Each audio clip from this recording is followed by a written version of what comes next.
Volume 8, Chapter 350, Captain Free Sword. The Star Ocean was the home of mysterious existences which were born in the Star Ocean.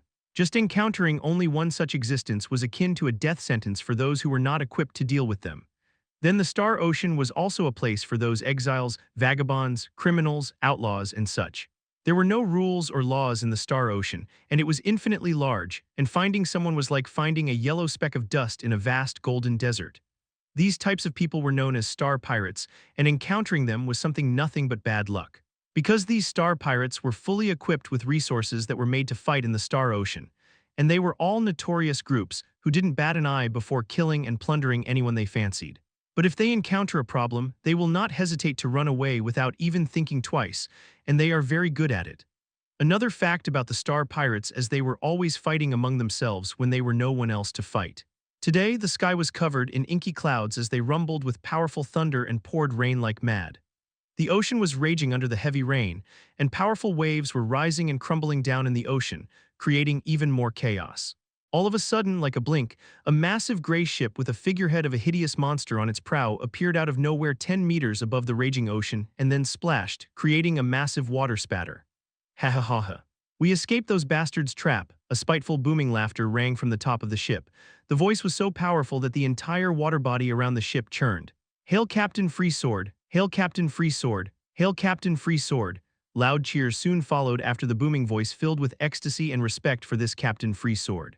On top of this massive ship dock, a giant brawny figure around 5'3" meter tall stood laughing like a maniac. His skin was emerald color, his eyes were completely black without any irises or pupils, while long sharp fangs like a snake were escaping from his mouth filled with saw-like teeth. There were also a few scars over his face, and he only had 2 tiny holes for ears and has a bald head covered with black scales. With a black spike over his forehead, it made him look monstrous and terrifying. Surprisingly, his appearance matches the figurehead on the prow. He wore a tight black leather outfit with a massive bronze broadsword sheathed around his waist belt. He was the Captain Free Sword. In front of Captain Free Sword, there were 24 more giants hailing his name with mirth, and all of them had the same racial features as Captain Free Sword, but there were also 9 more people with different racial features than the giants. But they were still cheering for Captain Free Sword like others. Captain Free Sword's maniacal laughter abruptly halted as his eyes went deadly cold, and he raised his hand. Noticing the signal, everyone stopped laughing and looked at Captain Free Sword with solemn expressions as they knew the time of celebration was over. Today, we nearly got trapped by the Zodiac Warrior Alliance ambush. They were clearly waiting for us on that spot as if they had prior knowledge of our impending arrival. If I haven't used the precious Amity escape scroll in a timely manner, we'll be robbed of our lifelong accumulations and many brothers. Nevertheless, this magic scroll was too costly and one of its kind, which means we don't have another means to pull this sort of escape anymore. And I have no idea just where in the world we've been teleported to. So without further ado, I'll ask the traitor to step forward and I'll promise a painless death, and we'll be on our way to figuring out where in the hell we are. Captain Free Sword's icy cold eyes scanned his crew, which was now paled as ghosts, and their hearts were in their throats when they felt those blades like dark eyes falling over them. A mountainous pressure also started to ooze from Captain Free Sword and enveloped everyone. Despite those giants being from the same race, they were all trembling under that pressure, and one after another they fell onto their knees and panted heavily. They all knew today's event was completely happening out of the blue, and Captain Free Sword's doubts were called for as even they also felt that there was a traitor among themselves. If Captain Free Sword hadn't used that precious magic scroll, they would have lost their ship and all the treasures stored in it, which they had plundered for years, and some of their lives would be also been forfeited. After waiting for a while, no one spoke or stepped forward as they were all just kneeling and enduring that terrifying, crushing pressure of Captain Free Sword. They have all known each other for a very long time and are close as a family, so they have no idea who could betray them. No winner, huh? Captain Free Sword coldly uttered with squinted eyes. Very well, I'll use another precious magic scroll, and once I find who the traitor is, I'll make sure you will regret even being born in this world. A crimson scroll filled with inky veins like nerves appeared in Captain Free Sword's hand, which that scroll gave an extremely dark and nefarious sensation.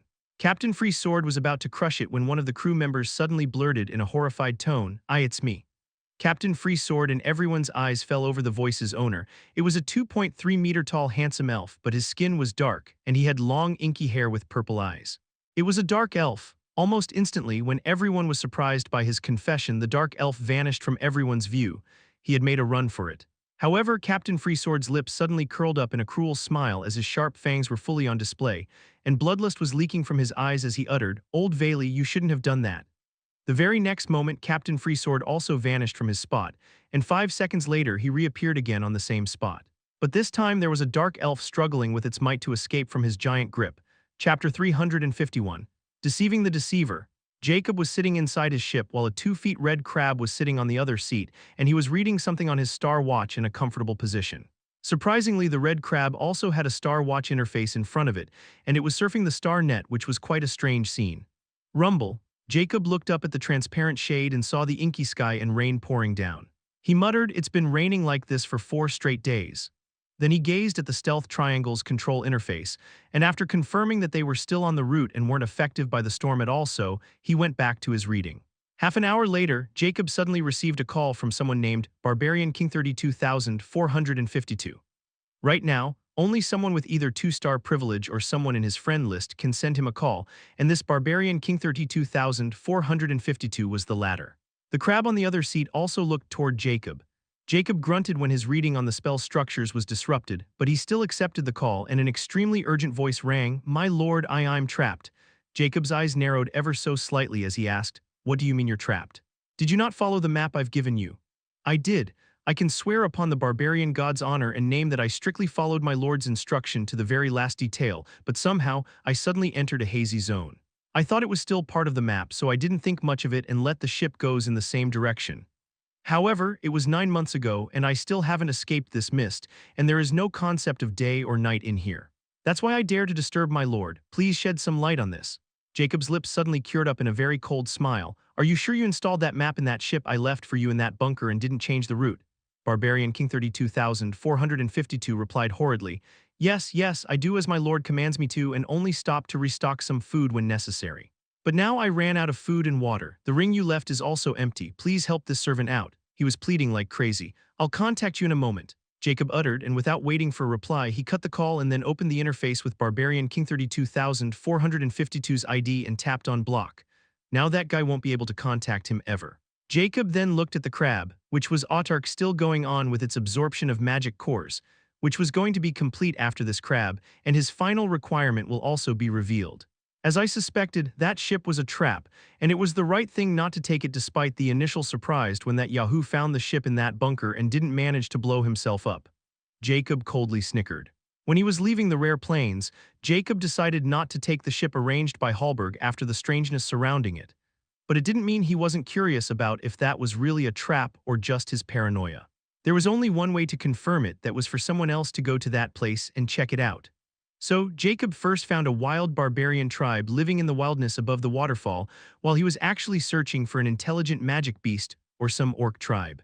But the barbarian tribe was also fine, and then he subdued their chief, who was a middle-aged barbarian and very ambitious. When Jacob offered him a way out of the rare plains, he instantly accepted it. Jacob then gave him a star watch, a common rank space ring, even making him dress like himself and instructing him to follow his commands very carefully, and that barbarian quickly learned. Then he just sent him the same map and codes that Hallberg sent him about the bunker, and Jacob himself left the rare plains while instructing the barbarian to report him the moment he got the ship, and only then will he give him the map toward the epic plains. First, Jacob thought that the bunker was some sort of death trap and that the barbarian who had unknowingly taken Jacob's place would be most likely dead.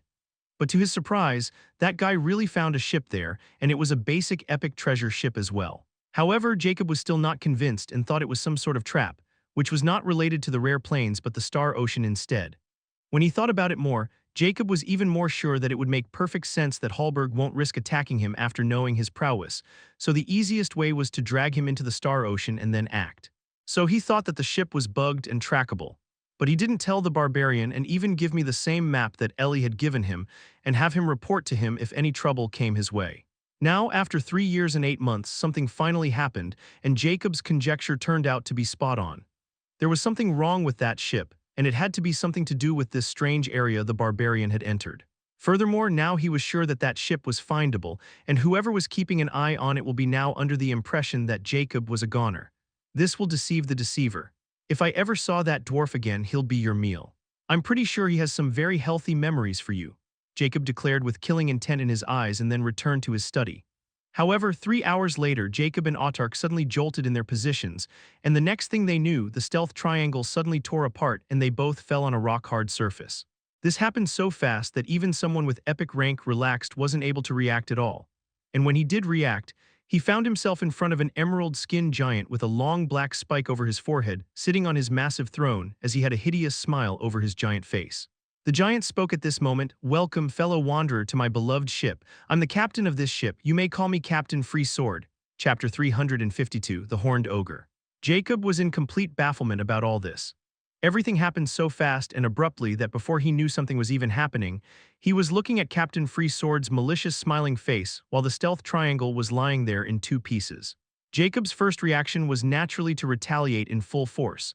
But the moment this thought came into his mind, and he tried to move his body, he left with nothing but horror because his entire body went stiff as a ghastly pressure suddenly descended on him. The pressure was heavy. Jacob felt a mountain crush down on him, and he tried to use his fluid acceleration to escape from it. Still, the gap in power was simply too much, and he was only able to resist for another moment before he fell over to his knees. Now Jacob was finally spooked as he panted heavily under that pressure, and the first thing that came to his mind was to run away in any way possible. But he couldn't even breathe properly, much less move at full speed. Ho-ho, he was able to last 1 second under Captain's pressure despite being only an epic. What a powerful ant! A sneering yet heavy voice chuckled in derision. Only now Jacob got to know that there was more than just one person present around, and he didn't even notice them until he spoke. Now, Harold, this is not how we speak with guests." Captain Freesword smilingly chided the other giant standing a few meters away from kneeling Jacob's side. Right at this moment, the pressure on Jacob suddenly vanished, and he could finally breathe properly, but his entire body was filled with cold sweat. He was now feeling true fear which he hadn't felt since the time he was reincarnated into Decker's lab. The most flabbergasting thing was Jacob didn't even know who in the world he appeared here, and his stealth triangle's radar system didn't pick anything at all. Then this could only mean these people were terrifying, and the technology they had was far superior to anything he had ever seen. I hope now you will understand that any and all of your efforts will be meaningless, and they will only make your life far harder. Right now you are my esteemed guest, and you really want to keep it that way because if you become my prisoner, I can assure you I have no pity for my prisoners like I respect my guests. Captain Freesword coolly spoke, "So here is what we are going to do. I'll give you respect and you will show me equal courtesy as your host. If you understand, then start by revealing your face and introducing yourself." Cursed Immortality. Jacob instantly summoned Cursed Immortally while closely listening to Captain Freesword. He knew he was in very big trouble right now, and he needed to know just who he was dealing with before he could react appropriately. Furthermore, he finally thought about Autark and instantly summoned him back, and no one seemed to notice or care about the crab lying there, so his retrieval went quite well. The moment Cursed Immortality appeared, without even Jacob asking, it wrote without any of its usual jokes. "It seemed all that luck of yours finally ran out. The huge log in front of you is a unique Tier -8 combatant, Horned Ogre, and he is a direct descendant of a legendary rank, Demonic Ogre. There are 24 more Horned Ogre present in this place, and all of them are unique rank combatants. Then there are also 9 more unique rank sorcerers. All in all, you are in a huge mess, so you better think twice before you open your mouth, or else it's been nice knowing you." Heh. Jacob's heart sank to rock bottom because he was really in huge trouble right now, and he didn't even know how in the world he encountered so many unique rank experts while being so close to the epic plains. Now he finally understood why he and his stealth triangle ended up in this state, because he simply didn't stand a chance against someone of unique rank with unique technology under their command. As for why Immortica was calling them combatants or sorcerers, it was related to a species evolution that they took after they entered the epic rank. The species who were good in close quarters combats and powerful physiques embarked on the path of a combatant and had a very high affinity with combat magic, which required mostly weapons and close quarters battles.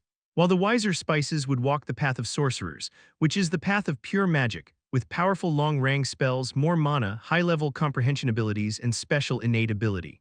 However, unique species were even more terrifying because their magic cores were no longer called the Star or Epic Star Magic Cores, but either Combatant Unique Magic Cores or Sorcerer Unique Magic Cores.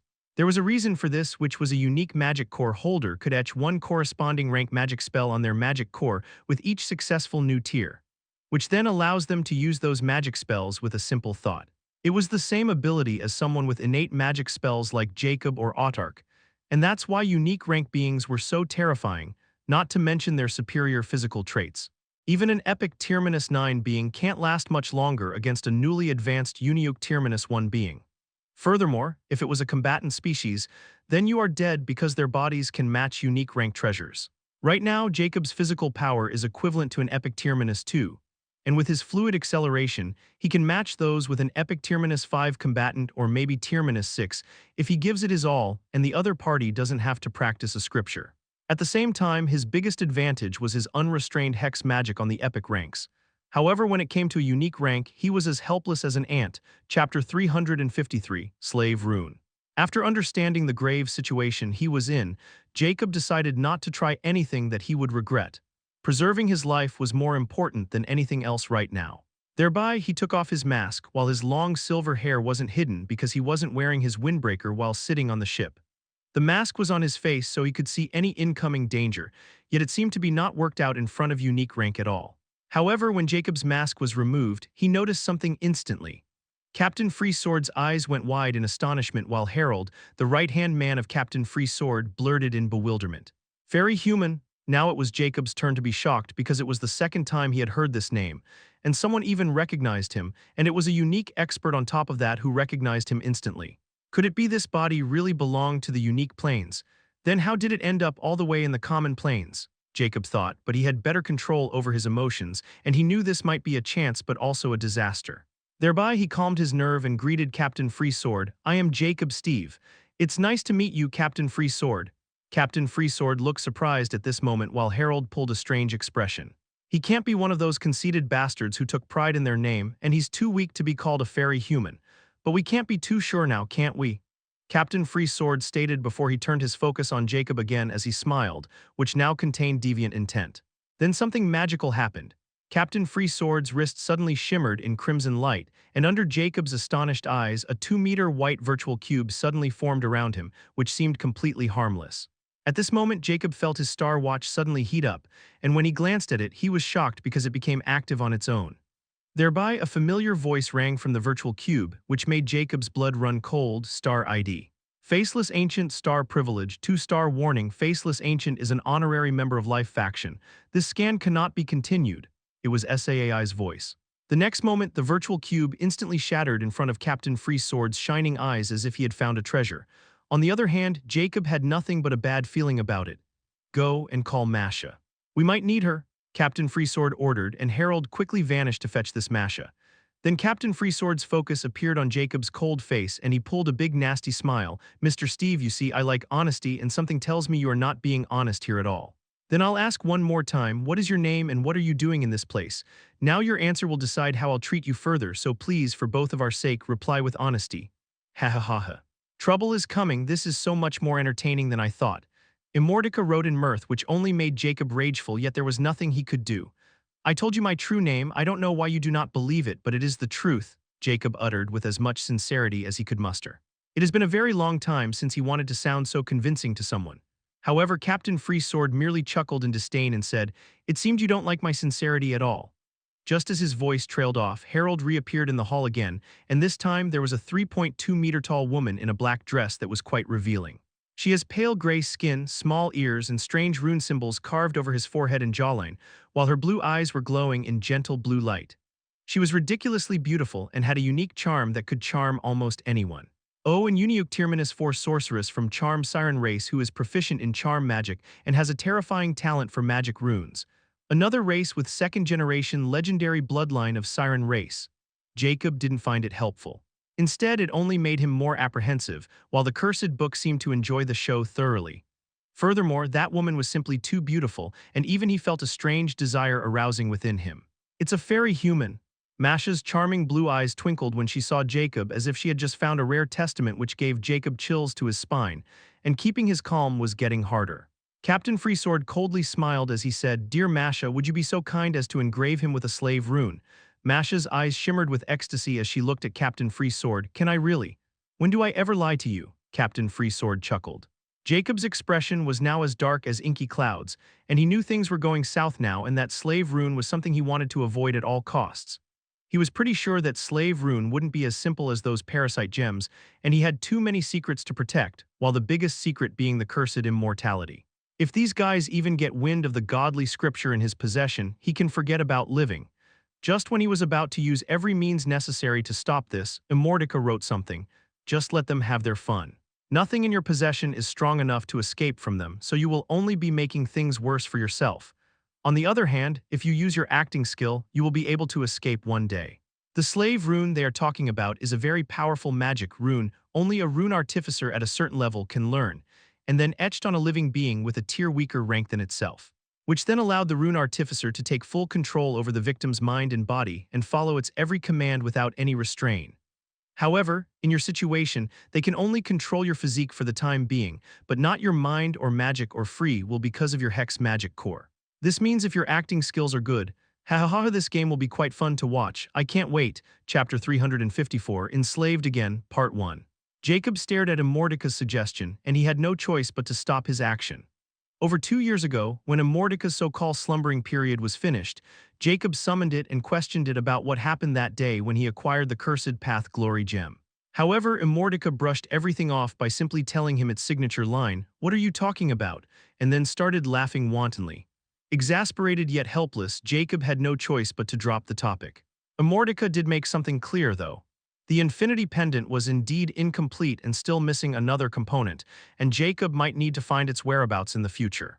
That was how Jacob's inquiry came to an end, and after that day he summoned Immortaka today because it was the first time in his entire voyage that he fell into trouble. Furthermore, this trouble was something he couldn't even hope to overcome with brute strength.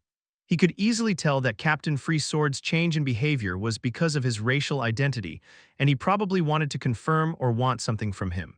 But becoming a slave was something he never wanted to experience again ever. Yet just as Immortaka stated, he really can't overpower so many unique rank experts who could easily kill him in a blink of an eye. Not to mention Captain Free Sword was someone close to the peak of unique rank, so panicking won't do him any good. Now that Immortaka assured him only his physique would be enslaved and his mind would remain the same, this was his only chance of getting out of this alive. So what if he becomes someone's slave again? As long as he has a way to overcome this situation, he'll be free one day. Besides, it wasn't like he hadn't done something like this before. At this moment, Masha, after receiving Captain Freesword's confirmation, finally turned toward Jacob and smiled evilly, showing her sharp teeth. "I never thought I would get a chance to work on a fairy human in my life. Just your perfect face made me want to mess it up more and more. I guess we both are lucky. Don't worry, I'll be very gentle, but only if you want it to be gentle," she maliciously stated while flaunting her deep cleavage. "I'm not what you're thinking me to be, and I don't want to die either. That's why as long as you guys won't kill me, I'll be your slave or dog, whatever you want me to be," Jacob submissively stated. "Are you sure he's one of those self-centered fairies?" Masha strangely asked Captain Freesword, just like Harold does. Captain Freesword merely chuckled, "Won't we find out after you work your magic?" Although he said that, a hint of uncertainty was present in Captain Freesword's voice. "I guess you are right." Masha quickly agreed with Captain Freesword and then turned to Jacob, who was now standing there without moving, and evilly said, "What a pity, I personally prefer to be rough. Heh, I guess gentle it is then. Expose your torso and turn around." Jacob took a deep breath and removed his shirt, exposing his sharply ripped, masculine pale white torso, which made Masha lick her pale gray lips. Ignoring her reaction, he turned around and exposed his demon face back. "I hope you're right about this," Jacob coldly transmitted his voice to Immortaka. "Ha ha ha ha, when have I ever lied to you? Look on the bright side. You're going to be enslaved by a charming woman this time, not an ugly goblin. Enjoy yourself while you can. Ha ha ha ha ha." Jacob rolled his eyes and remained still as he no longer spoke with the eccentric book, which would only make him pop some nerve if he continued to talk. Masha didn't delay either as an exquisite silver brush suddenly appeared in her hand with a black head. The next moment, 6 materials suddenly appeared, levitating in front of her under a blue sheen. One was a 3-centimeter ladybug-like creature which had a black shell with crimson runes, while instead of a head, it had a sharp black claw. Out of the remaining materials, 3 appeared to be herbs with ugly appearances, while the last 2 were marbles that glowed in an emerald hue. They were actually magic cores. However, these magic cores were vastly different from the star magic cores because a star magic core only had a crystal-like appearance with white glowing dots in it. Yet these 2 magic cores were perfectly shaped marbles, and if one looked closely, there seemed to be unlimited stars in these small marbles, like the starry sky. They were actually unique rank magic cores of a sorcerer. The brush in Masha's hand lit up in blue light as golden runes started to surface on the brush. Almost instantly, she started to mutter gibberish as she stroked the brush with a strange move between the materials, and magically they started to melt in the air under Masha's graceful brush movement. Ah, it's always a feast for the eyes whenever I look at a rune artificer's techniques. Truly fascinating. Captain Free Sword praised, and Harold nodded in agreement. On the other hand, Jacob, who was feeling nothing but chills behind his back, had no idea what was going on since he was told to look on the other side. But from Captain Free Sword's words, he could guess Masha was preparing to carve that salve rune, and she seemed to be quite proficient in rune artificer techniques, which he also had learned but never practiced. Within a minute, all those materials vanished without a trace, and what was left in their place was a small glob of crimson liquid in the air, and Masha dipped the brush head in that liquid glob at this moment. Like a sponge, the brush started to suck that liquid, and its silver surface also started to turn into the same color as the crimson liquid until it was shining in crimson color, and the liquid was finally gone. Masha smiled impishly while holding the fully crimson brush as she looked at Jacob's wide back like she was looking at a canvas. "All right, this is going to sting a little," Masha gently warned before she moved her hand and stroked strongly on Jacob's back, leaving a crimson brush stroke. However, the moment that brush touched Jacob's back, he felt like a burning blade, and the worst part came after the brush stroke was fully manifested. It was like someone had poured molten lava right above that same wound made by that burning blade. Chapter 355. Enslaved Again, Part 2. Jacob, despite experiencing the excruciating pain from the cursed immortality, this pain was still not something that he could take with a grain of salt. Furthermore, Masha wasn't just done after making only one stroke, but she was just getting started. And she even had this crazy sadistic look in her eyes as she stroked Jacob's back, and watching him tremble and groan in pain gave her pleasure. She was not different from an evil witch at this moment.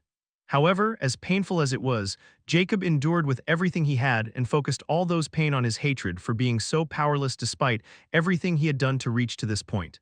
Despite enduring so much pain and being so much meticulous, he still ended up captured by a bunch of outlaws, and now to survive he needed to be a slave. He never wanted to experience this sort of feeling after Decker's lab, but here he was forced to walk on the same road again. He wasn't angry at anyone but himself for still being so powerless. Yet at the same time, Jacob learned a valuable lesson. In this place, emotions or feelings were nothing but a hindrance. If you're powerful but have remorse and feelings, you will only end up dead, while the person who is ruthless to others and himself will survive in any scenario.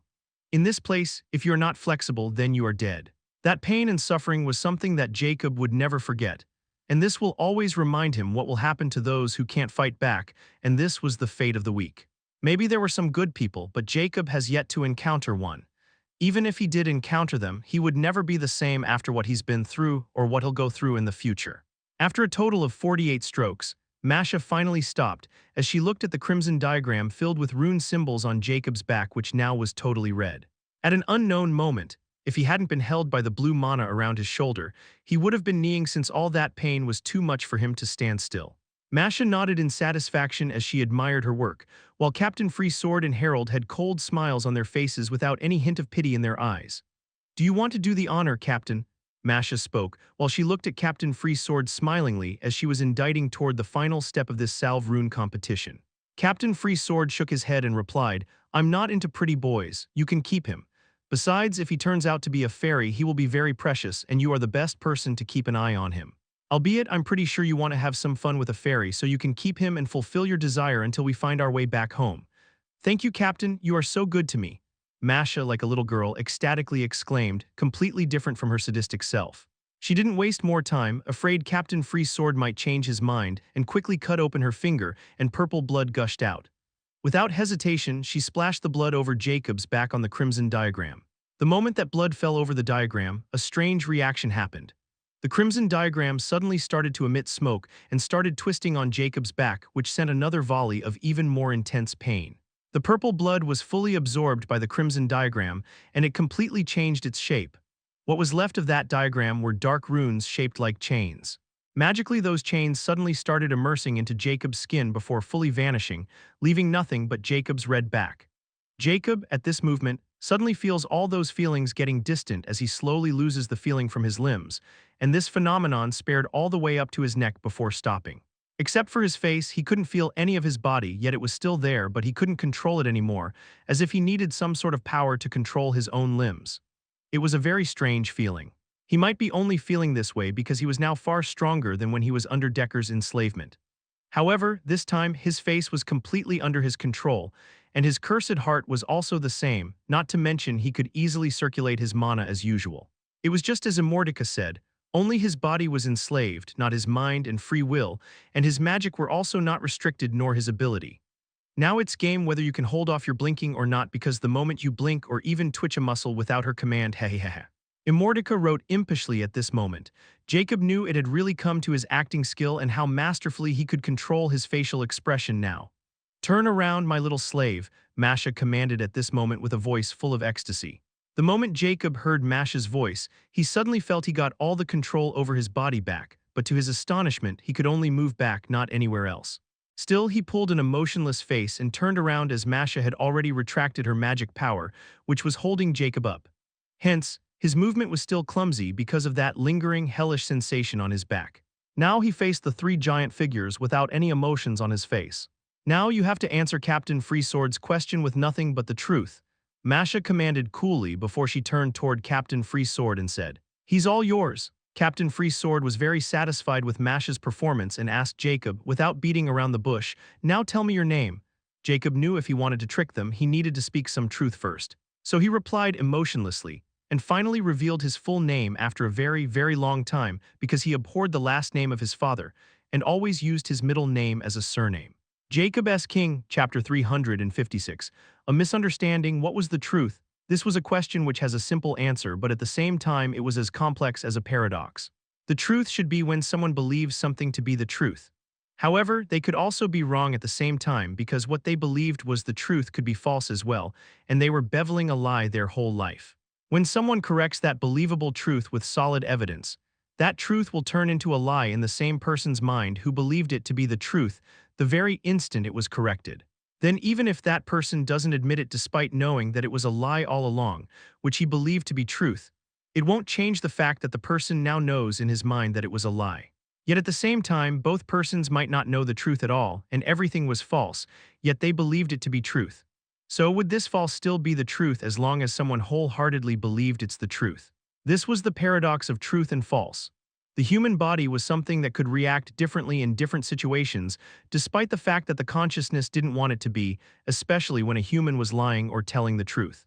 Even a master of lies can't control his body to such an extent that whatever lies he spat would turn out to be the truth. It was impossible to make a lie into truth as long as humans could have control over every cell in their bodies. Jacob right now has lost all control of his body, and only his brain and heart are under his control, and he had no idea if Masha would be able to tell if he was telling the truth or lying by how his body reacts to it.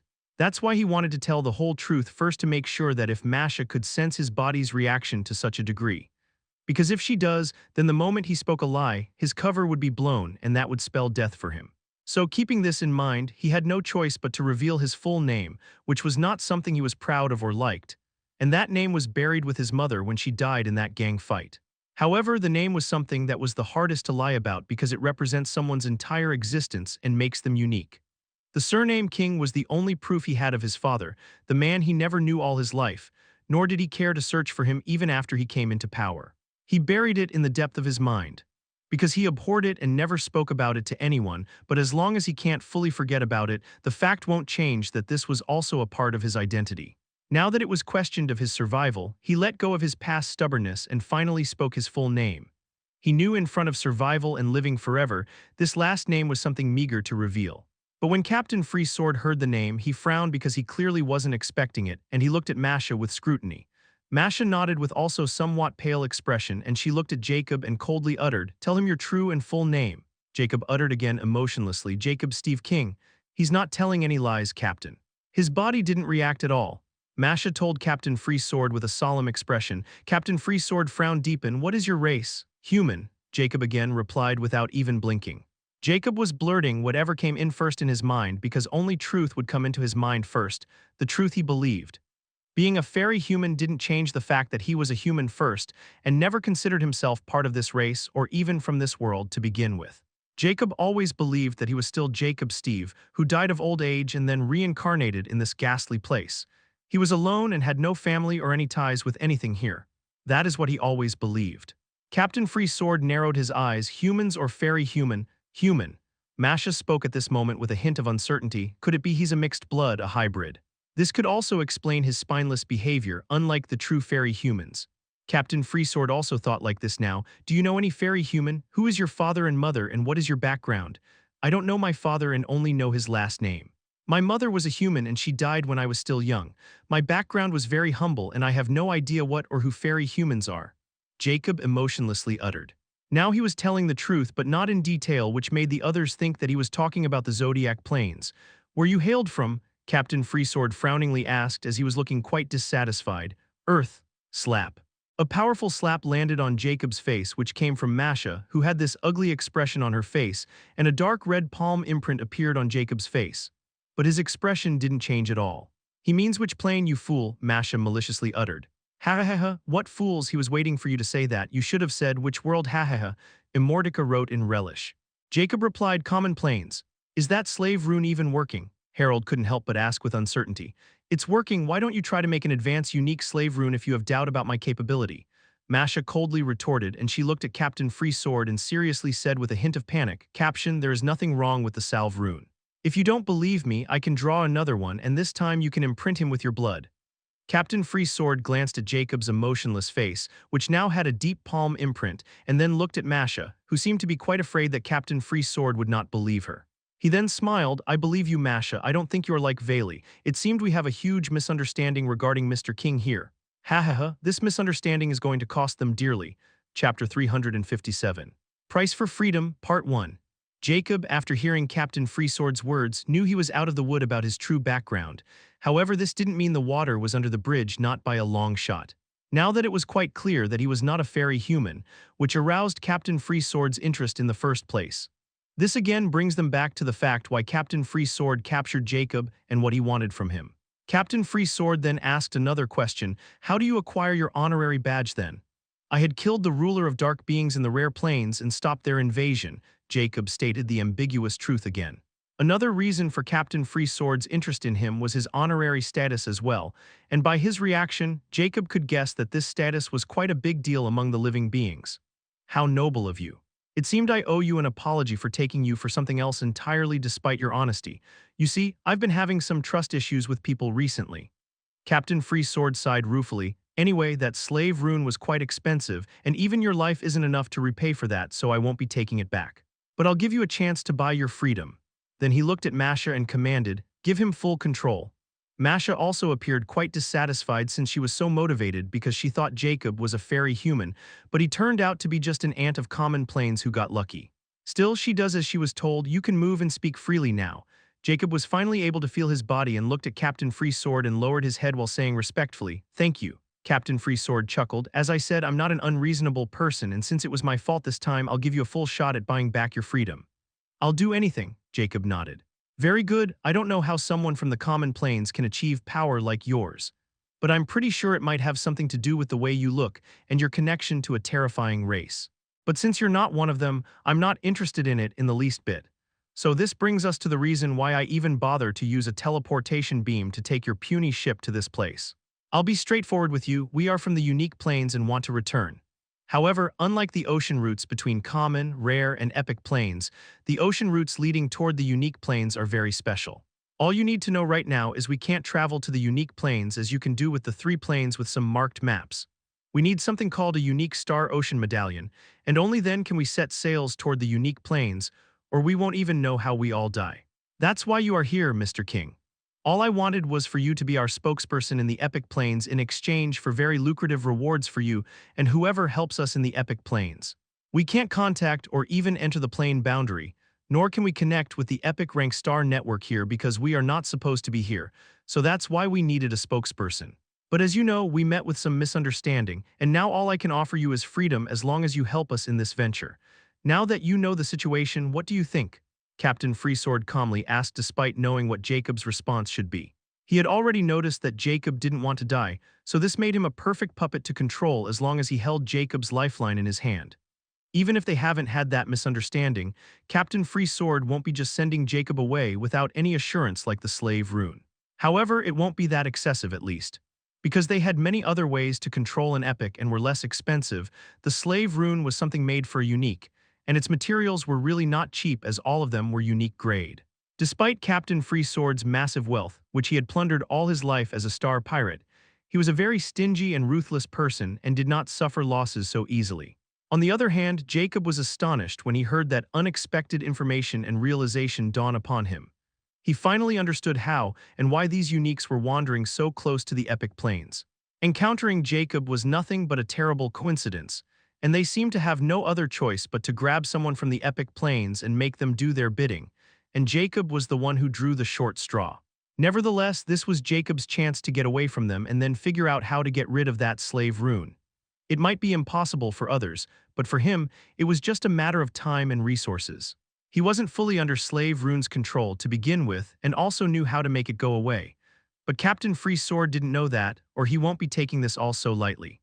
Jacob pretended to be surprised before he asked, "As I mentioned before, I don't want to die and I don't blame anyone for what happened. I'm willing to do this for my freedom. Where can I find this unique Star Ocean medallion?" Captain Freesword grinned maliciously as he said, "I'm afraid you alone won't be enough because the unique Star Ocean medallion can only be acquired from one place in the entire Epic Plains. And that is the Epic Championship." Jacob's eyes widened slightly as he wasn't expected this at all, but Captain Freesword clearly wasn't pulling his leg because he didn't need to lie to an ant like him. Chapter 358, Price for Freedom, Part 2. Jacob pondered grimly as this revelation was also very important to him as well. If this is true, then didn't this mean if someone wanted to go into the unique plains, they also needed this medallion at all cost? Event these uniques didn't dare to venture toward the unique plains without it. Nevertheless, right now, all that matters is escaping this terrifying group and then finding a way to break free from their clutches, and then he can be relieved and think about anything else. Jacob asked with scrutiny, "Then Captain want me to seek help from the three hegemonies?" He knew only those three powers who ruled the entire alive planes of the Life faction could pull this off, if not a single individual. But this was also a good thing for him since Captain Freesword didn't ask if he was capable of such feat. Captain Freesword would never have thought that the person in front of him was a sole champion of a plane trial, because it was already miracle enough for someone from the rare planes to have an honorary badge. The moment Captain Freesword confirmed Jacob wasn't the person he was thinking him to be, all that interest vanished and was replaced with his own motives. Captain Freesword nodded with a cunning smile in response. Of course, only those guys can stand a chance in Epic Plains trial. In the norm, it should have been a problem, and you had to do some more groundwork. However, you had an honorary badge of the Life faction, which made you a sort of celebrity among the three hegemonies of the Epic Plains. I can bet there aren't even 10 persons who might have honorary badges in the entire Epic Plains. Because every plane generates only one honorary badge after each reset, and almost every prominent individual will do anything to acquire it. But it's far easier said than done. That's why you are extremely lucky to have acquired that badge in the rare planes. Or I should say we also got lucky to find the only person who had acquired an honorary badge in the rare planes and even managed to travel all the way to the Epic Plains. You might have some well-wishers in the Epic Plains already, which made you even more perfect for infiltrating their ranks on our behalf before stabbing them in the back.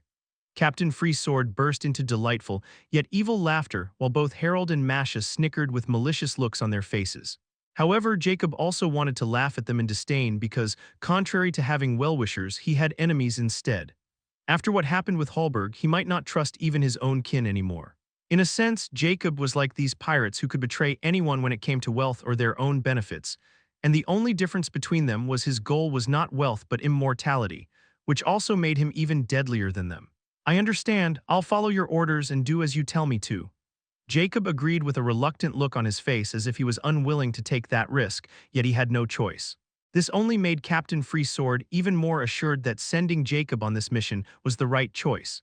Because only those people who cherish their lives are most motivated when their lives are on the line.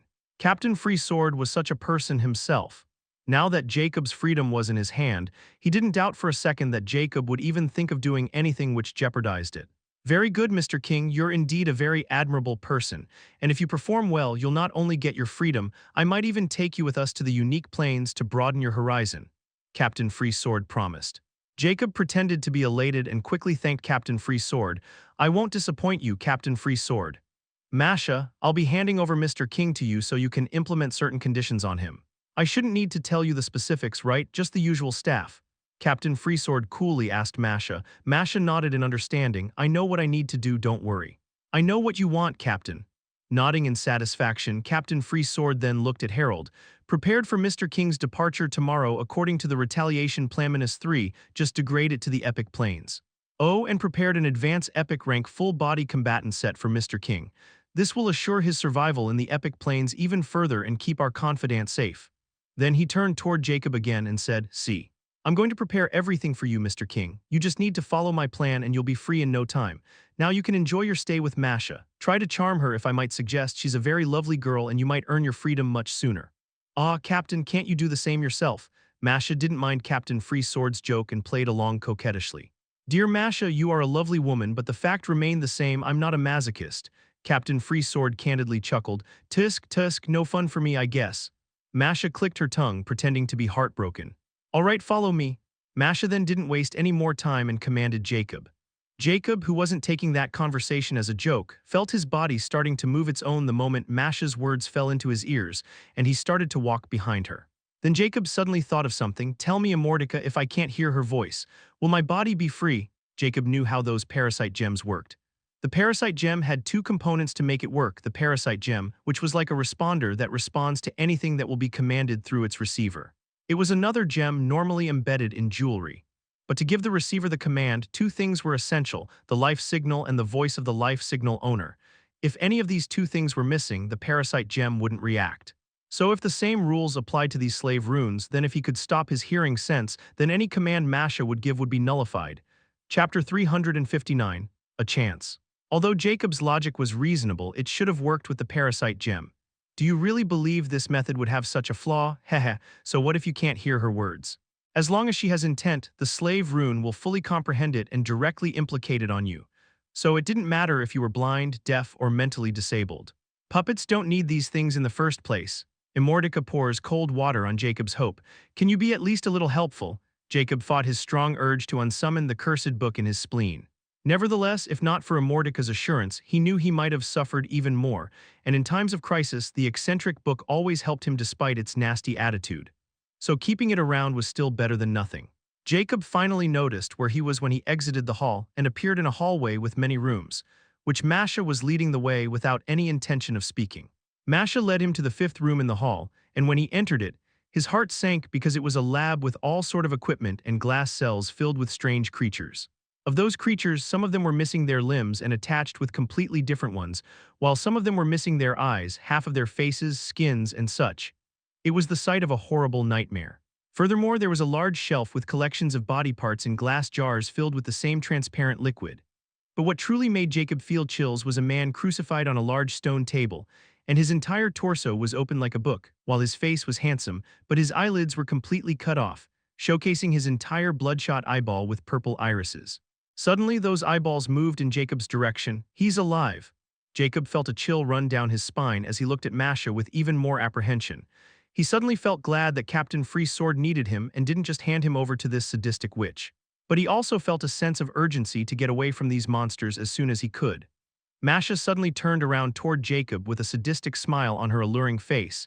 "This is my home, and if you don't behave, you'll be permanently got to stay here with me just like little Vayli over there." He dared to betray the captain, so Captain gave him to me so I could make him regret ever being born in this world, which is my specialty, actually. It's a pity you're not a fairy human, or you and I have a very good time and will be good friends. Ah, whatever, you are still someone related to them, which makes you a rare specimen nonetheless. Once you are done with your mission, you and I will have a very good time, and only then will I grant you your freedom. Tell me, do you agree to spend 1 year with me before you'll get your freedom? If not, then I'll have to do many things just in 1 day's time, and trust me, Captain won't mind either. However, in doing so, you'll lose a limb or two, and even your mind won't function properly if I'm in a rush. So tell me, do you like it now and be all rough with me or play it safe?" This sadistic bitch. Jacob never felt so disgusted and afraid of a woman in his life, but now Masha was top of that list. "I'll gladly dance with Mistress once I'm done with Captain's task, but I need my mind attached if I want to complete this mission, so this has to wait," Jacob emotionlessly replied. "Tusk, tusk, no one likes it rouge nowadays. I guess little Vayli has to do then." Masha clicked her tongue in annoyance. "All right, you can stay at the corner beside Vayli while I'll draw a list which you have to follow if you don't want to be next to Vayli," Masha dismissively ordered before she headed toward her workbench, which was filled with all sorts of notebooks and devices. Jacob did as he was told and stood beside the corner of Vayli's table since he had no choice in this matter and had to endure that potent stench in this place. Masha picked up a paper and started to jolt down who know what. Jacob was quite curious about the identity of this pitiful guy, so he asked Immortality. That's a unique dark elf of tier -7 rank and he's completely immobilized. What a fate, I must say. If you could just take his heart, you'll probably enter 12% from 5.2%. What a pity indeed. Heh, Immortality teasingly wrote. Jacob also felt it was a pity because this boost would be massive to his strength, but the problem was that the witch would not sit still if he tried anything funny, much less killing her plaything and eating his heart. As long as he didn't want to be that dark elf, he didn't dare to mess around with that woman. Then he suddenly thought of something as he looked at Masha completely guardless, and his eyes started to shimmer darkly as his eyes were locked on her ears. Immortality, can she fight against Autark if he directly infiltrates into her brain? Can she counter it? Jacob quickly asked, as he knew this was the only chance he would get to use Brian Hunter on Masha while they were alone, and she wasn't paying attention to him. Furthermore, if he could subdue this witch, then he could easily get rid of that slave rune because she controlled it, not to mention all her knowledge would be Autark's and then his. Ha ha ha ha ha, who knows? I'm not your personal advisor and I can't speak out of my boundaries, Immortality subtly stated before it started to laugh maniacally. Jacob's heart raced at this moment because Immortality doesn't directly reject him as it does before. But it was very risky, and if his gamble didn't pay off, he would lose both Autark and his life. Chapter 360, Taking Risk. The more Jacob looked at carefree Masha, the more that urge to release Autark right into her ear grew. But when he thought about the power gap between their levels, he hesitated and fell into a dilemma, and he knew this was the only chance he had. Autark, as long as he infiltrates a unique rank brain, will you be able to control it? He then transmitted his voice to ask Autark's opinion since Immortality wasn't helping, but that was the exact reason he wanted to try it. Whenever Immortality refused its help, it was always when the situations were something he could handle on his own, so that's why he thought that this situation was also one of those. Autark replied emotionlessly, I also have a pressing matter related to this exact matter, sir. I had just unlocked the special prerequisite that I needed to enter the extraordinary rank, and it just happened to be to devour a unique being. Jacob's eyes dilated in surprise. I thought that process was disrupted when I unsummoned you back there. It was already been completed for a few moments, and sir was busy reading, so I don't want to disturb you. But then everything happened and this matter was put on hold. Autark emotionlessly explained. You're too polite, Autark. You should have told me about this important matter. Nevertheless, it seems we both are in luck then. I'm staring at a unique rank right in front of me and she's completely off guard. But the thing is, if she noticed you, we were both going to die. But if you pull this off, then there will be countless opportunities for both of us. So I want you to tell me what your instincts told you. If you have even a sliver of doubt, I want you to tell me right now. Jacob solemnly transmitted as he noticed Masha was already starting to write on a new paper. I can do it, but the process will be very slow as I have to slowly corrode her senses before I start to devour her brain, and once I've started, there will be no stopping me, and once she realizes what happened, it will be too late. Autark replied. Jacob knew Autark didn't know how to joke or lie to him, and after reaming with him for over 3 years, he knew how terrifying Autark was once he entered someone's brain. Besides, that special prerequisite was something he could only overcome by either completing it or by many Titan tears. If it were any other time, he would have naturally gone with the latter option, but now, this opportunity was something that was connected with his own freedom. Despite having a way to overcome his status already, having a backup wasn't a bad thing. How long will it take? Jacob asked coldly. Around 5 to 10 years, but I won't be able to any of help to sir in these years, Autark stated. Jacob's expression remained the same, but inwardly he was extremely content. All right, I'll send you right into her ear in 3 seconds. Jacob made up his mind as his eyes fully locked on Masha's exposed ear hole. The 3 seconds passed in a flash and Jacob's eyes spasmed slightly. And the next moment, a tiny Autark appeared right into Masha's ear hole, and a flash of lightning jolted inside. Masha almost noticed instantly and darted her head behind and looked for Jacob, but when she saw he was just standing there like a puppet, she frowned. Thereafter, a blue hue suddenly enveloped her body as she closed her eyes, and Jacob's heart was almost in his mouth despite his every effort to keep it under control. It was simply too nerve-wracking, and he almost summoned Autark back while he still had the chance. However, that light on Masha faintly lost its luster before vanishing completely, but a faint frown still remained on her face. What did you do? Masha asked with scrutiny and killing intent. I'm just standing here as mistress ordered me to, Jacob replied expressionlessly. Did he do anything? I didn't see anything.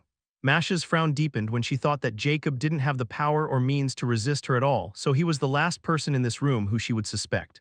However, for some strange reason, she was now feeling extremely uneasy and couldn't put her finger on it why. Then suddenly thought of something and glanced at Jacob. Give me your storage ring and any other treasure you have on you. After knowing Jacob was from the rare plains, no one was interested in anything on him, so they overlooked the storage ring he was wearing. But now Masha knew she felt something, and that strange feeling was also a sign that she didn't want to ignore, so she had to be completely sure now. Jacob's hands move on their own and start to take off everything he is wearing because he is clad in treasures for obvious reasons. When Jacob's hands started to move toward his neck, his heart sank because he was going to grab the infinity pendant which, despite his naked self, goes completely unnoticed by everyone. The reason for it was very simple. After he collected the cursed path glory gem and mended it into the infinity pendant, it became like cursed immortality. Now it was only visible to Jacob, who was the inheritor of the cursed immortality. Even he found out about this new trait of the pendant after Immortica revealed it to him, and it was nothing but good. However, now his hand was moving toward his seemingly empty neck to take off the infinity pendant because it was a treasure, and he couldn't stop it. Masha also noticed Jacob's strange movement around his empty neck, as if he had taken off something, but she clearly couldn't see anything. At the same time, Jacob has already put the infinity pendant on the top of his clothes and presented them to Masha. These are everything. Jacob tried to be as ambiguous as possible as things were not looking good. What did you take off at the end? Masha questioned with squinted eyes. Jacob replied impassively, it was an invisible pendant which I always believed to be there like a lucky charm, and it is the most important treasure I have. Chapter 361. It's time. Jacob replied impassively, it was an invisible pendant which I always believed to be there like a lucky charm, and it is the most important treasure I have. Jacob's reply was extremely strange to Masha. What do you mean invisible good luck charm, like a ritual or something? She asked coldly as she took the treasure from his hand. However, she didn't feel any sort of pendant on the pile at all, because the pendant instantly vanished from the pile when it left Jacob's hands and reappeared back on Jacob's neck, which was not even expected by Jacob himself. Ha ha ha ha, why so surprised? From day one I told you this pendant can't leave you even if you want to leave it, not to mention after the cursed path glory gem was returned, it will never be going to leave your side even for a split second. Immortica's words made Jacob astonished as well as elated because this meant he didn't have to worry about anything at all. Yes, something like that, Jacob replied Masha with complete ease and no longer worried about her finding anything. That storage ring was already changed with superficial rare treasures, and all the important stuff was in his pendant. Furthermore, this storage ring was specially prepared for this sort of situation by him. I'm inside her. Autark's voice rang in his mind at this moment while Masha disdainfully sneered at Jacob's childish mentality and started inspecting those treasures. Very good, take your time. I want you to impersonate this woman even if I wasn't here, and then Jacob started to give keen instructions to Autark while Masha was still skimming through his things. Now that Autark was in play, he no longer worried about anything else, and he could already see his freedom. Furthermore, this was a chance that will be going to cost Captain Free's sword dearly, and Jacob would have his revenge if everything went as planned. Masha knit her brows tightly as she didn't find anything but trash inside Jacob's storage ring, and she looked at but naked Jacob standing there expressionlessly. But that uneasiness only intensified. Nevertheless, Jacob was now completely clear, and his status as an ant gave him massive leeway. So she threw those things back at him and coldly stared at Vayli, who's been looking at her this whole time. Get dressed and then remember these conditions. They should be enough for someone like you. They are laws that can't break no matter what, and the moment you break them, you have to alert us with no expectations. Now get out of my way. It seemed little Vayli still had some tricks up his sleeve. Masha coldly uttered with killing intent in her eyes and stood up from her chair, making her way toward Vayli. She didn't even spare a second glance at Jacob because she was now fully convinced that Vayli was trying to do something to her so he could escape, and she won't allow it unless she wanted to end up like him herself. Jacob felt a massive boulder lifted from his shoulders when Masha finally shifted her attention, and he was snickering in his heart maliciously as he picked up his things.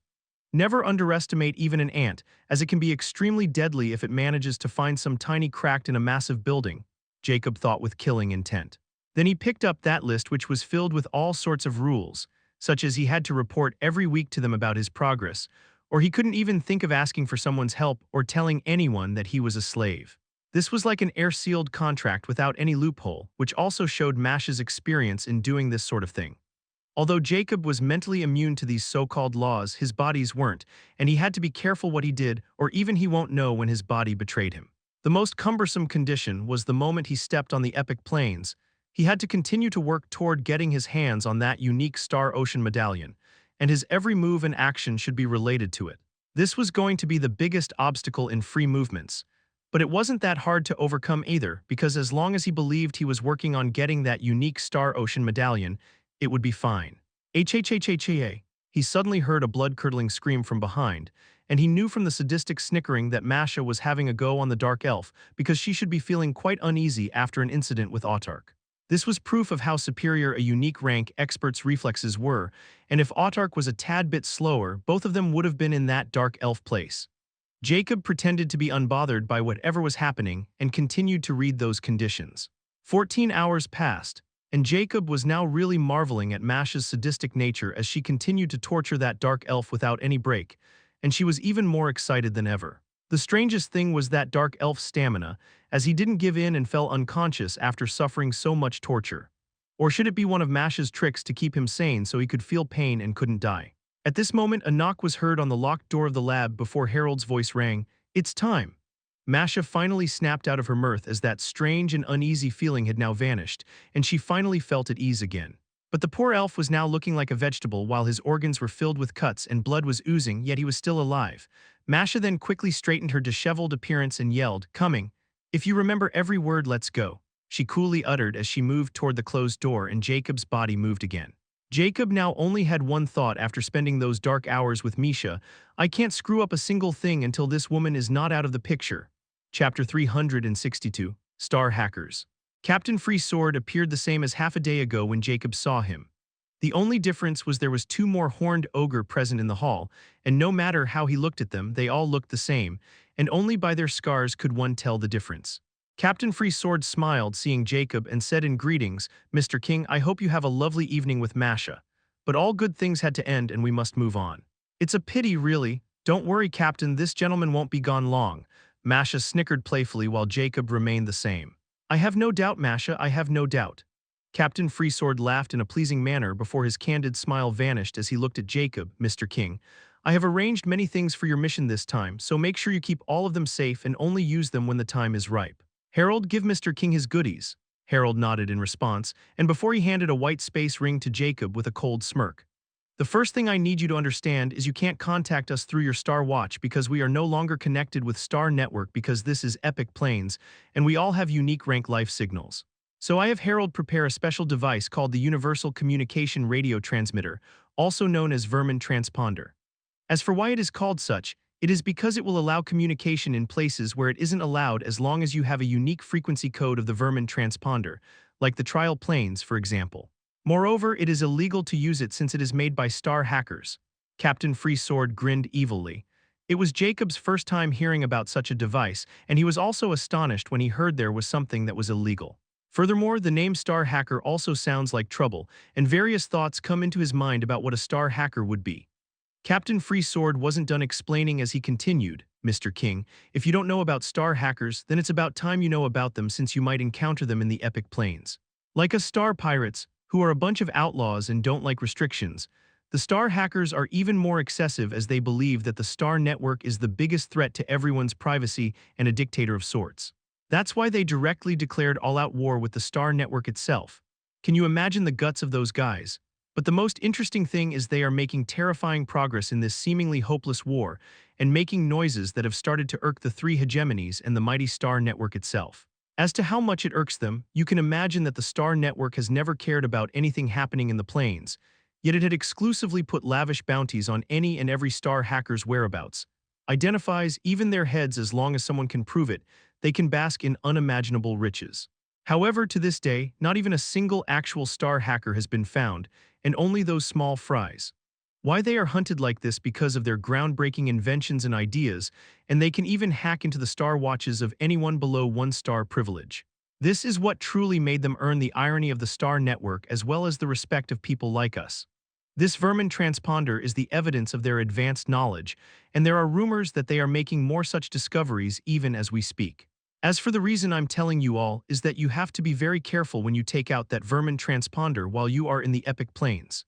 SAAI can watch everything under the boundary of a plane, and that Vermin Transponder will raise many red flags. Even if you're a holder of an honorary badge, once you're found out using the black technology of the star hackers, you'll be a fugitive, and the entire Star Network will do anything to hunt you down. But don't worry, I got your back, Mr. King. You'll just need to envelop it with your mana within a second after you take it out from your space ring, and you'll be fine as gold. Oh, and inside a trial, you don't need to be careful at all. Captain Freesword revealed with an ugly grin on his face. Jacob was really speechless after he heard about these star hackers and their war with the Star Network. As someone who knows about the Zodiac will, which might be behind the Star Network, he felt those guys were nothing but clowns trying to anger God. He wanted to have nothing to do with those guys who were nothing but trouble, especially if just using their technology could make the entire Star Network his enemy. That would be a huge disaster since almost everything was controlled by the Star Network. Even the three hegemonies can't operate without the Star Network. Nevertheless, this information was something he should have sooner than later because he might unknowingly shoot himself in the foot. Afterward, Captain Freesword explains his so-called general plan, which Jacob should use to infiltrate the three hegemonies' forces when the trial plane emerges. Truth be told, after listening to that entire plan, Jacob was feeling quite apprehensive because he knew if he went through with this plan, whether Star Network hunted him or not, the three hegemonies would, and there would be no place for him in their ranks. He will be no different from these outlaws. But no other choice was given to him, and he was just a puppet that Captain Freesword could manipulate as he pleased, and he clearly didn't care about what sort of damage it would do to Jacob's own reputation. At that time, even if he had his freedom, he would have to live as a rat. Chapter 363. Another traitor. After Captain Freesword laid down the entire general plan, he looked at Jacob with a sly grin as he said, "So, Mr. King, what do you think of my plan? You are free to make changes, but you have to follow the foundation since it is the only way forward. This entire plan is nothing but social suicide, and if I had a choice, I would rather not follow it at all. But I have to admit this guy really planned it well and the success rate is quite high." Jacob thought before he spoke emotionlessly in ambiguous words, "I think it's very practical and no one would see it coming." Captain Freesword's lips rose in a content smile. "I'm glad we see eye to eye, Mr. King. You and I could be great like-minded friends. So what will be your approach? I personally suggest you should choose the Zodiac Warrior Alliance since it would help you remain closer to the action." Jacob knew Captain Freesword wanted to know which of the three hegemonies will he chose to backstab, and the Alliance was really the best choice in this scenario, but it was almost impossible for him at the same time. But he can't tell Captain Freesword about his small feud with the Alliance chairman Gunner. Now, can he? It would instantly put him in a very sensitive position if Captain Freesword thought that Jacob had too many enemies in the Epic Plains, and it was not worth investing in him. Jacob couldn't let that happen, as he needed to get away from this damn ship and its crew. "A wise suggestion, Captain, but for me, I'm afraid it's impossible," Jacob stated impassively, and he instantly spotted a faint wrinkle on Captain Freesword's shining forehead, so he explained, "I'm actually a one-star epic alchemist of the Alchemy Guild, and it's too late for me to join in the ranks of the Alliance." Masha looked at him with a hint of surprise, and so did everyone else. "Fascinating, you don't strike me to be someone who had a brain for alchemy. What is your forte and which rank are you at?" Masha questioned, and Captain Freesword remained silent as he approved of it. "Magic smiting and gunsmithing, Senior Grandmaster," Jacob impassively replied, but he only told the rank of the magic smiting, not his unmeasured gunsmith rank. Besides, he knew to move in the ranks of the epic alchemists of the Alchemy Guild, he needed to be proficient in at least 3 Elder Grandmaster rank professions. The Elder Grandmaster rank was divided into basic, intermediate, and advanced levels, and the basic Elder Grandmaster lasted until 3-star Epic Alchemist rank. A 4-star alchemist was an intermediate Elder Grandmaster, while from 7-star, an alchemist would be known as Advanced Elder Grandmaster. This was also the peak rank of the alchemists and their profession-related knowledge in the Epic Plains. If Jacob says anything about him having the skills probably at the level of an Advanced Elder Grandmaster in gunsmithing, he'll be considered an alchemist genius, which would not be good in his current situation. Not bad. Forgive my previous ignorance and look down on you, Mr. King, since I pressured you to be a combatant like your predecessors. But it seemed not only your species different, your evolution path is also different. I've made a fool of myself. Captain Freesword sighed ruefully. Nevertheless, you got potential.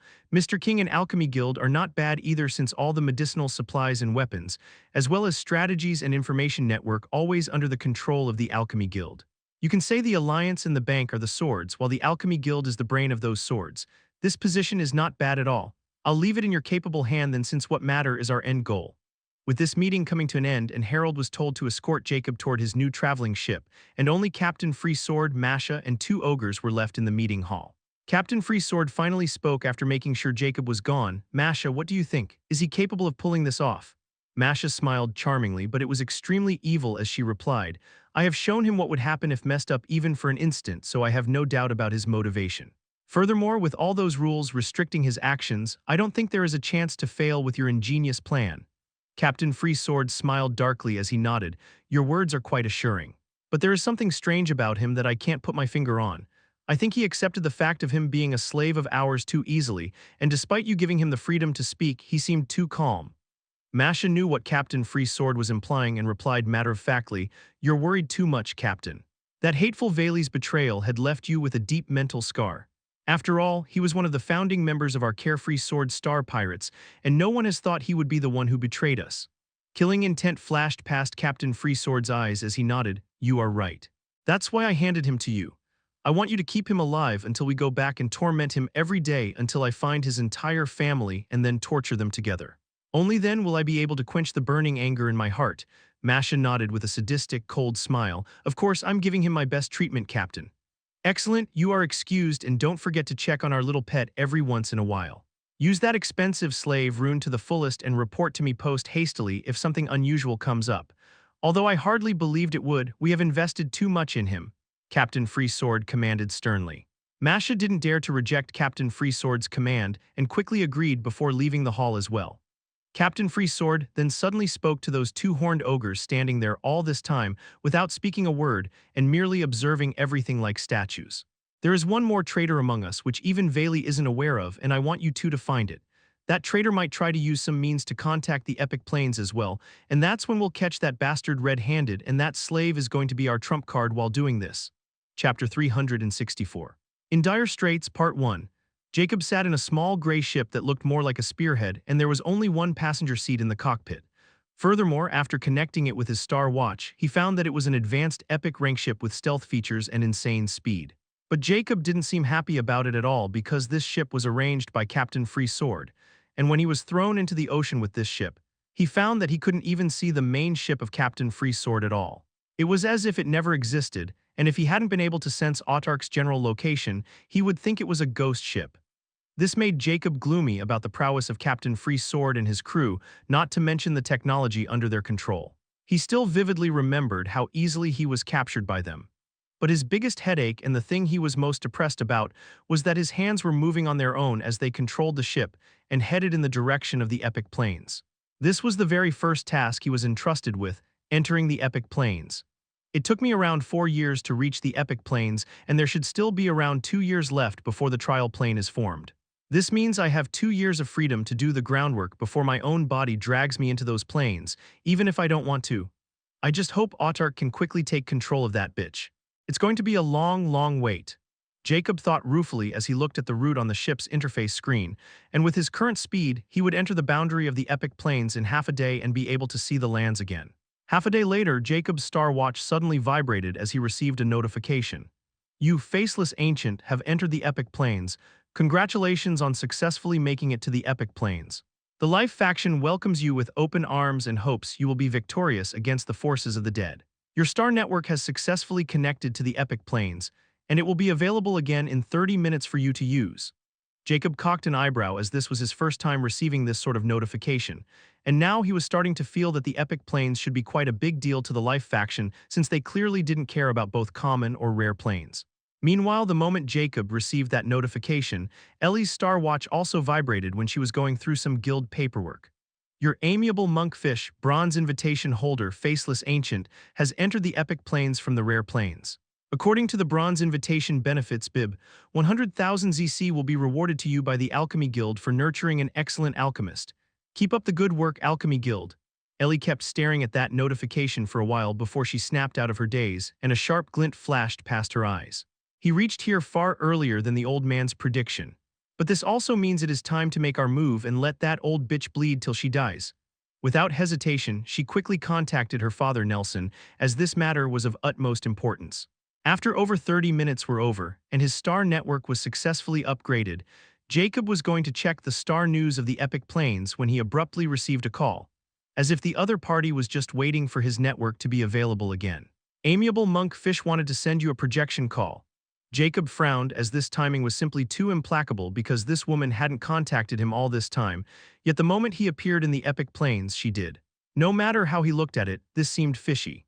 Yet his damn hand moved on its own to accept the call because he had to build a good relationship with the higher-ups of the three hegemonies, and Ellie perfectly matched that description. HMPH, Jacob scoffed annoyingly as his windbreaker and mask appeared on his face. Although his body was now not reliable, his magic and mind were perfectly under his control, and he was going to keep his appearance a secret like he always does, especially now. Ellie's projection appeared again, but this time she seemed to be standing in the open, and behind her were herb fields with herbs that Jacob had never seen before. "What do I owe the honor today, Miss Vice President?" Jacob impassively greeted. "Cut the nonsense. Where are you in the Epic Plains Star Ocean? Give me your coordinates and I'll send my people to escort you into the alchemy region," Ellie coldly demanded, and her tone clearly indicated that she wouldn't take no for an answer. But Jacob was not just anyone, and he was alarmed by Ellie's words. "How did she know I'm in the Epic Plains Star Ocean? Can she track me?" Jacob was quite grim about this new development, and from Ellie's tone she seemed to be quite hasty, as if she couldn't wait to get her hands on him. "How do you know I'm in the Epic Plains?" Jacob coldly asked, as this question was more important. Ellie squinted her eyes and coldly said, "You are not in a position to ask me this question. I'll repeat it again and more clearly this time. If you don't give me your position, you'll be under siege by the entire mercenary army of the bank, and they will do anything to make sure you die before you can take a single step on the soil of the Epic Plains." Jacob's eyes narrowed as his heart went cold because he didn't think Ellie would reveal this sort of thing, and she clearly didn't have a reason to lie to him either. He also knew about Lucy and the damage he inflicted on the bank in the rare plains, so he was prepared for their retaliation. But he never thought it could come as soon as he just entered the Epic Plains. Chapter 365. In Dire Straits, Part 2. Jacob suddenly thought that his situation was simply too fishy, and Ellie appeared dubious no matter how he scrutinized this. First, the moment he appeared closer to the Epic Plains, Ellie somehow knew and contacted him post-hastily. Second, she somehow seems to know beforehand that Bank is after his life, yet she only decides to reveal it after he comes to Epic Plains, not in a 4-year time when he was still traveling. "You say I'm not in a position to ask you this question, but I say I am because it appeared to me that you are afraid of me dying, which is quite a surprise since we don't know each other that well, nor I'm someone worth caring about. So here's what I'm going to do. I'm going to call Miss Bank Manager and see if I can make her give up on killing me. If not, then I'll take my chance since it appears I can't trust anybody in this place," Jacob coldly replied while he was looking at Ellie like a hawk. Although he sounds arrogant, and it even appears he is not going to listen to Ellie at all. In fact, he was just fishing for clues about this entire situation. After meeting with Captain Freesword and his crew, Ellie and the Epic Plains seems quite insignificant in front of the true terror of uniques. Furthermore, he now has an advanced epic ship which was more than enough to preserve his life. If he had that rare ship, then he might have agreed to Ellie's help and won't dare to offend her, but right now, his only goal was to enter the Epic Plains and then take full advantage of those 2 years to prepare for worse. While his body might not react in the same manner as his mind does, but it can only screw him in some special cases, and as long as the mind was not under anyone's control, everything was salvageable. Ellie's eyes narrowed as they were icy. She uttered, "You'll regret it." With that, she cut off the call without even bothering to hear his reply. Just when she cut the call, she looked ahead of herself, and Nelson was right there smiling slyly as if he just won some sort of prize after cheating. "HMPH, how do you know he'll react in this way and won't take my help?" Ellie asked with pursed lips as she looked at her father, who always gave her the creeps with his ability to predict almost everything. Nelson's smile widened. "Little girl, I told you, if you want to be like your old man, then you have to be patient and study hard, and also spend ample time with your old man. But you refused, and now you have lost the bet and have to spend 5 days with me doing father-daughter bonding." Ellie's eyes went sharp like blades. "If you dare to do anything silly, I'll leave." "But he didn't do one thing you say he would. He's going to contact that old bitch." Nelson chuckled as he shook his head. "He won't. He was just testing the waters. He wanted to know if you have some way to know his position or anyone else, as a matter of fact. He won't take the risk to alert his enemy as long as he wasn't sure if Lucy also had the ability to know his position. And if you hadn't cut the connected call when you did and continued to talk, he would have sensed that you might have something to do with this entire situation he's in. Now he'll just presume whatever he wants to without any hard evidence and might hold some grudge and vigilance toward you, but so what? In the end, all we need him to do is come to the Epic Plains and we'll be strangers. If he dies, then we won't lose anything, and if he succeeded, then we'll get everything. Now that you have alerted him, he'll make sure to keep an eye out for those scouts sent by dear old Lucy. All we have to do is make sure she won't find out about his entering the Epic Plains Star Ocean already, or she'll do anything to make sure he won't stop foot on the lands." Just give our scouts a signal to interfere the moment they sense something out of the ordinary going on, and if nothing goes wrong, you'll have the scripture of blank by the end of this week," Nelson confidently declared without any hint of doubt. Ellie's eyes shimmered with a hint of ecstasy. "Let's hope you're right. But what do you want to do with him when he comes to the Epic Plains? You know, if he found out that we have played him like a fiddle, he'll hold a pretty solid grudge against me." Nelson's smile suddenly turned cold as he uttered, "He's just a lucky commoner who has no idea just how deep the waters of Epic Plains run. Besides, with how careful he has been, I'm sure he'll know his place. In Epic Plains, without the spot or 3 hegemonies, no one can evolve and reach the apex. He's already banned from the Alliance, and once Lucy suffered that terrible loss because of him, she would rather kill him personally than let him join the mercenary agency. So now you tell me, if you just happen to kick him out from the guild as well, do you think he has any way to flourish in the Epic Plains?" Nelson questioned with a dark smile. Ellie's eyes went wide slightly as she suddenly laughed. "Ha ha ha, old man, now I understand why even that old bitch Lucy didn't dare to show her arrogance around you and appeared all vigilance. You are simply too evil. Now, this is not a way to call your daddy. I'm nothing but a humble old dad who's looking after his little girl. One day you'll understand once you have your own children and my grandchildren." Nelson grinned teasingly, which made Ellie instantly fly into a rage. Chapter 366, In Dire Straits Part 3, You'll Regret It. When Ellie abruptly cut off the call, Jacob's expression warped because this didn't go as he expected it to. "That bloody tramp," he cursed furiously before a bitter expression appeared on his face. His luck was getting worse ever since he had come to the Epic Plains, and he started to doubt that it was all the result of that good luck in the rare plains. Nevertheless, he quickly calmed down and started to think about how he should proceed now with the bombshell Ellie just dropped on him. The first thing he did was stowed away his star watch in the pendant, since he wasn't sure anymore about not being monitored, especially when he thought about those star hackers he learned from Captain Freesword. As for calling Lucy to reconcile, he was not going to do it since it might expose his whereabouts. He was just bluffing to get some sort of reaction out of Ellie, and he even thought it was her who was going after his life under the pretext of Lucy. But it doesn't go as he planned, and now he can only presume and prepare for the worst. "Come on, damn it, what are you so afraid about? Remember, epics won't stand a chance against your hexes anymore." Jacob chided himself in a loud voice as he didn't know why he was feeling so afraid of those epics. But he knew it was all because of the psychological effects those damn uniques had left on him, and he was now afraid of everything. Jacob's biggest trump card against the epics was his extraordinary rank hex magic core and the 3 innate hex spells he has acquired from it in the rare planes. Slumber Hex, No Agility Hex, and Powerless Hex. After traveling for over 3 years, Jacob was fully familiar with his magic abilities.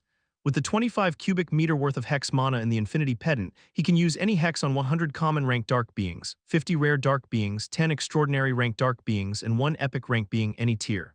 As for the time limit, it was now 3 hours for any rank being. Right now, what limits Jacob the most is the mana limitation, because the book he took from the graveyard also required a tremendous amount of hex mana to open it. Jacob has once tried to open the book, but even with every ounce of mana he had, he couldn't only lift the cover by a few centimeters before all the main ran out.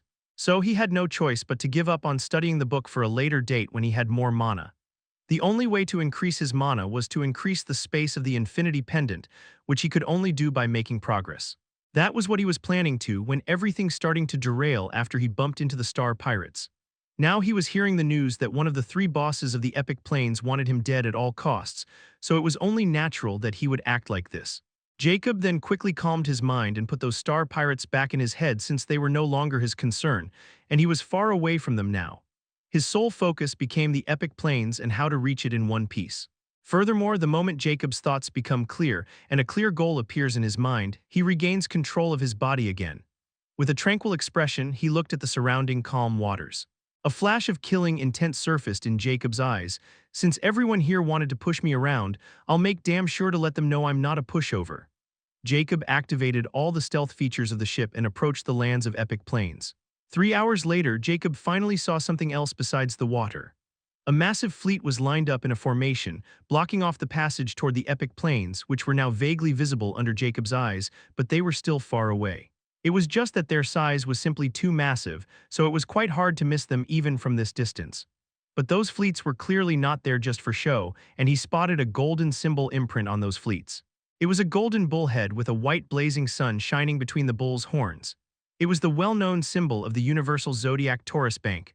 This also proved that Ellie was speaking the truth about Lucy being bloody for him, and those fleets were all epic treasure ships. He could even tell that the commanding ship of this fleet was in no way inferior to the ship he was controlling right now. If Captain Free Sword knew that there was such a welcome waiting for Jacob just at the entrance of the Epic Plains, he might have never selected Jacob for this job at all. Jacob stopped the ship a few miles from that perimeter, as he didn't think for a second that those guys won't have powerful scanners to pick up on his ship. If Lucy was investing so much to get rid of him, then he needed to think like she was coming at him with everything she had in her arsenal. Then Jacob took out something from the advanced epic grade space ring he was given by Captain Free Sword, which contained all the things prepared for him just for this endeavor. And its space was 250 cubic meters, which were larger than the basic epic grade space rings he got from Azero. What he took from it was a black Zenati suit which looked extremely normal and nothing but a plain thin fabric. If Jacob wasn't told that it was an advanced epic grade skin body armor, he might have thought that the captain was duping him. When Jacob undressed and tried to wear it, he was astonished because the moment the body armor draped over his body, a cold sensation suddenly rose from the cotton-like fabric, and it started to shift over his body, making itself fully attached to his skin. Before he knew it, the armor was completely wrapped around his body like his skin, and the next moment it started to change color, and under Jacob's astonished eyes, it turned just like the color of his skin. Now no one would be able to tell if he was buck naked or wearing advanced epic-grade armor, no one but Jacob himself. Chapter 367, In Dire Straits, Part 4. Donning the epic armor, Jacob wore his mask, and the next moment he stowed away the epic ship and directly splashed into the cold ocean. Jacob's plan was quite simple. Since those guys were blocking the surface, he should just go past them from underwater. Furthermore, it would also increase the chances of him being detected by their radars, and he can already hold his breath underwater for hours, so it was his best option to escape their trap safely. However, Jacob soon found just how wrong he was when he had been. When he was swimming like an agile fish in the 600-meter depth of the Stat Ocean, he was stopped because he found there were small submarines patrolling the underwater. Since I can think of this, then why not them? Jacob bitterly thought as he was forced to enter even more deep water. The Star Ocean was simply too deep, and during his voyage, Jacob once tried to use the art of nature, but he was shocked to discover that he couldn't find the ocean bed even after diving 3 to 4 miles into it. This instantly made him drop that notion, and he returned since the deeper he went, the darker the Star Ocean became like an abyss, not to mention chilly and a feeling of unknown hidden danger. However, right now, Jacob's situation is quite special. He didn't want to alert Lucy of his arrival and silently entered the Epic Plains and kept a low profile. As Jacob dived deeper, the colder and darker the water became while pressure was also rising, which was not a concern of Jacob right now. After diving for over 1,500 feet, Jacob moved forward again, but after he moved for about 50 meters, he suddenly spotted a faint glow, and he knew the enemy was also patrolling this depth as well. However, this time, he didn't spot more than 5 lights, which also meant he was getting further away from their patrolling area and decided to go even deeper. However, when Jacob was over 22 feet deep into the ocean, he was surprised when he suddenly bumped into a hard surface, and upon focusing, he saw he was at the ocean bed.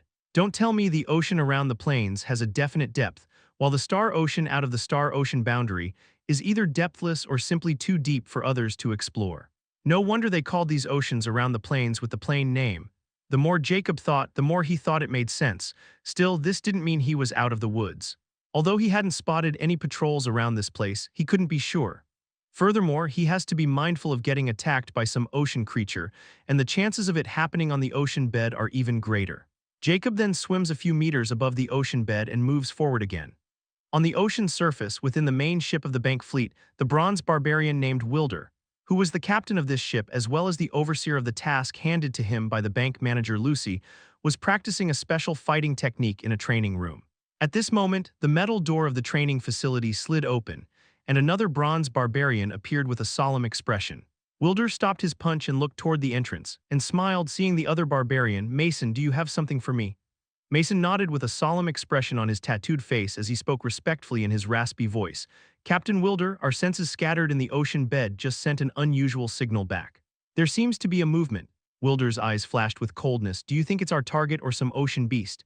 "It's hard to say, but our men have cleared every such creature in our perimeter, and if it comes from the Epic Plains side, the sensors would also trigger from that side, but the sensor has triggered from the other side, which is the red zone. So we have to take it seriously, even if it's just a stray. We have to kill it to make sure no one goes past us without our knowledge." The bank manager's instructions were quite clear about this exact point. Mason solemnly replied. Wilder nodded in approval. I can always count on you, Mason. You never lost sight of our goal, and that's why I trust your judgment the most. This time we can't mess up even for a moment, or we'll suffer a terrible fate. Send our killer subs to investigate, and whatever is crawling in that place, I want it killed and its body delivered to me by the end of the day. Mason solemnly nodded. I shall see to it myself. He then quickly left toward the command center to follow up on the captain's order post hastily. Wilder couldn't help but sigh ruefully after Mason left and the door was closed again. He muttered with a depressed expression, just what in the world is the bank manager guarding against? She put so many resources into it, and with the trial looming overhead at that. Isn't she afraid that the bank would question her if they found out all those resources were being used on her personal ventures? In the end, he smiled bitterly. Who I'm kidding. That old fox always has 10 countermeasures in place for such occasions. I should feel pity for whoever has offended her. Jacob swam for about 15 minutes without finding any patrols. But instead of getting confidence and relief, he was getting impatience and feeling a strange unease. Because when he thought about how those guys were patrolling the depth of the oceans, why would they leave the ocean bed alone? Jacob then thought about something and the bronze disc appeared right under his feet. He activated its stealth and his speed also increased quite a lot. As for why he didn't use it on the surface, it was because, according to his estimate, this disc was only a basic epic grade, and those guys would clearly have measures for such objects as well. So going under the ocean gave him a fair chance, and with this darkness, the stealth of this disc was even more flawless. Just as he took out the bronze disc and activated it for about 2 minutes, he suddenly spotted many faint lights coming right in his direction. Chapter 368, In Dire Straits, Part 5. I hate it when my intuition is right, Jacob grimaced as he saw those faint lights drawing nearer. Although those lights weren't coming exactly his way, they weren't far from his position that much. This at least made one thing clearer to Jacob. Those guys on the surface seemed to have the means to monitor even these depths of the Star Ocean. And that's why they didn't bother to place any patrols. Since they were not coming in his direction for now, Jacob wanted to keep it that way and moved very slowly so he won't create commotion in the water. The team sent to the bottom of the ocean contained 8 submarines that were shaped like a shark and even designed that way, but their color was black and blue. These submarines were advanced epicranked killer submarines, and they were the bank's biggest trump card, and each of them could cost an arm and leg. Only the top powers within the 3 hegemonies have limited numbers of them, and they were built specifically to battle and travel within the Star Ocean. This time, Lucy has sent these 8 killer subs to make sure nothing got passed by the boundary she had made Wilder set. The 8 submariners of these killer subs were all at least epic tier-7 or tier-8 rank universal mercenaries, which made them at least a class epic rank universal mercenaries.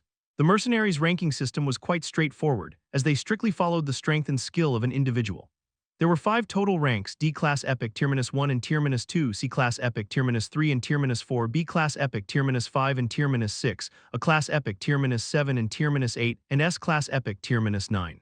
The S-Class Epic was the most powerful force of the bank, and even Lucy can't dispatch them on a whim as they stand at the very top of the Epic Plains food chain. Only Wilder among this fleet was an S-Class, and he was only following Lucy's every command because he was a bronze invitation. Furthermore, this entire fleet was filled with loyal men under Wilder's command. Any S-Class universal mercenary would have this sort of force under them, and they were not to be taken lightly as well. But these guys were all guns for hire, and as long as it paid nice, they were willing to put their lives at risk. This at least gave them the freedom to do whatever they wanted. Albeit only after stepping into the waters will one actually understand just how deep they are, and it was the same case for any hegemony. Just like right now, Wilder and his crew, built solely on bronze barbarians, were virtually doing all this work for nothing but Lucy's grace and to keep their tribe safe. Although it appeared there was no racial factor included in the Epic Plains. In truth, no one can change one's love for their own kind, and only those absolutely cold-blooded individuals can let it go, and the barbarians' race rarely had such individuals. Tell me, Killer 4, do you find our rat? A barbarian with a bald head questioned while he surveyed the pitch-black depth of the ocean. Negative, Alpha Killer, but this sure is the place where the sensors picked up the last movement of our rat. Awaiting your further command. A deep voice rang from the killer sub's interface controller.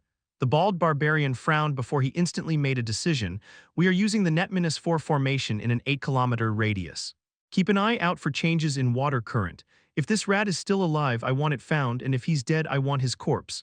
Roger. 7 voices rang in unison after hearing the Alpha leader's command, and those 8 killer subs started to head in a straight line. When the 8 of them were a mile apart from each other, a virtual map was built in each of the subs' interfaces. All right, let's find this son of a bitch and go back and have drinks. This place is damn suffocating. The Alpha Killer chuckled with a cold expression. Heh, it seems Alpha Killer has finally decided to be generous for once. A woman's voice rang in a joking manner. Everyone laughed while the Alpha Killer merely snickered and started to control the sub and move forward, and the 7 others moved in sync with him. As they all moved forward, the virtual map kept blinking.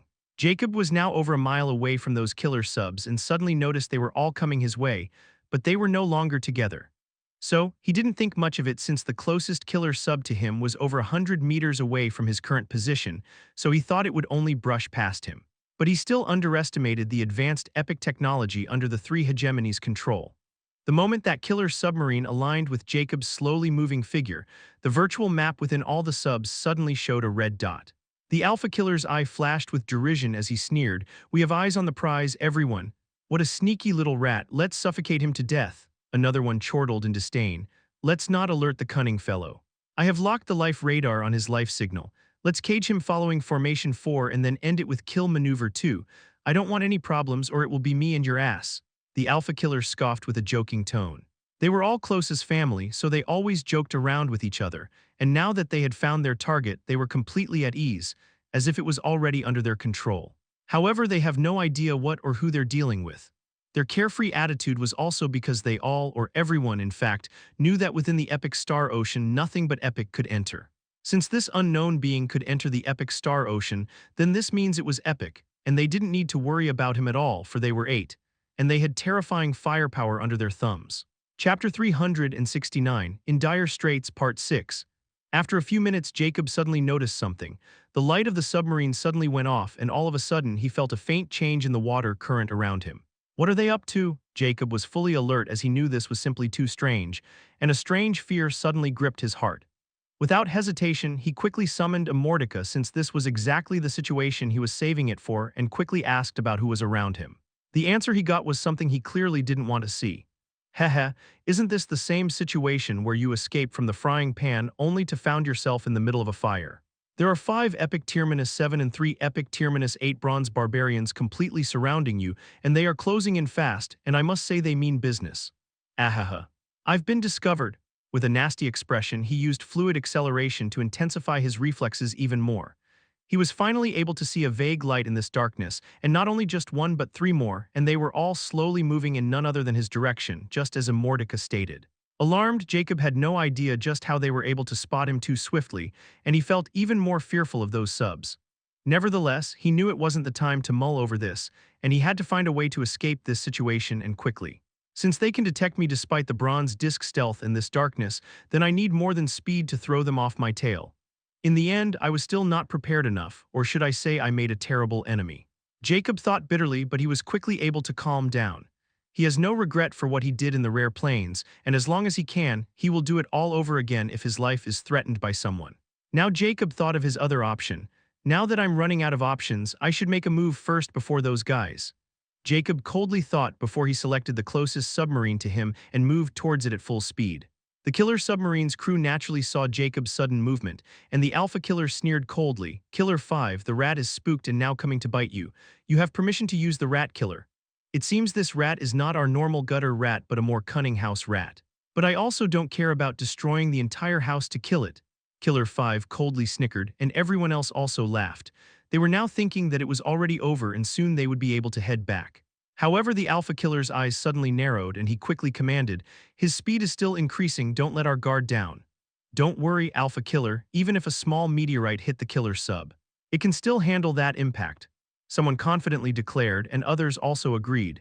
Jacob was finally able to see the shark-like killer submarine, and he instantly spotted 2 heavy machine guns and 8 small missiles on 2 of its fins. Furthermore, they were all locked in Jacob's direction, and without any warning the machine guns suddenly started to spit fire, catching Jacob completely off guard. Water magic bullets. Jacob wasn't a fool as he was instantly able to spot the purple sheen on those incoming bullets.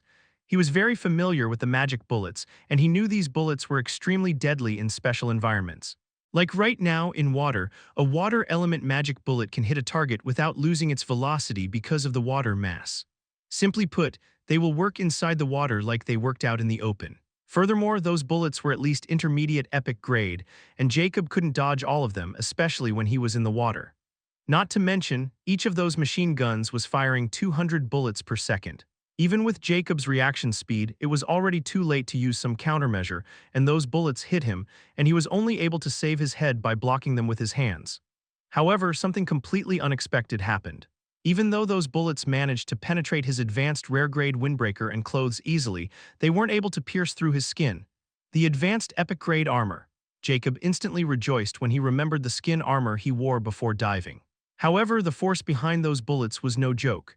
They instantly pushed him back, not to mention, despite not getting penetrated by those bullets, they still hurt like a dog bite whenever they hit on his skin. Jacob almost suffered this sort of pain for 2,000 rounds, and he felt his internal organs were all completely jumbled up, and even blood started to trickle from his orifice. However, he was still alive, and that's what mattered to him the most, or if he hadn't worn that armor, there would be thousands of holes in his body. All he wanted to do was to come close enough to the sub so he could see the pilot because it was necessary to cast a hex. But he never expected this kind of firepower awaits him the moment he got closer, and now he was barely conscious, and every single part of his body hurt like hell. Furthermore, he was out of breath as well, and with all those injuries, his situation was quite critical. At this moment, he saw the submarine coming closer toward him, probably coming to check if he was dead or alive. "No, I can't just die or be captured again." Jacob gritted his teeth as he endured and tried to keep himself stable as possible and let the submarine come closer. "I think the rat is exterminated, just heading there to confirm." "Oh, I want to ask, will the leader mind if we delivered a corpse filled with holes?" A young barbarian with short hair questioned jokingly as head toward Jacob's floating body. However, his confident expression suddenly crumbled when he flashed a light over his body and his eyes dilated in shock. Chapter 370. In Dire Straits, Part 7. However, his confident expression suddenly crumbled when he flashed a light over his body, and his eyes dilated in shock. Because the moment, the corpse was holding a sniper rifle with a long barrier which looked more like a slender cannon barrel, and it was pointing at the submarine, and he was just done loading the magazine filled with glowing bullets. Before Killer 5 could react after snapping out of his initial shock, Jacob had already pulled the trigger and shot the first atomic bullet from the Iron Titan sniper rifle. The distance between the sub and the rifle barrel was around 3 to 4 meters, and the atomic bullet landed directly at the pointy head of the shark-like killer submarine. Boom! A massive explosion happens underwater, and it creates powerful water waves which send Jacob flying like a broken kite. He was barely able to stow away the rifle and take as less damage as possible, and it was all because he was still in the depth of the ocean. Nevertheless, that atomic bullet was something at the level of an advanced epic magic bullet or even more powerful. After firing it from that distance, Jacob felt all the organs in his body jumbled up even more badly. After vomiting a huge mouthful of blood, Jacob was now completely out of breath, and he couldn't hold it anymore, so without caring about anything, he used the bronze disc. He started to pierce toward the surface while barely holding on to his stubborn will to live. On the other hand, the crew also heard the massive explosion as they could clearly feel the shock waves pushing their subs behind. The formation also seemed to be broken of this, and they all lost sight of Jacob. However, they were more concerned about their comrade, Killer 5, because when the explosion happened, they lost the signal of his sub. "Killer 5, what is your current status? What happened just now? Answer me, damn it." Alpha Killer had a very ugly expression as he never expected this sort of situation to arise. Furthermore, by that explosion's aftermath, he could tell it was not just any random explosion, but a terrifying one created with technology on par with killer submarines. Now he no longer dared to underestimate the enemy they were hunting, and it was even more clear that it was not just any random sea beast either but an intelligent being like them. "I am fine. Just slightly dizzy and my body aches all over." Killer 5's grunted in a hoarse voice at this moment, and the connection was re-established again, which made Alpha Killer sigh in relief. "What just happened?" he coldly questioned with a hint of killing intent. "I was shot at by a powerful bullet, and it has to be an advanced epic grade, and so was the gun. Because it left a crack in my sub, and if I was shot again in the same spot, I'm afraid I'll be nothing but a roasted lump of meat," Killer 5 stated with a hint of fear. "Not only that rat managed to escape alive after taking the full volley of my machine guns, but he even played dead and waited for me to come closer before using that trump card. However, I don't think he's in that good shape either, especially after taking that sort of explosion without any cover from that closer. Not to mention he should be at least wounded by my previous attack, or he would have stayed to finish me off. I think he had taken advantage of the explosion and fled. We need to finish him off. Moreover, I think this is the target we've been searching for all this time." Alpha Killer's eyes were deadly cold as he nodded faintly before he stated in a grave voice, "Sent the red goal signal back to the main ship. Let's show this prick it's not easy to run away after wounding a barbarian." Jacob had no idea what was coming as right now, what he wanted was a breath of air, and he was still over a mile away from reaching the surface. Nevertheless, his bloodshot eyes were completely opened as he was moving upward while leaving a faint crimson in the clear water.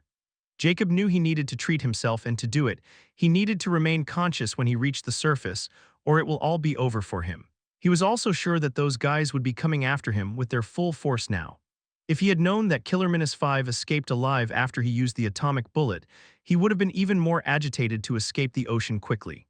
On the surface, Wilder, followed by Mason, entered the main ship control room after he received the news about the potential target's appearance in the depth of the ocean. And he even managed to escape the killer subs while almost destroying one in the process. The operators all looked at Wilder with cold eyes like hungry wolves who were ready to go on a hunt. They were all aimlessly wandering in this place for almost 2 years now. Now that their potential target has appeared, this means as long as they can put him down, they can return to the comfort of their families and also earn a huge lump sum in the process. Wilder solemnly looks at his people who have been following him for years now, and they are all loyal to him. He coldly declared, "I know you all have already heard what happened down there, so I don't need to tell you just what kind of person we're dealing with. But I also know no one here is afraid of the danger. But you all are all worried about our wounded comrade's safety and well-being and want to make his assailant pay the bloody price.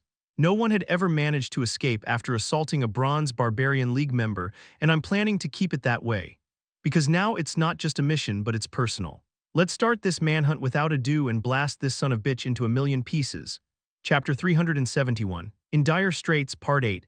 At this moment, with a large splash, something shot out from the ocean, but strangely no physical object could be seen. It was naturally Jacob in stealth, but his condition was extremely terrible as he panted crazily while, with every breath, blood mixed with water gushed out from his mouth. Without hesitation, he entered 20x acceleration and started to eat anything with high nutrition value in his pendant, mostly healing pills and potions they had prepared for this sort of situation. Combined with his acceleration, his body heals at a very high speed with high digestion, and he starts to feel rejuvenated. While healing, he also takes out the 9-star rare magic core of the dark beings he had acclimated in the rare plains and started to replenish his mana. Jacob was doing all this because he was being surrounded by large ships, and he knew his invisibility was nothing but a joke against those high-level anti-stealth apparatuses. But he didn't stop using it anyway because no one can see how fast he was recovering both physically and magically. It was common knowledge that no one could recover mana directly from a magic core without processing it into a magic gem first. This ability seemed to be only common within the holders of growth-type magic cores like Autark and Jacob. Or it might have some more depth to it, and Jacob can't be sure until he has more data on it. Within a few moments, Jacob had consumed over half of his precious medicine reserve, and he was finally able to breathe normally and his body stopped itching. However, the pain from the inner organs was still there, but not as bad as before. "How many?" Jacob looked at Immortality and coldly asked while he looked at the surrounding ships. There were around 40 in total, and all of their cannons were locked right on him. "Heh, do you really want to know?" "Well, let's go with too many for you right now," Immortality wrote. Jacob didn't ask again, as that too many was already enough to tell him just what kind of situation he was dealing with. Wilder's cold voice suddenly rang from the biggest ship at this moment. "Show yourself. We know you're using some stealth spell or treasure, but I'm afraid it's not enough to hide from our detectors. I'll give you a chance to state your name before I kill you with everything I got here. You have 5 seconds to decide whether you want to die like a nameless dog or like a warrior." In truth, Wilder wanted to confirm Jacob's identity and matched it with the target's description, because there was still a possibility that this was not the target but some other unlucky fellow who was spooked by their perimeter and wanted to pass through them stealthily. But he can't be sure unless Jacob stops using the stealth, since all they can see is Jacob's red silhouette in their advanced epic-grade anti-stealth scanners, not his true appearance. Nevertheless, even if Jacob wasn't the target, those bronze barbarians won't spare him because Jacob almost killed one of their own, and their kind was very protective of each other.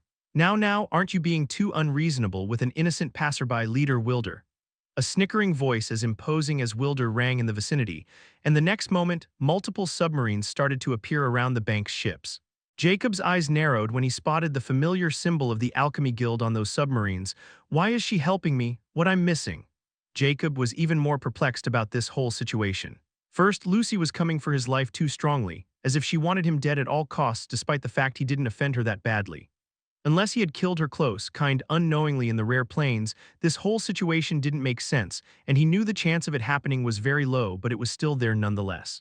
But what truly made Jacob perplexed was Ellie's involvement in this, as she clearly had ulterior motives of her own, and she seemed to be equally motivated to make sure he won't die at Lucy's hands.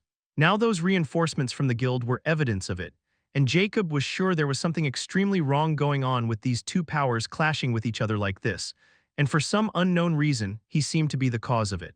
Nevertheless, Jacob's top priority was to escape this damn place, and he didn't trust the guild at all with it.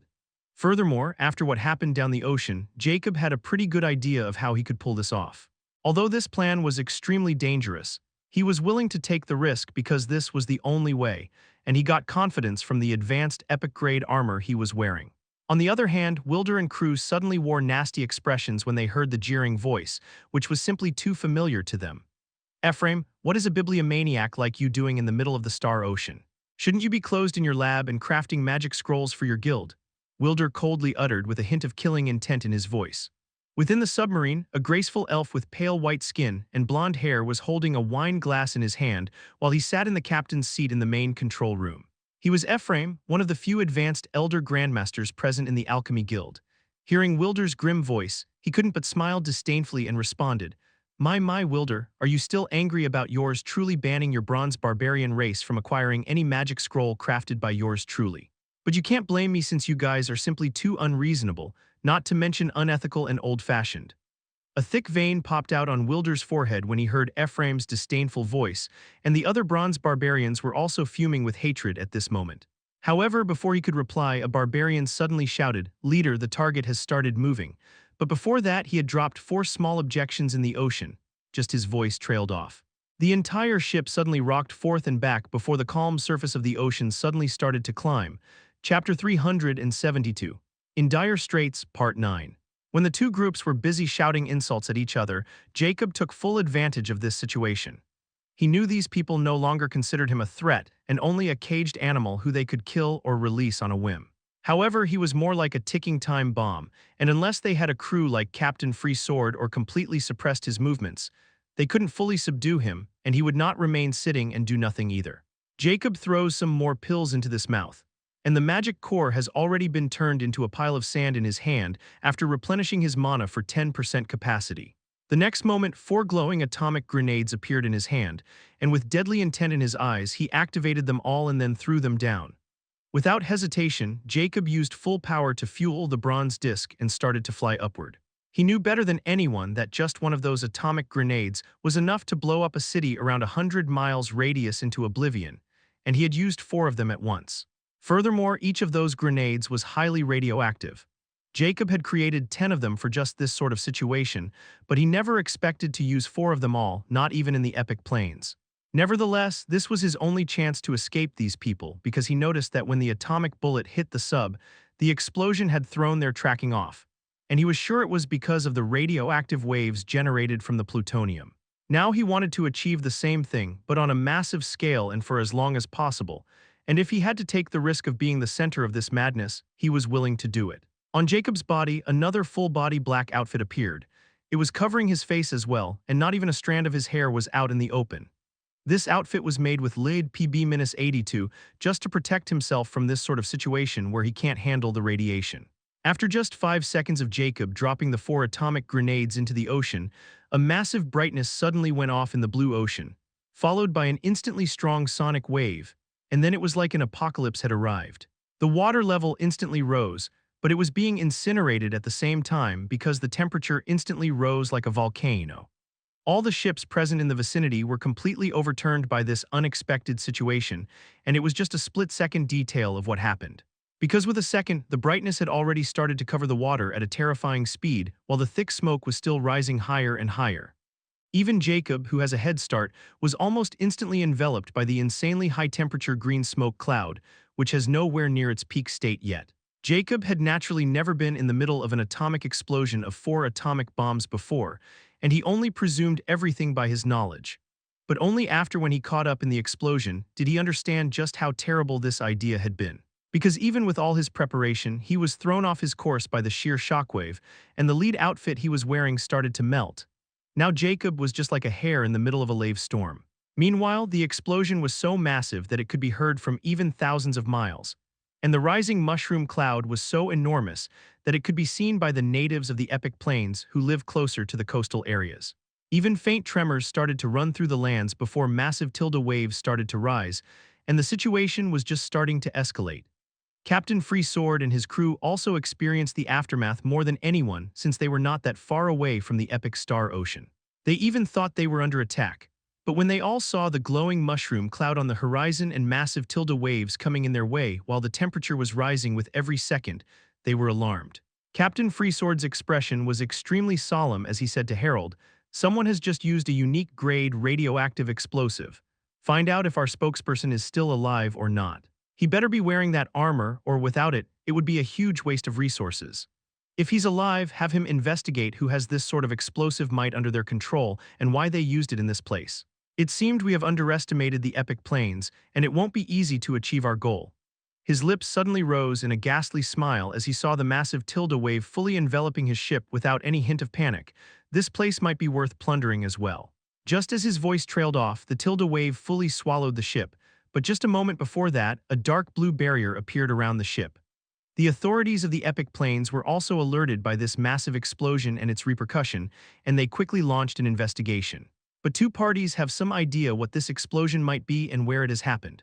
Lucy wore a grave expression as she was looking at her star watch, and a recording of the coastal areas being ravaged by the tidal waves and a massive mushroom cloud covering the entire sky was being posted on the Star News. "Did that old pervert take action personally?" she muttered with a hint of trepidation. But Lucy didn't know even Ellie and Nelson's expressions were not much different than hers right now while they were also watching the videos on the news. Ellie muttered in bewilderment at this moment while she looked at her equally startled father and asked, Did you sell one of your bombs to that bitch behind my back?" Chapter 373, A Strange Mystery. Part 1, a week after the mysterious explosion has gone off in the boundary of Epic Star Ocean.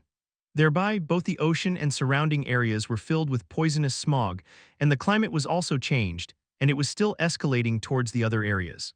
This change also started to affect the people living closer to the Star Ocean, especially anyone below the rare rank.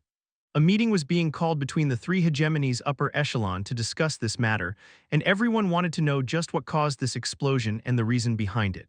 In the end, the statement published by the three hegemonies was that it was the work of the terrorist organization, the Killer Skull Society, which has been quite proactive lately, and they will do everything to uproot them for their heinous crimes against the people. However, on the same day, the Killer Skull Society condemned this statement and called this a sham of the three hegemonies to mislead the common public, and put the blame on them for hiding their own dirty business. The people could feel the tension suddenly starting to rise in the alive plains, especially when the plane trials were going to descend on them soon. Within a spacious room, Lucy, in a black dress and veil, was sitting on the edge of a triangular table while on the other edge was Nelson.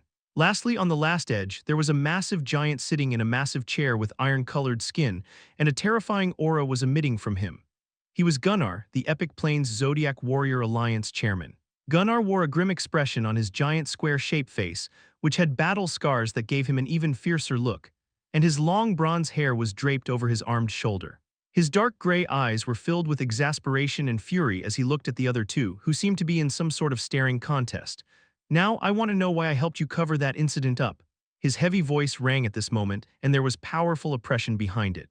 Nelson wore his usual jolly smile as he looked at Gunnar and said coolly, "Dear Chairman, it's not like I want to hide it from you, it's just that I don't even know myself."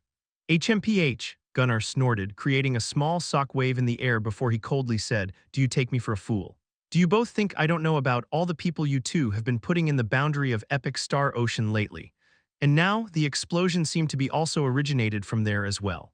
Although I don't care about a little skirmish between us or even a small occasional battle. But this time, you two have gone too far by using a radioactive explosive, and this has affected almost all of our operations near the Star Ocean." Lucy finally spoke in her melodious yet impassive voice. "I can assure you, Chairman, that explosive wasn't used by us at all. Instead of doubting me, you should question President Nelson here, who is proficient and in control of all the radioactive weaponry."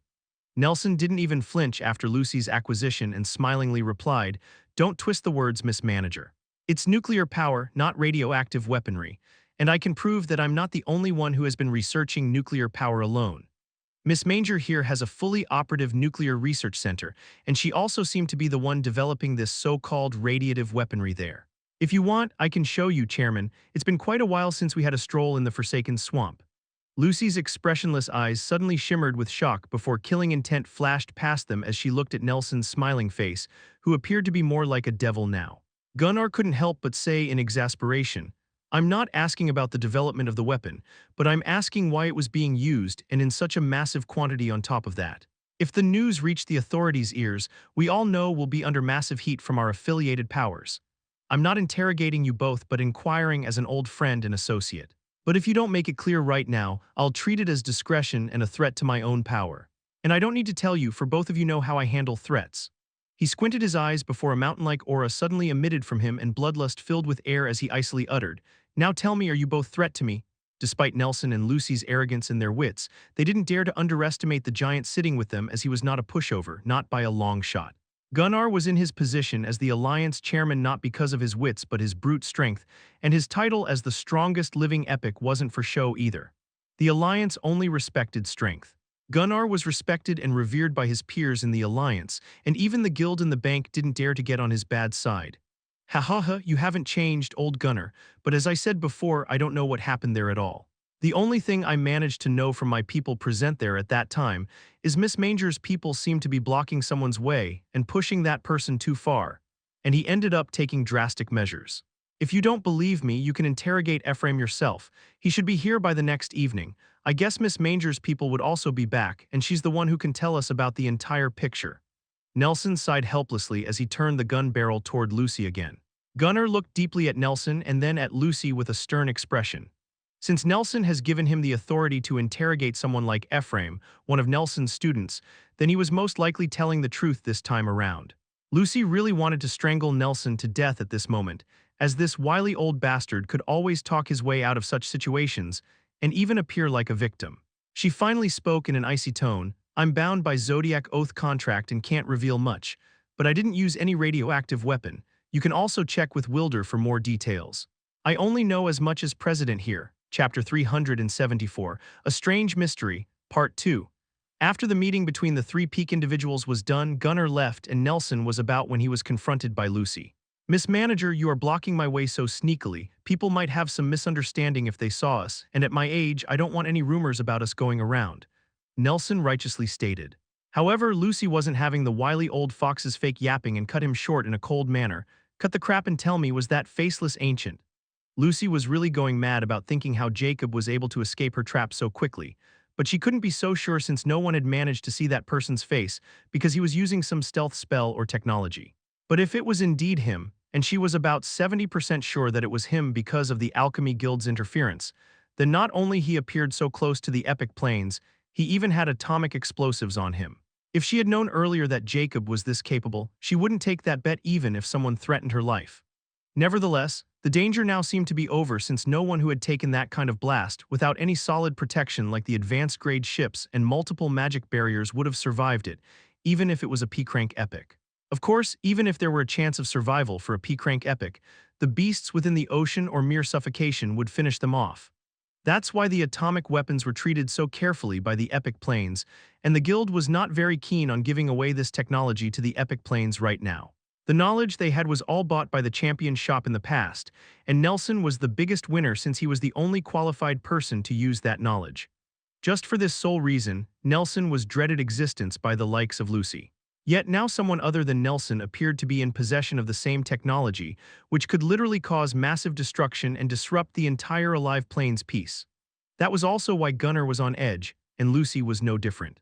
But she was even more worried about this mysterious person being the faceless ancient, since if, by any God forbid change he'd survived, she won't be able to sleep with such an enemy walking around freely. She was also sure Nelson wouldn't give away that sort of weapon to Jacob so that he could win that bet, because it was in the contract that Nelson couldn't interfere in this entire bet, nor he can use anyone or anything. So this could only mean Jacob's rise from the common plains was not normal, and he might have stumbled upon some sort of legacy that also seemed to have the knowledge of atomic weapons. Last but not least, if this person was really Jacob, then he was not only her problem but also Nelson and Ellie's, because he would hold as much grudge against them as he does with Nelson and Ellie. Although it looks like Nelson doesn't care about anyone else but himself, Lucy knows it is not true at all. And the only weak spot he has is Ellie, his daughter, and he will do anything to make sure no harm will ever reach her even if there was only a remote chance of it. Nelson naturally knew better than anyone that the person was indeed Jacob, and despite not showing it on the surface, he was already fully alert by this nobody's capability. Even he had underestimated him, and if he knew Jacob held such knowledge or weapons, he would have made friends with him instead of treating him like a puppet. But alas, it was too late and the chance was gone, and now it was time to become serious. But Lucy was not included in the list of the people he cared about, so he won't reveal anything to her. He smiled before he said meaningfully, "What faceless ancient? I'm not familiar with any person named Faceless Ancient. I'm just a retired old man who you people refuse to let go of. Sigh, my life is really full of misery and I'll die one day for the greater good of all being. Sigh." He sighed ruefully before he walked away without caring about Lucy's reaction, which was as dark a pit. But she didn't stop him or say anything as she already got her answer. He was not going to reveal anything to her. Nevertheless, this didn't mean she had run out of options, and it was still unclear if that guy was even alive or not. Although it looks like she had summoned back her people, it was just a half-truth. On an unknown location of the epic plains, Shiro, behind her mask, was looking at the projection of a masked man who was wearing a dark cloak and hood. "Why is the result of your investigation?" she asked impassively. "Truth be told, my lady, this entire event is too strange. The three hegemonies had never acknowledged us before and didn't bother even to call out our name. But now they have put all the blames for that explosion on us. I'm sure something is going on with the explosion, and it might be just the thing we need to have some influence on the epic plains. But the problem is even our top spies have no idea what is going on, and this seemed to be between the three leaders of the hegemonies." The masked man replied respectfully. Shiro squinted her eyes before she coldly asked, "Then what about the other matter I have assigned you?" This time the masked man lowered his head and said meekly, "After our last attempt had been disrupted by someone, we haven't been able to find any traces of him.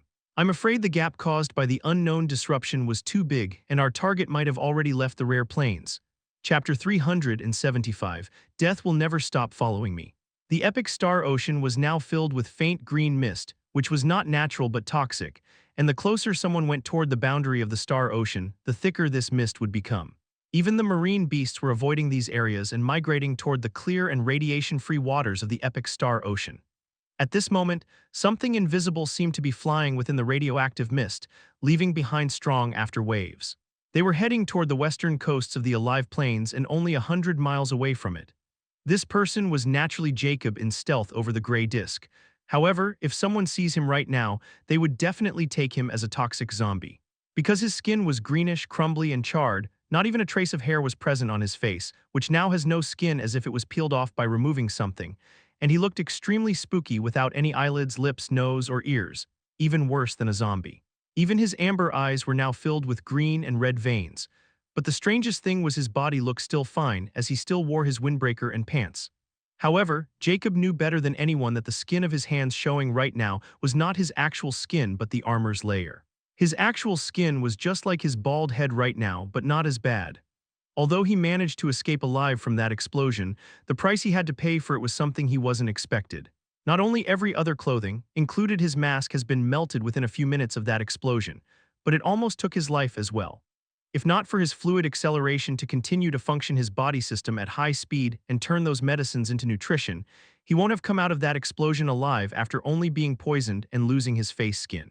Nevertheless, his will to live was as tenacious as ever, and he didn't lose consciousness that day and continued to try to escape because if he did, he'd never wake. The only thing he lost that day was the bronze disc, but he didn't care and started to chunk down everything and anything he had in his space rings or pendant. He had prepared and always replenished his supplies, and now it has come in extremely handy and become the main factor in keeping himself alive. But the problem was, with fluid acceleration and his cursed heart, he could only hold back the poison from killing him for some time. The only good news was that he had been able to hold off this long because his cursed heart seemed to be completely fine from the radiation poisoning. Yet the rest of his body wasn't at that point yet, and his skin and eyes, as well as his internal organs, were at the breaking point, and if he didn't find something to get rid of the poison fully, he'd die sooner than later. This poison was also the main reason his body wasn't healing properly. If it were under the capacity of his healing capability, he would have been already healed with how much he had consumed already. Now he was already on his final stash of food and medicine, even herbs, and he was sure he wouldn't get any help the moment he arrived at the epic plains.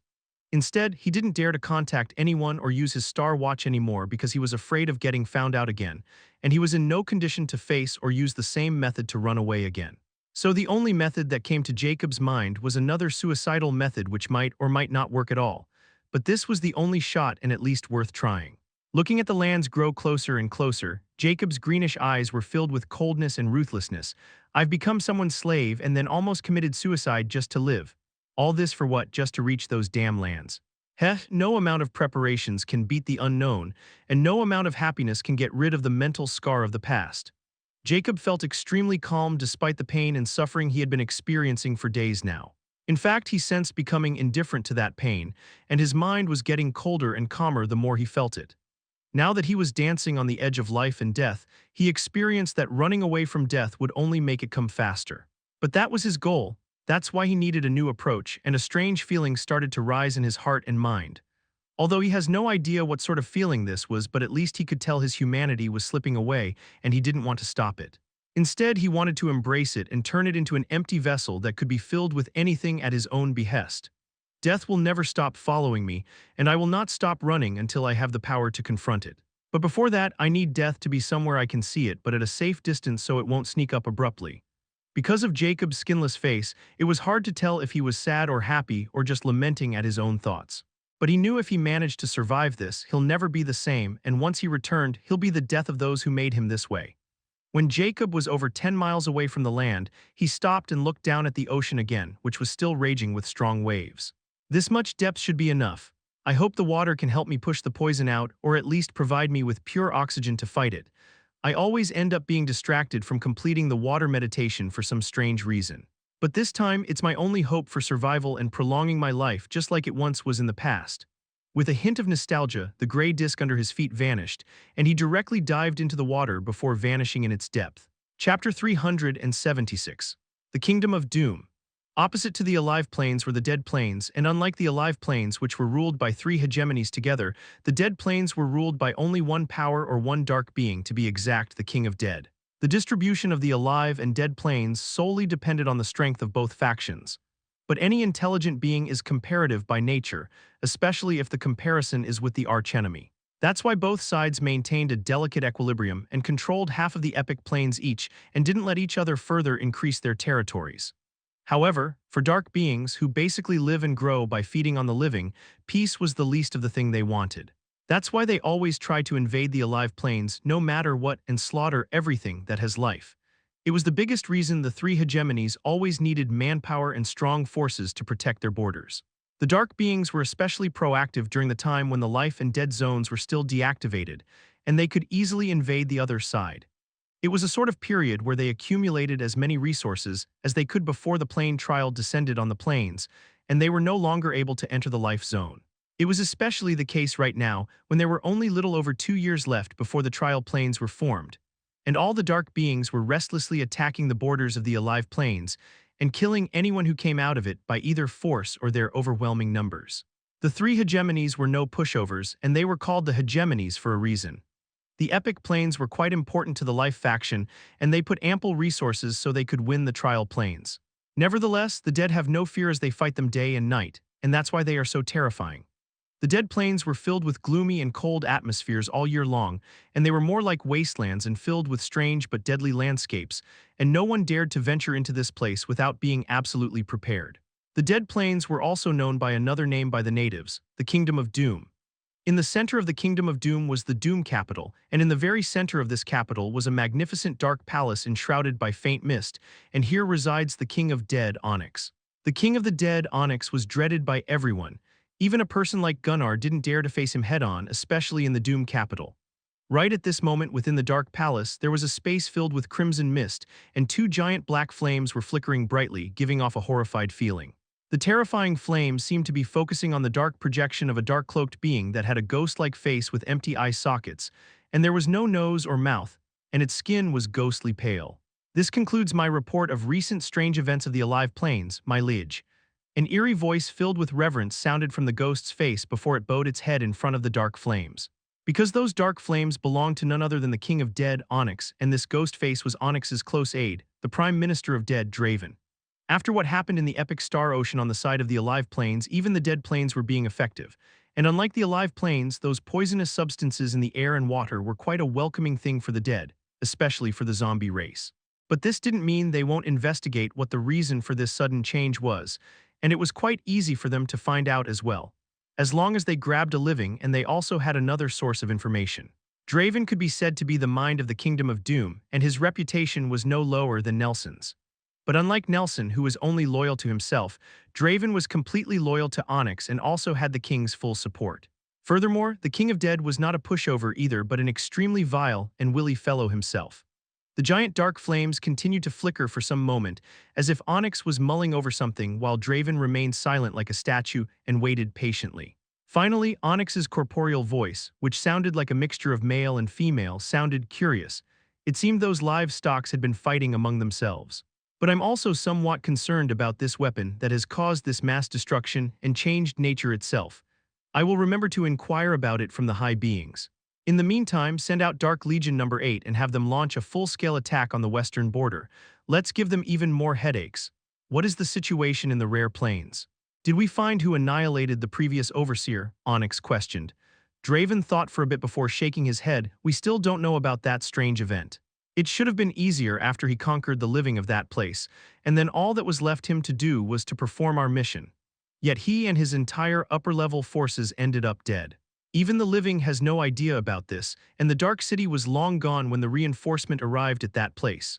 Right now, the three hegemonies have taken more than half of the rare plains, and our armies are suffering. But it's only a matter of time before everything falls into place. Then what about the target? Onyx questioned again as the black flames flickered madly. Draven trembled slightly before he kneeled down and prostrated in front of Onyx and dreadfully said, I'm ashamed, my liege, but we have lost the target, and he might not be on the rare plains at all. The crimson mist around the space churned violently before the black flames burned brightly. Onyx's cold and furious voice sounded, It's not your fault, but that incompetent thrall who had lost our assets. Chapter 377, A Distant Memory. Closer to the western shorelines of the epic alive plains because of the radioactive mist, no one dares or wants to wander around the ocean anymore. But if anyone were present, they would have been shocked because a massive whirlpool within the raging ocean had suddenly emerged a few hours ago, and for some reason it kept growing. Right now it was around 500 meters wide, and the green mist above it was also turning into a whirlwind. However, the most shocking thing was at a depth of over 200 meters, a naked person was sitting cross-legged, and he was at the epicenter of the whirlpool. But not only was he not being effective in the least bit, his body and his skin seemed to be covered with ocean blue sheen. It was Jacob who had been under the water meditation for over 24 hours and under 240 G-force. When Jacob starts the water meditation, he only does it for the sole purpose of either squashing the poison out of his body with water pressure and oxygen continuing to pump into his body, or at least lessening the effect to buy him more time. But to Jacob's surprise, as the hours passed, more pressure started to build, more and more oxygen started to gush into his body, and he felt the poison in his body slowly starting to lose effect. However, when he hit the 12th hour, a strange phenomenon occurred.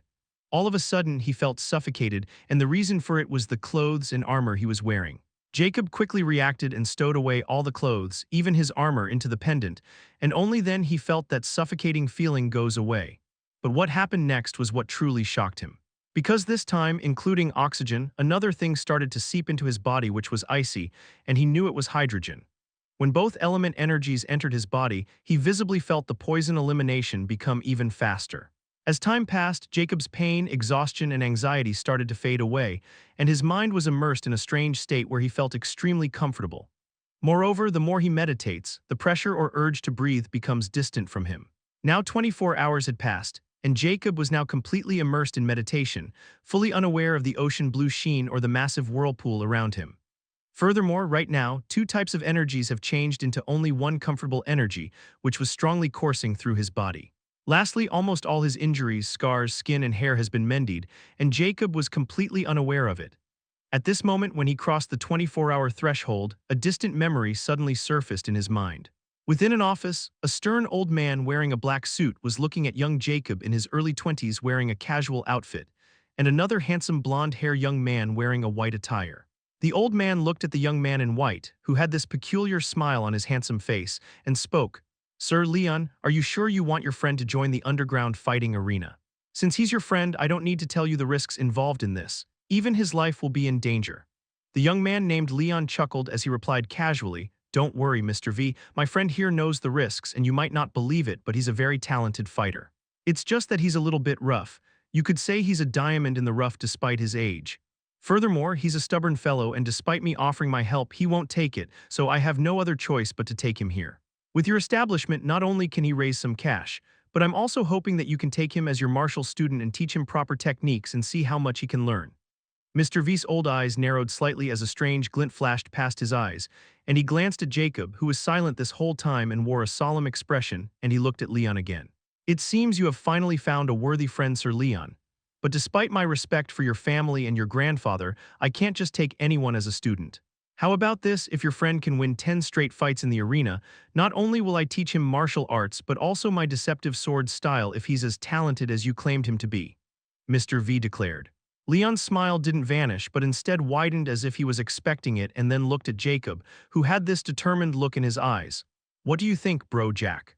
Mr. V here is a hidden master who is one of the top 5 fighters in our country, and if you can learn from him, you'll be able to become a force to be reckoned with. But I'm warning you, this will greatly disturb your studies in the university, and you might not even be alive to repay your debt. So I'm asking you again to take my help and repay me when you can. You should know money is merely a number for me." Jacob looked at Leon, and he was really moved, but still the determined look in his eyes didn't vanish, and he said, "I'm very grateful for your help, Leon, but you know me, I won't take it unless I exhaust all my options. You have already done me a huge favor to introduce me to this, sir, and I won't lose face for you." Then he looked at Mr. V, who was calmly looking at him with a peculiar glint in his eyes, and Jacob said, "Thank you for giving me this chance. From my childhood, I always wanted to learn the art of martial arts, but my circumstances were not optimal for it. Nevertheless, I have learned by watching some documentaries, and I have never failed in doing what I wanted, so please arrange the fights. I want to complete them all in 30 days. Leon was smiling on the side, while Mr. V couldn't help but look at Jacob deeply before his lips rose a little, and he said, "Then let's see what you got, little punk." Chapter 378. The Water Meditations at Completion. Oblivious to the passage of time, Jacob was fully immersed in water meditation and crossed the 48-hour threshold. Now the whirlpool around has been expanding up to a 1-mile radius, and the ocean blue sheen around his body suddenly starting to expand away from his body like a translucent bubble. When that translucent ocean blue bubble was around 1 meter in diameter around Jacob's body, the water within the bubble suddenly started to turn into a sublime blue haze and instantly simmered into Jacob's body. As the blue haze was entering Jacob's body, the water around the bubble instantly gushed into the bubble and relished the haze at a terrifying speed. Within Jacob's body, the infinity symbol-shaped, cursed heart was pulsing in a red glow, and within its one socket was resting the hex magic core like a tiny crimson sun. However, at this moment, the glowing red pulse of his heart suddenly contained a hint of blue, and just like a starry sky, the moment this blue glow appeared, ethereal starry nerve channels suddenly started to light up in Jacob's entire body. If anyone from the epic plans saw this phenomenon, they would instantly recognize it because these ethereal starry nerve channels were magic orbits. Normally, these magic orbits remain invisible, and only by special means can they be revealed or even peered into. Typically, these magic orbits would only appear when a being of star rank core was about to form an epic star core. Because to further increase the rank of magic, one needed to activate the magic orbits in special sequences and even create special pathways within the magic orbits to reach higher ranks. Magic orbits were also known for their complexity, and they were said to be as complex as reality itself. The deeper one understands them, the more one would gain power and tap into unknown latent treasures. That's where the magic scripture comes into the picture. However, if anyone right now saw Jacob's magic orbits, they would be dumbfounded because his magic orbits were crimson, and right where his heart was located, a glowing crimson star seemed to be connected with all the orbits. Not only that, but a tiny black hole was on his solar plexus, and those magic orbits seemed to be avoiding it. But the shocking thing was, at this moment, those crimson orbits starting to turn into ocean blue, and expect the crimson star, they all turned blue. Normally, if someone already had a peculiar color of magic orbits, it was almost impossible to change unless they were a blanker or used some extremely precious elixir or scripture. But one thing was the fact that there could never be more than one type of magic core present in one being. Even if someone wanted to form a new type of magic core, they needed to destroy the old one, which was akin to suicide if not done properly, yet there was still a chance to become a magic cripple for life. However, what happened afterward within Jacob's magic orbits was unheard of because a few inches below his solar plexus, where the black hole was located, just under the spot of his belly button, an ocean blue vortex started to form and started to shimmer brightly. Although it was still tiny, it just seemed like the crimson star on his heart spot, and it was becoming brighter and denser by the second, albeit slowly, but it was happening. This was actually the process of the formation of a magic core. But it should be impossible because the Crimson Star was none other than Jacob's Hex magic core, yet despite its presence, a new magic core was being formed, and the Hex magic core wasn't bothered by it or the new core by it. As the ocean blue magic core was being formed, the water around Jacob started to swirl even more, and a strange aura started to emit from Jacob. After the 48-hour mark, with every extra hour Jacob continues to meditate, the translucent bubble around him grows by an inch and the blue haze becomes denser. By the time Jacob was only a few minutes away from reaching the 72-hour mark, the bubble had already been expanding by 23 inches from its initial size, and the whirlpool was now 10 miles in size. Not only that, but if anyone stepped anyone near the area around the whirlpool, they would feel a massive change in gravity, and the closer they got, the more crushing pressure they would fall under. At this moment, Jacob's entire body seemed to be covered in sublime blue crystal, as he looked like a meticulously carved crystal statue, and only the infinity pendant on his body was completely unaffected. When the final minute of the 72 hours started, the bright sky above the ocean suddenly experienced massive change as dark thunderclouds appeared, and almost instantly it seemed stormy night had arrived. The whirlpool suddenly started to shake, and the land around as if something was going to come out by tearing the ocean. When the final second was over, the blue bubble suddenly churned, and almost instantly it burst apart. But the moment it burst apart, a strange, terrifying phenomenon occurred at the very same time. And like the bubble, the entire ocean around the radius of the whirlpool suddenly blasted into the sky, unveiling the ocean's surface. Jacob's figure, who now appeared like a pristine crystal statue, has been completely unbothered by any of these changes happening around him, was also revealed. The moment his statue-like figure came in contact with air, a terrifying aura rose, which was calm as water and deep like the ocean, and the membrane of crystal around him crumbled like a thin layer of glass and revealed his figure. Jacob's looked even more sublime than he ever had been, and his demeanor seemed to have also been undergone a strange change. His bright silver hair was now as long as his body, and the same goes for his beard. His eyelids suddenly trembled before they sprang open, revealing cold amber eyes which now contained a tint of fleeting blue color. Jacob looked at the massive crater within the ocean and the incoming water wall, which wanted to cover the abrupt void in the ocean body. Suddenly his lips curled up in a cruel smile before his tiny figure was crushed by the water wall. Chapter 379. The Zodiac Oath Contract. At this moment, standing in front of multiple projection screens, Lucy's cold eyes were filled with uncertainty. "So, none of you found anything except for some broken bronze pieces?" She coldly questioned while looking at the 5 people on the screens, and she did not sound satisfied at all. Those 5 had a helpless expression on their face, and then one of them with a reptile face and dark gray scales replied with a helpless tone, "Please forgive my insolence, lady manager. But if you want to search for someone's body after that sort of explosion and in the middle of Star Ocean at that, I think we are wasting our time. I think that person who caused this explosion is long dead. And even if he had survived, unless he's a marine beast, he would have suffocated in the ocean. And there are very high chances that some passerby ocean beast has already eaten him." A woman as beautiful as an elf with ebony skin also spoke in agreement with the statement made by the reptile-faced man. Not only her, but the Reaming Three also fully agreed because they all think this entire investigation was a fool's errand, and what they should be doing instead is preparation for the upcoming trial. But Lucy didn't even seem to hear what they just said and questioned coldly, "Tell me, did the Alchemy Guild still there?" Wilder, who was also present in one of the projections, replied, "Yes, they are also searching like us." Wilder wanted the answers more than anyone else because his crew would have almost got annihilated that day if that mysterious person had used 2 more of those explosives. But not only did he not get an explanation from Lucy, he even got berated and called incompetent by Lucy. In the end, he had to swallow his anger since Lucy didn't do anything to his tribe or crew. Even she knew it wasn't their fault at all. Nevertheless, they were all still curious about why in the world both the bank and the guild insisted on finding any clues about this guy. It was like they wanted to fully confirm whether he was dead or alive and won't breathe a sigh of relief until they knew exactly that. but searching for a dead body that should be blasted apart by that terrifying explosion in the middle of the star ocean, which was so close to the boundary of the boundless star ocean, was like searching a particular needle in the entire universe. Right at this moment, before Lucy could say anything, the 5 projections abruptly vanished, and the next moment, a glowing red interface appeared, and golden words were written in that red interface. SAAI's static voice rang at this moment as she read those golden words for Lucy, who was looking at them like she had just seen a ghost. Zodiac Oath Contract between Lucy Gabriel and Ellie N. Elliot has been concluded. According to the clauses set by both parties, if the entity Jacob Steve Star ID, Faceless Ancient, made it to the Epic Plains alone, Party A, Lucy Gabriel, will have to hand over the complete and without any alternation and original copy of the Scripture of Blank to Party B, Ellie N. Elliot within 24 hours. Party A or Party B then no longer tell about the Scripture of Blank to anyone or any content of this bet to anyone under any case. The moment any party showed intent to violate any of these clauses, SAAI has full authority to terminate them on the spot without any prior warning.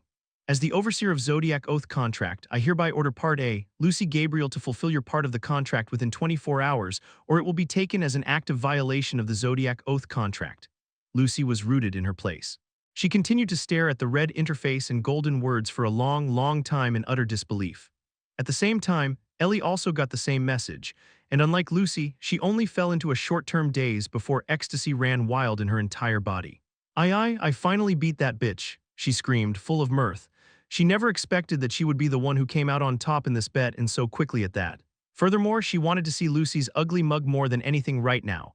But first, she quickly found her father Nelson to give him this joyous news of her triumphed victory against her loathsome enemy. But when Nelson heard the news, he didn't seem that much thrilled as she expected him to be. Instead, he sighed and said gravely, "Although we won, it also meant that the Faceless Ancient had managed to escape that ghastly blast and even reached the shores of the Epic Plains within 2 weeks of the blast. This could only mean that he is far more terrifying than we all have expected him to be. Truth be told, I wanted him to be dead and get the Zodiac Oath Contract getting null instead. This victory is not joyous until he is alive, and there is a chance of him finding out about this whole bet thing of yours." For someone who likes to joke with his daughter very much, his worried tone is evident in how much he takes Jacob seriously. Ellie also knew where Nelson was coming from in all this, but she didn't want to ruin her victorious feeling. She retorted, "Why are you so gloomily? Even if he has some means up his sleeve, he's still a nobody of the lower plains.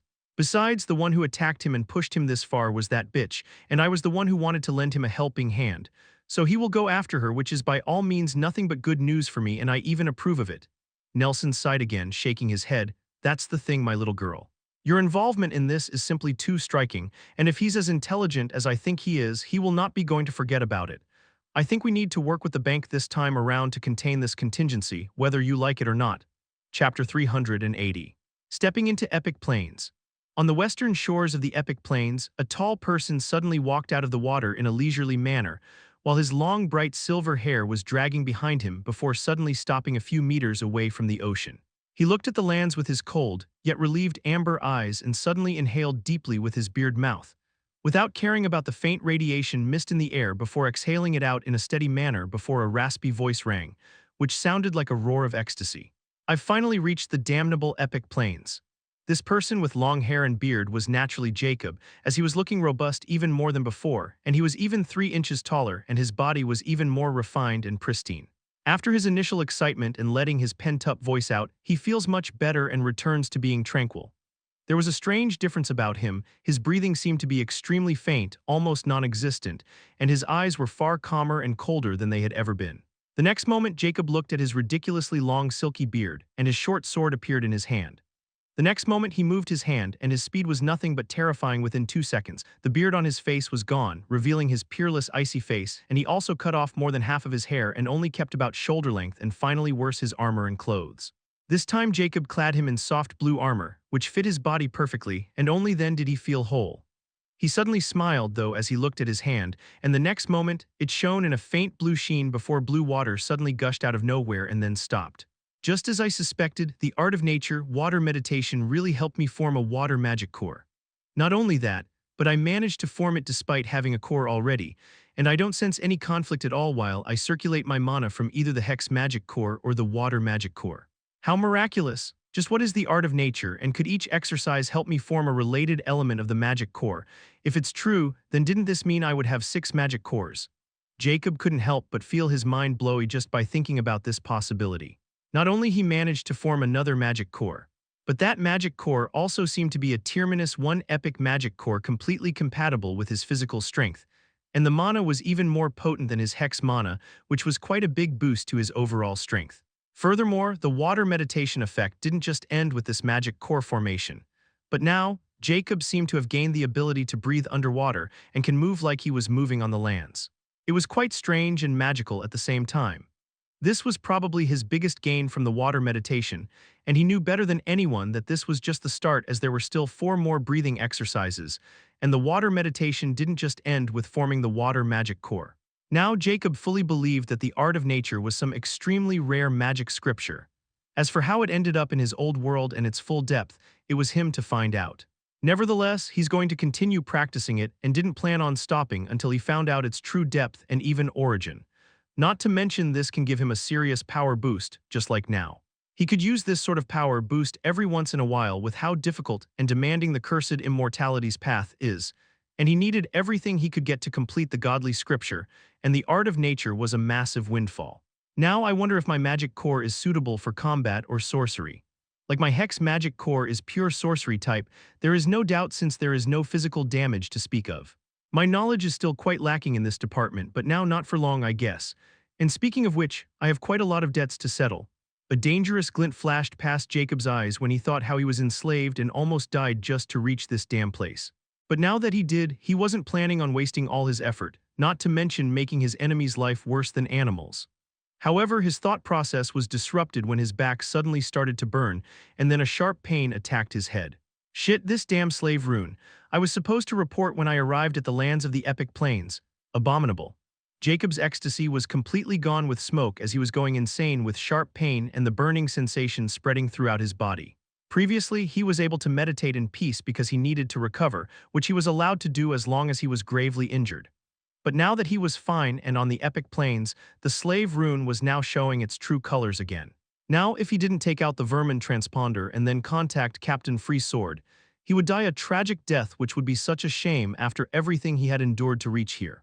Jacob ground his teeth before a small black bead appeared in his hand, and without any delay, he quickly enveloped it with blue mana because he still remembered Capetian Free Sword instruction of using this vermin transponder with absolute care when he was in the epic plains. The moment he did so, the pain and burning sensation suddenly gone like it never appeared in the first place, and this only made him grimace even more. However, he didn't have time to resent his situation because he suddenly felt his mana getting sucked by this small bead the moment it appeared. There were no displays or buttons or anything, as a matter of fact, attached to this thing. It was like a smooth, small bead. But when he heard the familiar voice, he knew it was working as it was supposed to. "Mr. King, how fortunate to finally hear from you. You have us worried for a moment here." Chapter 381, Vile Witch Valley. Over 50 miles in the south from the eastern shores of the epic Alive Plains, there was located a mountain range known as the Vile Witch Valley.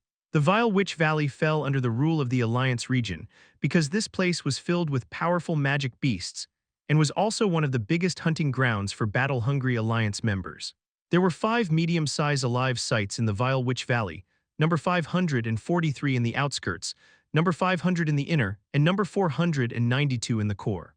The Alliance member normally adventure in this place, and took going from the Alive Alliance City No 543 to the number 492 as a sort of challenge and practice.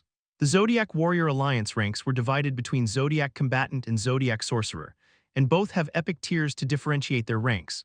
Normally around the medium-sized city, only those around the epic tier -3 Zodiac Combatant or Zodiac Sorcerer venture on an adventure or complete their Alliance-related missions. In the Alliance region, these Alive cities were built exactly for those who were capable of reaching them, and there were no shortcuts or any protection on the roads.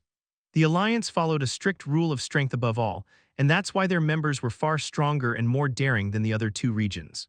Anyhow, the Vile Witch Valley was also flooded by these Alliance members because not only was it rich with resources, but there was a legend that in the past, there lived a vile witch in this place, and her inheritance was buried somewhere. People only took it as a legend before until a daring fellow found a strange key with a parchment, and after translating it, it turned out to be the key to the vile witch's lair. The arrogant fellow instantly posted this news on the Start network, and afterward he vanished with the key and has been missing ever since with the key. Nevertheless, it sparked a massive public interest in the Vile Witch Valley, and many came here to search for the witch's lair. But to this day, no one has ever found any clues about it, and some even believed that the guy who found the key has already taken the treasures and fled the epic plains. Still, this place was quite popular among the treasure hunters, and the Alliance reeled in massive profits from these golden lands. Today, a lone wanderer wearing a cloak was making its way towards the No. 543 city by simply following the signboards left behind by the Alliance members. Those signboards were more like simple clues to where the city was located, as there were no paved ways. Instead, tropical forests surrounded the entire Vile Witch Valley. At this moment, a cloaked figure suddenly stopped before it looked above the tree, and the very next moment, a few wood spikes suddenly shot toward him with a terrible speed. But the cloaked figure was able to detect them just in the nick of time, and able to quickly lunge to the side before those wooden spikes could blast holes in its body. However, the hidden attacker seemed quite unhappy about its prey successfully evading its sneak attack. The very next moment, just after the cloaked person blocked the killing blow, the surrounding trees suddenly seemed to have come alive, and the next moment their branches shot toward it, weaving a deadly web around it. This time, two short swords appeared in the cloaked person's hands with strange rings on their hits, and all of a sudden, his speed suddenly increased by many folds, and like a meat grinder, it instantly sliced through those terrifying tree branches and jumped over the trees and headed in a certain direction swiftly while dodging those trees like an agile monkey. At this moment, a strange movement suddenly occurred where that person was heading as small tree bark suddenly seemed to have come alive and started to flash past between trees agilely, and its speed was nowhere inferior to the person who was chasing it. HMPH, a raspy grunt was heard from the cloaked figure before the swords in his hands vanished, and a black rifle appeared in his hand. The next moment, a torrent of powerful bullets shot toward the fleeing tree bark, and anything that came in those bullets' way was blasted apart. An ear-piercing shrill suddenly rang before all those trees obstructing the cloaked person's way turned back to normal, and it then landed on the ground again while holding the black rifle over his shoulder. A few meters away from him was a trail of dark green liquid, and following it closely, it found its bleeding assailant who was on the verge of death. It was a 3-4-feet monkey which appeared like it was carved with tree barks, but the dark green blood seeping out of the bullet hole was evidence of it being alive. It was an epic Tyrmanus 2 impish wood monkey, belonged to the sorcerer species, and its wood magic was terrifying while its body was not so much. "I guess I'm eating a monkey tonight." A raspy voice rang from the cloaked person, which belonged to none other than Jacob. Jacob was traveling without using his star watch for over a week now, and he was finally able to make his way into the Vile Witch Valley. He didn't dare to use his star watch because he was still not sure if those bitches were tracking him somehow. Furthermore, he wanted them to think he was dead and gone in that blast while slowly accumulating his strength, and when they forget about him, it would be the time when he would be truly free. But freedom was something he had no luxury to have, not until he was still affiliated with the slave rune. He was still a puppet of Free Sword, and he needed to proceed accordingly as he ordered, or he would be in a world of pain. 3 more days passed after his encounter with the impish wood monkey, and Jacob found himself staring at a massive iron wall that was over 200 meters in size. He finally reached the Alive Alliance City No. 543, Chapter 382. Bad news. The thick and tall iron walls of the Alive Alliance City No. 543 were normal for any medium-sized city. These walls were made with special ores to stop the dark beings from invading the city or from some random wild beast stampede. There was only one city gate to go inside or outside, and it was heavily guarded and monitored all the time. However, Jacob didn't move toward the city gates because he was still mulling over his options to enter it like everyone else or try to jump the wall sneakily. If he goes with the former, then he has to show his identity proof to enter the city, which would again expose him to the possibility of getting exposed to the Alliance chairman, and then Ellie or Lucy would be on him in no time. He still clearly remembered how Gunnar sold him out to Ellie and then even exposed this to Lucy. He was still not too keen on using his star watch either after what happened in the Star Ocean. But the second option was also quite risky in other ways. Because these alive cities were protected by powerful figures, especially medium and large-size cities, there were countless other measures placed to expose someone who wanted to enter them sneakily. The biggest obstacle was SAAI itself, because even Captain Free Sword had told him that SAAI has full authority to monitor everyone, and he had witnessed it himself when he got the title Ray of Hope. These cities were at least as advanced as the Dark Cities, and everyone knows the Dark Cities were nothing but terrifying when it came to upholding rules and protecting themselves from intruders. Speaking of the Dark Cities like the other planes, its location was still unknown, and one had to either find it on their own or need someone to guide them to the hidden location. Jacob has neither the time for obvious reason nor the person who could lead him there, so he was on his own. So he was pretty stumped about what to do, as both options led to many dangerous possibilities. Well, if I use my Ray of Hope badge, I might be able to enter the city without needing to expose my identity. Isn't that ogre wanted me to do the same thing to attract fame, and then earn the trust of the three hegemonies so I could be at the center of everyone once the trial started? Jacob thought gravely. His initial plan was to simply do his own thing while keeping a low profile until the trial arrives, since his body now only reacts against him when he either tries to sabotage Captain Freesword's plan or when it would be time for him to enter the plain trial. Now his Ray of Hope badge was the only thing that could help him move around the epic plains. His biggest advantage was no one had ever seen him, and this was what he was going to use. So without further ado, he started to change his appearance, which was cutting his hair short and dyed them in black, and then changing his facial features and ears. He was naturally going to impersonate an elf since he looked like them the most. Furthermore, in the epic plains, there were tons of species living together. Even the elves have more than 15 kinds. But the most famous ones were the ones capable of reaching the epic plains. In this place, the potential was measured by how much a race could grow by just relying on their bloodline, and only those who showed promise would be selected by the three hegemonies to nurture further. The city gates of the city No 543 were colossal, just like the city walls, and they were guarded by 2 guard posts, and many people seemed to be going in and out. Almost all of them were Alliance members. Jacob walked within the crowd, wearing blue armor and mantle, but his head was exposed, and he wore a half-white mask that covered half of his face and eye while the other half was exposed, and a deep scar was over his eye. This mask was specially made by him just in case he needed to appear different from his known self. Besides, he was going to play a completely different character and wanted to hide his true identity as long as he could, at least until he was strong enough not to care about their schemes. No one paid him much attention as he walked toward the gates. Once in a while, someone would throw him a curious glance before minding their own business. "Do you hear the announcement made by the bank and the guild?" At this moment, Jacob's ear perked up when he heard a troll talking with his fellow teammate in full of ecstasy. "Are you talking about the bounty they just placed on the person who was responsible for the terrorist attack over 2 weeks ago? It's all over the Star News," the other troll sneered. "Yes, that one.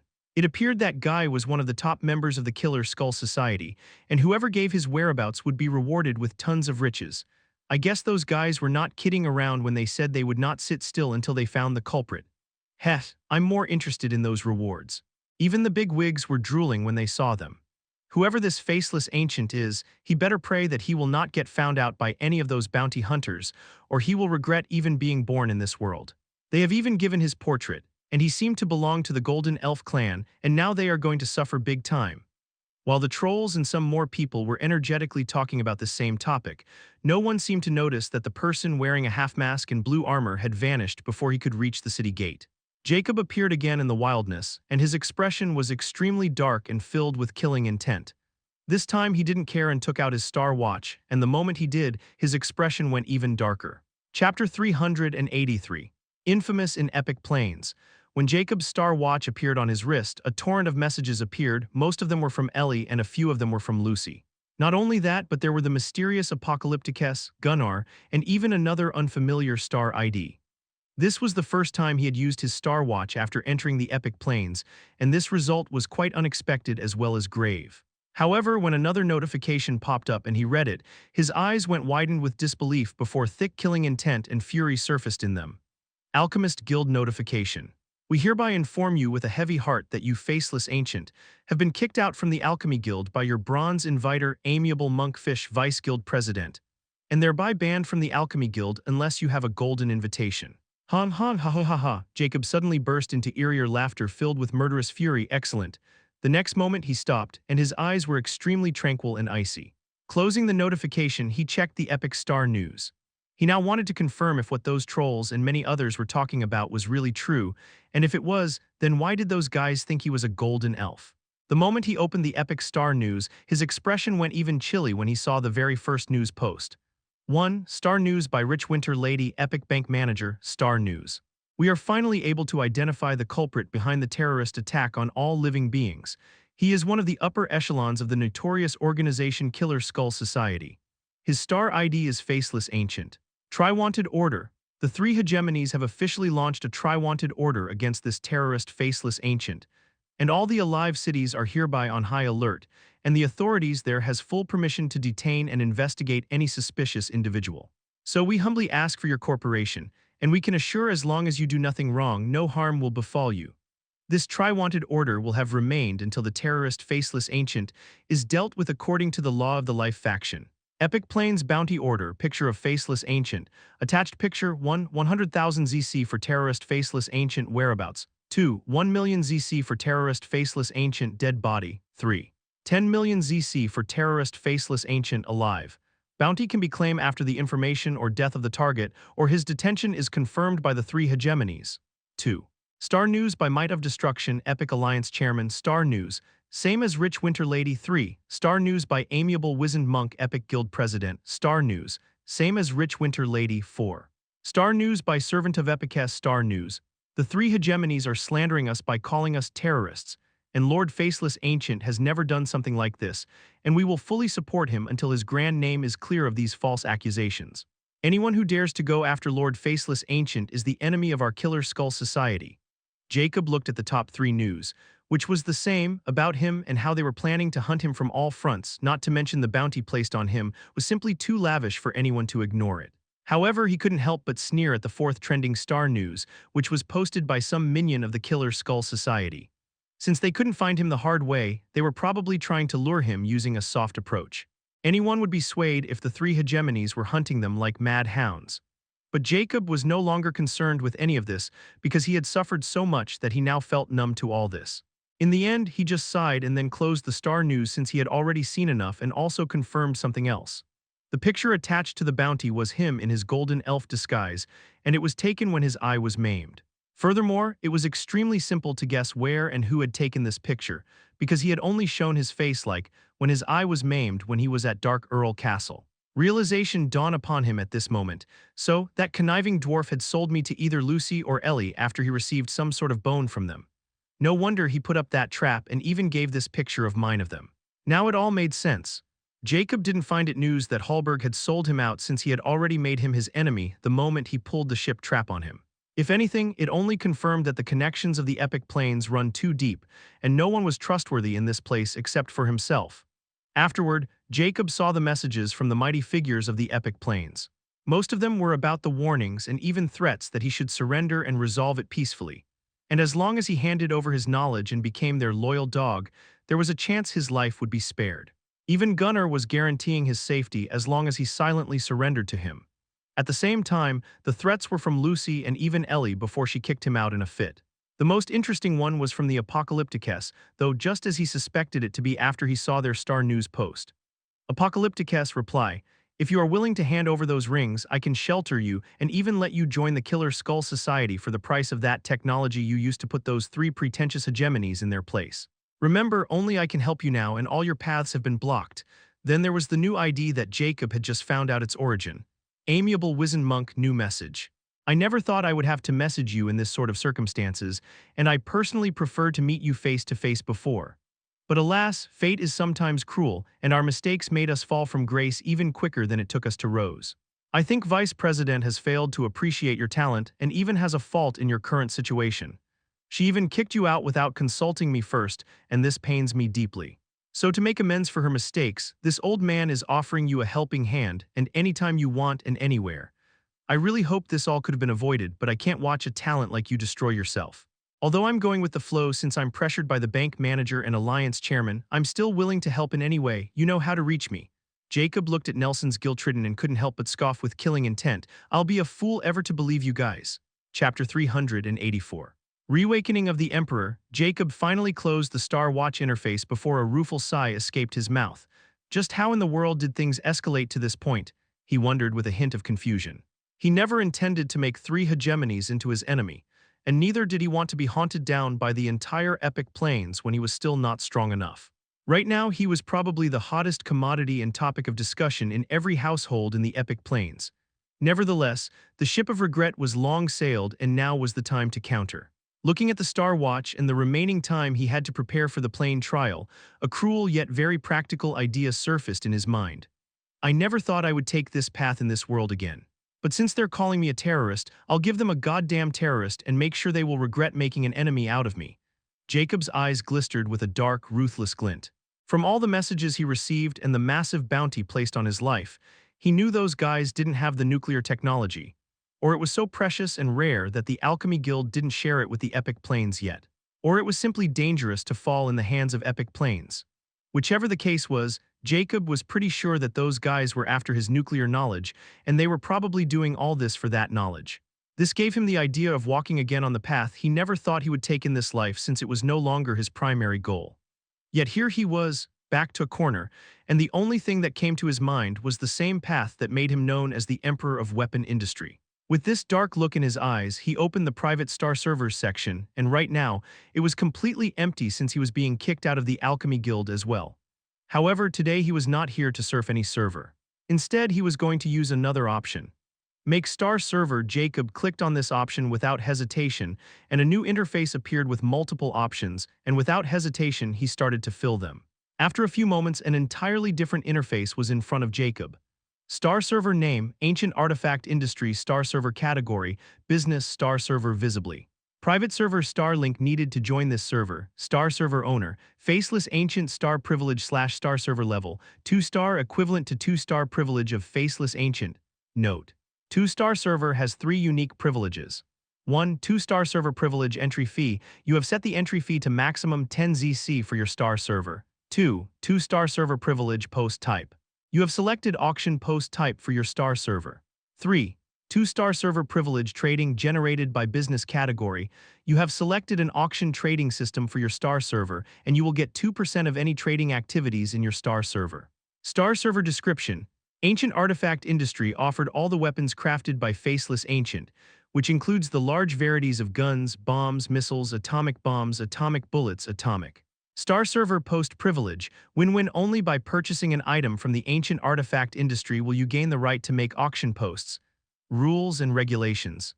Do you want to continue with these settings and create the Star Server and generate your unique invitation Starlink? 2-star Star Server creation fee, after discount, 92,000 ZC. Continue / no. Looking at the server creation cost, Jacob peers into his current balance. Current balance: 2,274,923 ZC. This was the final amount he made after selling all those Star Watches and the weapons in the Rare Plains through the Dark City and Alchemy Guild trading channels, and the 1 million he got with the Plane achievement towards the end. However, now he had to pay 92,000 ZC for making this 2-star Star Server, whose actual price was 100,000 ZC, and only after deducting his discounts from his title and the bank account he had to pay this much. Jacob can also lower this cost by simply deactivating the Star privilege and creating a 0-star Star Server.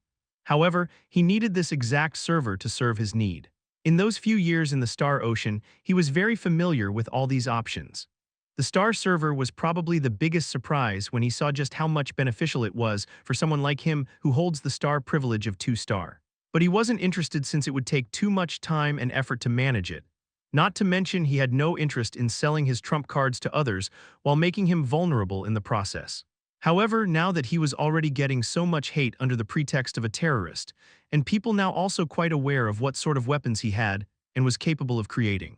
So this Star Server was going to be his moneymaker, as well as making those 3 hegemonies regret ever daring to go after him.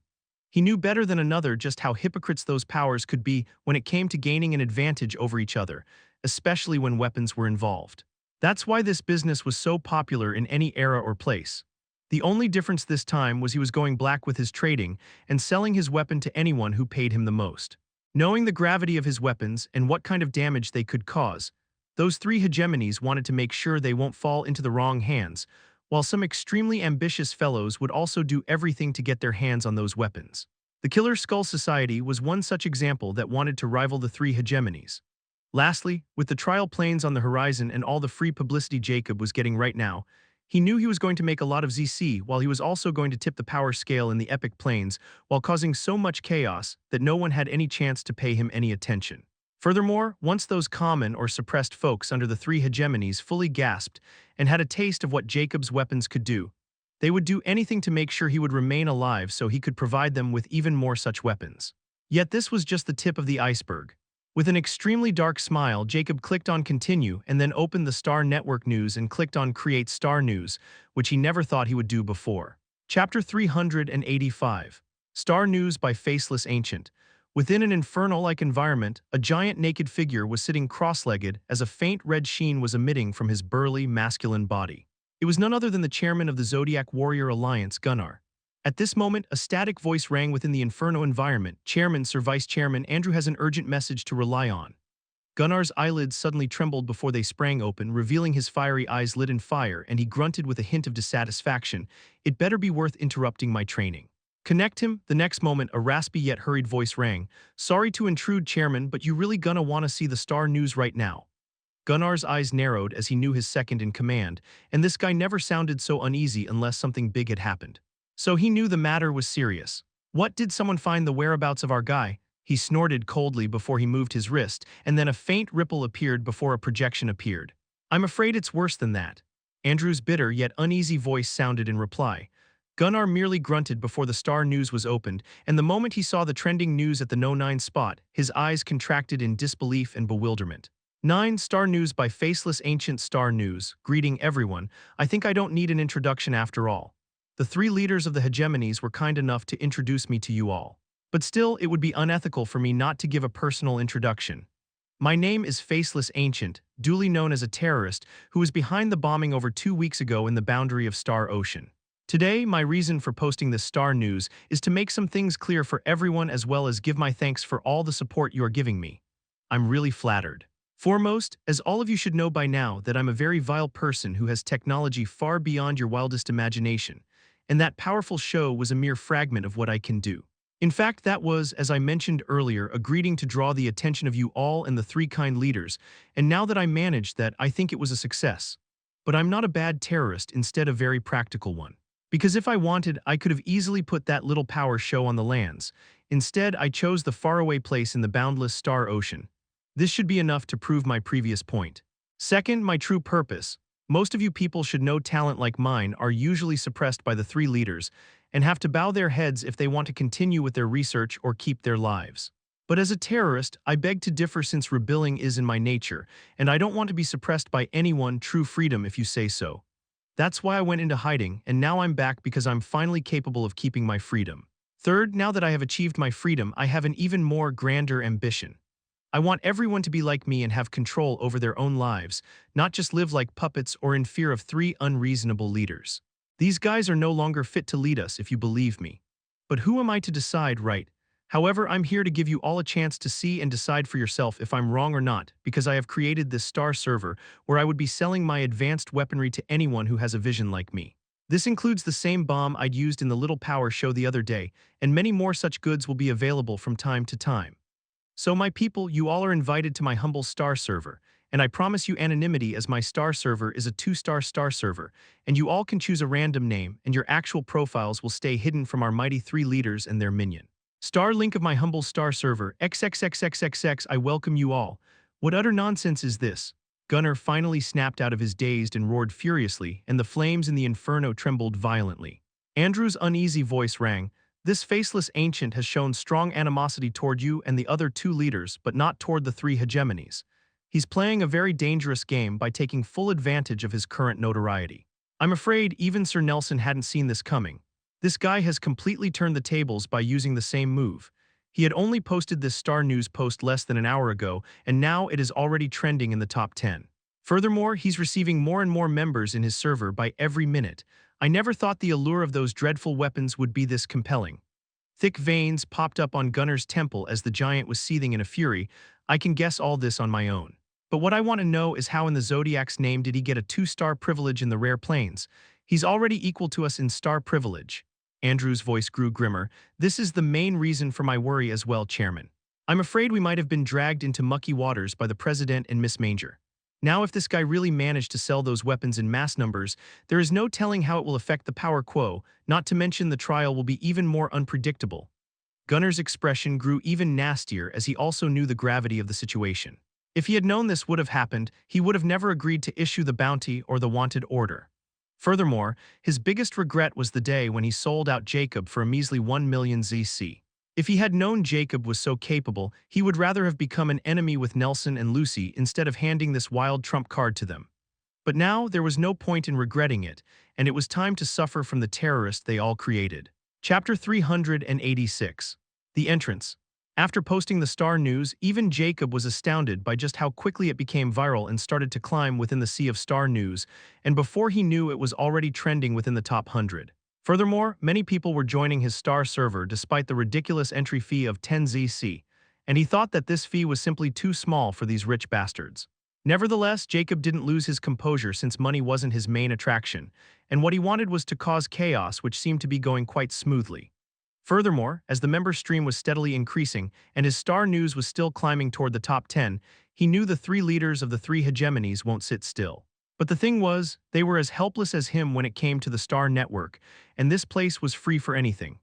Those guys would soon realize that they had shot themselves in the foot when they decided to reveal his identity. Now he was even more famous than the three hegemonies leaders, and the damage he could cause by selling his radioactive weapons was something everything known by now. So, to prevent those weapons from falling into others' hands, they would pay any price to possess them, and Jacob wanted exactly that. He never thought that one day he would make money out of his infamy, and somehow he felt a strange elation about it. Still, Jacob knew it wasn't the time to start the next phase of his plan since it was just the start, and he stored away his Star Watch because he knew many people would be going to try reaching him, and he couldn't be bothered by them. Now I need to enter that city. I guess it will play in my favor that those fools released my picture when I was impersonated as a golden elf and my eye was maimed. But I can't pose an elf any longer, even some other element elf. Then I should go with the next race, which looks closer to the humans. Jacob thought, and it wasn't hard selecting another race that has human-like features. Night descended on the eastern wall of city number 543. Jacob appeared wearing a cloak and looked at the towering steel wall. Although he knew his plan was quite crazy, he now had no choice but to go through with it since he was too infamous now, and just one mistake and he will be surrounded by enemies in all directions. The gray disc appeared under his feet, and this time he used it with the water mana of his epic water core, as the hex mana was too precious, as it needed the dark being's magic cores to be refilled. Meanwhile, the water magic core could be refilled with simple magic gems, or as long as Jacob was using breathing exercise from the water meditating, it didn't matter if he was outside the water or inside. The only difference is, in water, his mana recovers 50 times faster. Jacob had done all sorts of experiments with the water magic core before he headed in this direction. Now all left was to find a water element epic magic scripture and water-related epic rank spells to walk in the path of combat or sorcery. That's why he first needed to figure out which path suited him the most. However, his initial plans went down the drain after he reached this place, and now he was no longer a member of the guild, nor could he join the alliance anymore. The hegemony which he wasn't blocked from was the bank, and it was also a no-go for him. Now he had no backer, but this didn't mean he was helpless. Not every door has been closed for him yet. Since the orthodox path no longer helped him, he chose the unorthodox path to pave his way further. At this moment, the gray disc shimmering in faint blue light started to rise upward, and Jacob's figure slowly blended into the darkness. Jacob's eyes went sharper and sharper as fluid acceleration started to climb with his heart rate, and when he was in 20x acceleration, he saw the wall covered by strange magnetic waves. When he reached the top, he saw the same electromagnetic waves covering the entire city like a massive doom, and his eyes went cold. No flying over it from the start was the right choice. I'll probably be detected the moment I touch those electromagnetic waves, and their color is nothing like I've ever seen before. Welcome to Epic Plains, I guess. Jacob thought bitterly before he canceled the fluid acceleration. The dark golden waves vanished from his vision as the illuminating metropolises, and it was even more massive than the dark city of the rare plains. Well, here goes nothing. A cruel glint flashed past his eyes as the disc under his feet started to rise higher and higher. Now he could see a few patrolling guards on the massive wall, and there were many weapons installed in it as well. When Jacob reached the highest point where the dark golden waves dome ended, he started to head deeper toward the city, carefully flying a meter above the waves. Soon he was a few miles inside the city and had long left the city wall behind. After carefully observing the situation down below, it was a busy street filled with all sorts of people walking like ants. The next moment the gray disc under his feet shifted, and like a shooting bullet, he started to descend. The very next moment, Jacob crossed invisible the dark golden waves, and alarms started to ring in all sorts of places in the Alive Alliance city No 543. Every combatant and sorcerer present in the city was alarmed, and they quickly sprang into action to discover the reason for that alarm. It has been a long time since this sort of alarm has been rung in the Alive Alliance city. Chapter 387. Jacob's Dark Plan. As the entire city suddenly started to buzz in alarms, Jacob dived, knowing that something like this would happen, and he knew he had little time to act before the most powerful people present in the city would be on his tail. However, while he was heading down, he took out something from his pendant space and then let it go. With his fast speed, Jacob quickly touched the ground while the public was still in a stupor about the whole alarm situation. The next moment, the disc under his feet quickly vanished, and he merged into the massive crown. However, the very next moment, alarming cries started to appear from the sky, and they were becoming clearer and clearer as if something or someone was falling down. The people in the vicinity quickly noticed, and they happened to see a 3-meter black-winged eagle falling from the sky with one of its wings badly injured. However, no one dared to take it lightly as that eagle was a tier -1 epic rank magic beast, and in that state it was even more dangerous. However, the city was filled with combatants of much higher ranks than the eagle, so it wasn't that big of a deal either. But one thing became clear in everyone's mind: the alarms were probably ringing because of this eagle who tipped off the city's alarm system when he suddenly fell down. No one paid attention to a blue-armored barbarian who walked slowly in the opposite direction where the eagle just fell. It was Jacob who chose to fill his face with barbarian-like tattoos, since those guys were the closest thing to humans after elves. Furthermore, the barbarian race was one of the strongest races present in the epic plains, unlike the rare plains, where their kind only had the potential of rare rank species. Lastly, now that everyone thinks he is an elf, it is even more convenient for him to turn into a barbarian, and this identity will be perfect for hiding in plain sight, and he can do what he wants in City No 543. Jacob landed in some sort of market area as there were many shops in the street, and at this moment, the alarm around the city finally stopped ringing, and nothing out of his expectation happened. This was the sign that using the black-winged eagle as a scapegoat was a very wise choice, and now he was a fish in the ocean. Jacob then looked at those shops which were affiliated with one of the 3 hegemonies, because only the member of the hegemony can open a shop in medium-sized city, not unaffiliated folks. Then Jacob's attention was suddenly drawn by a very high-tech shop which has a star watch hoarding lit and lights. With his sharp eyes, he spotted a phrased line and was surprised. Epic Star Watches, control them with your thoughts and magic. Maximum protection from the star hackers is guaranteed. Jacob was intrigued by those words as he didn't expect the epic rank Star Watches would run on magic and could be controlled with just thoughts. But he wasn't going to buy it, even if he wanted to, because he had to pay with his bank account, and that would undo all the things he had done to protect his identity. Furthermore, he was still not sure if those 3 leaders could track him down using his Star Watch, so he would not be using it at all until he was sure that it was absolutely safe. Not to mention, he was going to have more Star Watches for what he was about to do. Cursed Immortality, he summed up the cursed book with a grim expression. Oh, you're still alive. I thought I would be lonely in the ocean bed for a long time, but you really know how to raise someone's heart, huh? It's not like I'm complaining though since I don't have a heart. Ha ha ha. Looking at the usual impish words, Jacob wasn't impressed or even felt annoyed anymore since he was used to Immortica's eccentric behavior. I'm glad you enjoyed it.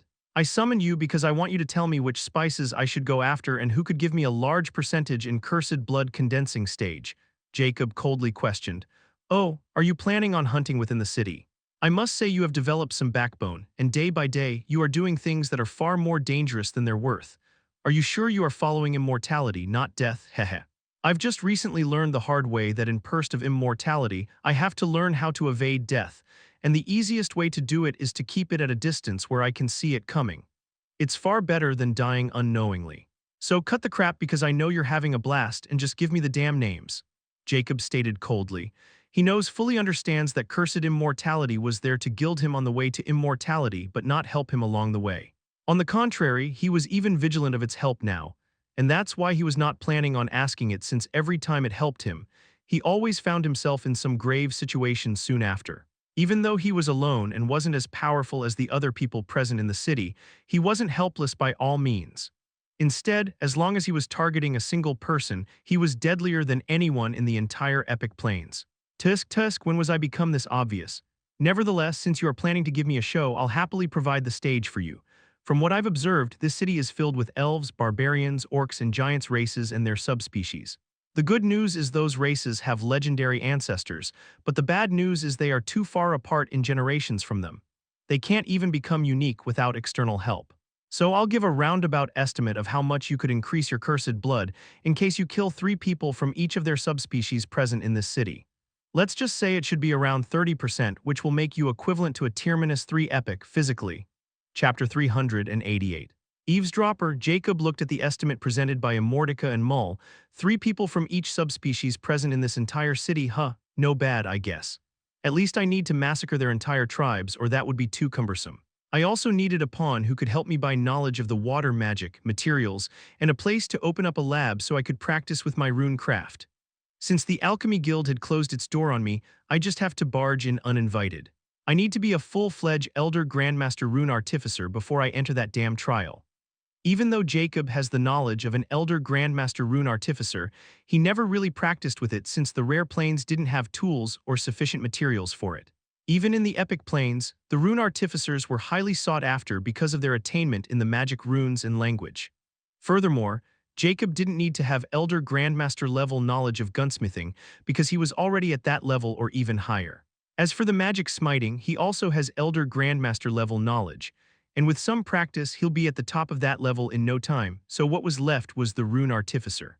Jacob's ambition was quite high when it came to these 3 professions, and he wanted to combine them into one. But he knew it was far more difficult, or someone had already achieved it in the higher planes. Nevertheless, as a researcher, he knew better than anyone that this path was limitless, one just needed life to walk on it. I guess we are done for today, Jacob coolly told Immortica as he didn't have anything else to ask and unsummoned it. He wasn't in the mood to endure endless sarcasm and impish laughter today.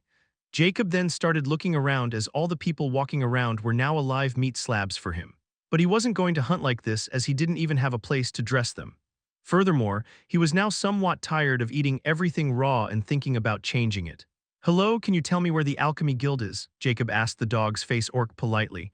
"What, you don't even know this? Are you new? Wait, don't tell me since I don't have time to waste. The Alchemy Guild is." The orc hurriedly gave directions before leaving without giving Jacob a chance to thank him. Jacob found this scene a little nostalgic as he remembered his own old world. The streets were just this crowded, and everyone seemed in a hurry. Afterward, he followed the orc's directions and headed in the Alchemy Guild's direction. He suddenly stopped in front of the alleyway because he heard something interesting. "What do we do now, big brother? That damn faceless ancient is charging a whopping 10 ZC just to join his server. Did he think he is the 4th hegemony?" An angry voice of a female sounded, filled with indignation. "We'll join, of course. Don't forget that despite the massive entrance fee, tens of thousands of people have already entered there, and I'm afraid we have to pour all our wealth to win one of his weapons." A stern voice of a male rang, filled with helpless. "But can that weapon really open up that door? What if we waste our money? It's our life-saving, you know." The female retorted, clearly reluctant to spend her money. "Don't worry, that weapon is at least made by an advanced Elder Grandmaster explosive expert, just like the legendary Alchemy Guild president. Or why do you think so many people are joining his server?" The president had never sold his weapons, and no one had ever attained his level in explosive as well. But now, all of a sudden, someone probably even more superior has appeared, and he's willing to sell those destructive weapons to anyone who paid him. That's what makes it even more alluring, so we are joining. If we were able to open that damn door, we'll recover our losses and profit big time, the man resolutely stated. Jacob, who was hearing their conversation, was quite intrigued by it, especially when he heard about Nelson's specialty. But he was far more intrigued by that door those 2 wanted to open by using his atomic grenades. However, he didn't make a move on them and walked away because he could sense those 2 were probably Tier -7 epics, and he was nowhere near strong enough to handle even one of them without causing a massive scene. Nevertheless, he got to hear that his server was literally booming now, and he never expected it to be such a massive hit. "I should thank those fools for giving me such an opportunity to make easy money." Jacob's lips curled up as he walked towards the Alchemy Guild. Within the same dark alleyway, 2 giants in dark cloaks were standing. They were the same male and female whose conversation Jacob had heard. "Ho. That eavesdropper left." The male voice rang in a sneer. "Heh, what do you expect? He only has an epic Tier -1 magic core, and it was a common one at that. Just some curious fellow if he had dared to enter this alley." "Hee hee," the female also disdainfully scoffed as lighting suddenly flashed past under her hood. "Oh well, I was hoping to release some pent-up frustration, but that ant knows when to retreat. Anyway, back to the topic. Even if we aren't able to get any weapon from that server, we can always seek Mom's help. She will not reject us if we ask nicely, little sis," the male said with a hint of longing and love when he said, "Mom." However, the female giant coldly rejected, "No, she will just lock us up again like some jewels." "I wanted to prove to her that we are not children anymore, and what could be a better way to do it than raiding the true lair of the vile witch?" Chapter 389. Commission an Elder Grandmaster. The Alchemy Guild only has a large piece of golden land in the central area of the Alliance City, and except for that, if an alchemist wanted to open a private shop, they had to pay massive rent, and no one can buy properties here except for epic tier -4 and higher rank Alliance members. The Alchemy Guild was also constructed in a towering building with at least 300 floors, and one of the most massive skyscrapers in the city and quite hard to miss. Jacob looked at the familiar symbol of the Alchemy Guild with icy eyes and headed inside the building. The first 10 floors of this building were merchant floors where the Alchemy Guild sold their goods, while the above floors were exclusive for members only, and there were all kinds of high-tech workshops available in this place. But Jacob was not here for any of it. He entered the luxurious interior, which was filled with showcases, and all sorts of people were browsing through the available goods. As a former guild leader himself, he knew how this would all work, and he was least interested in those inferior goods the Alchemy Guild sold to the public. He knew better than anyone that only a member of the hegemony could truly buy high-quality goods. He headed directly towards the crystal counter, where a blue-haired elf was standing with a smile, as she also wore a Grandmaster Alchemist badge. She seemed to be working as a receptionist, while in the rare plains, she would be a member of the guild's upper echelon.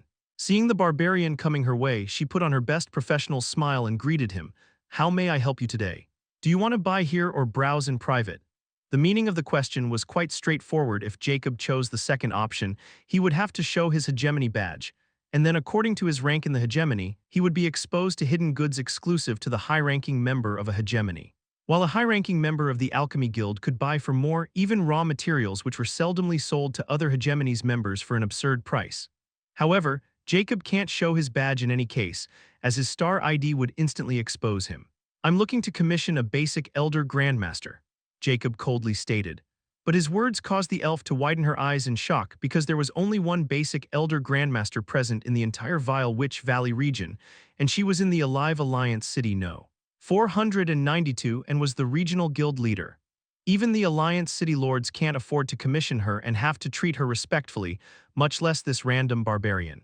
As for an intermediate or advanced Grandmaster, this level of alchemists were assigned in large cities under the guild, not outside.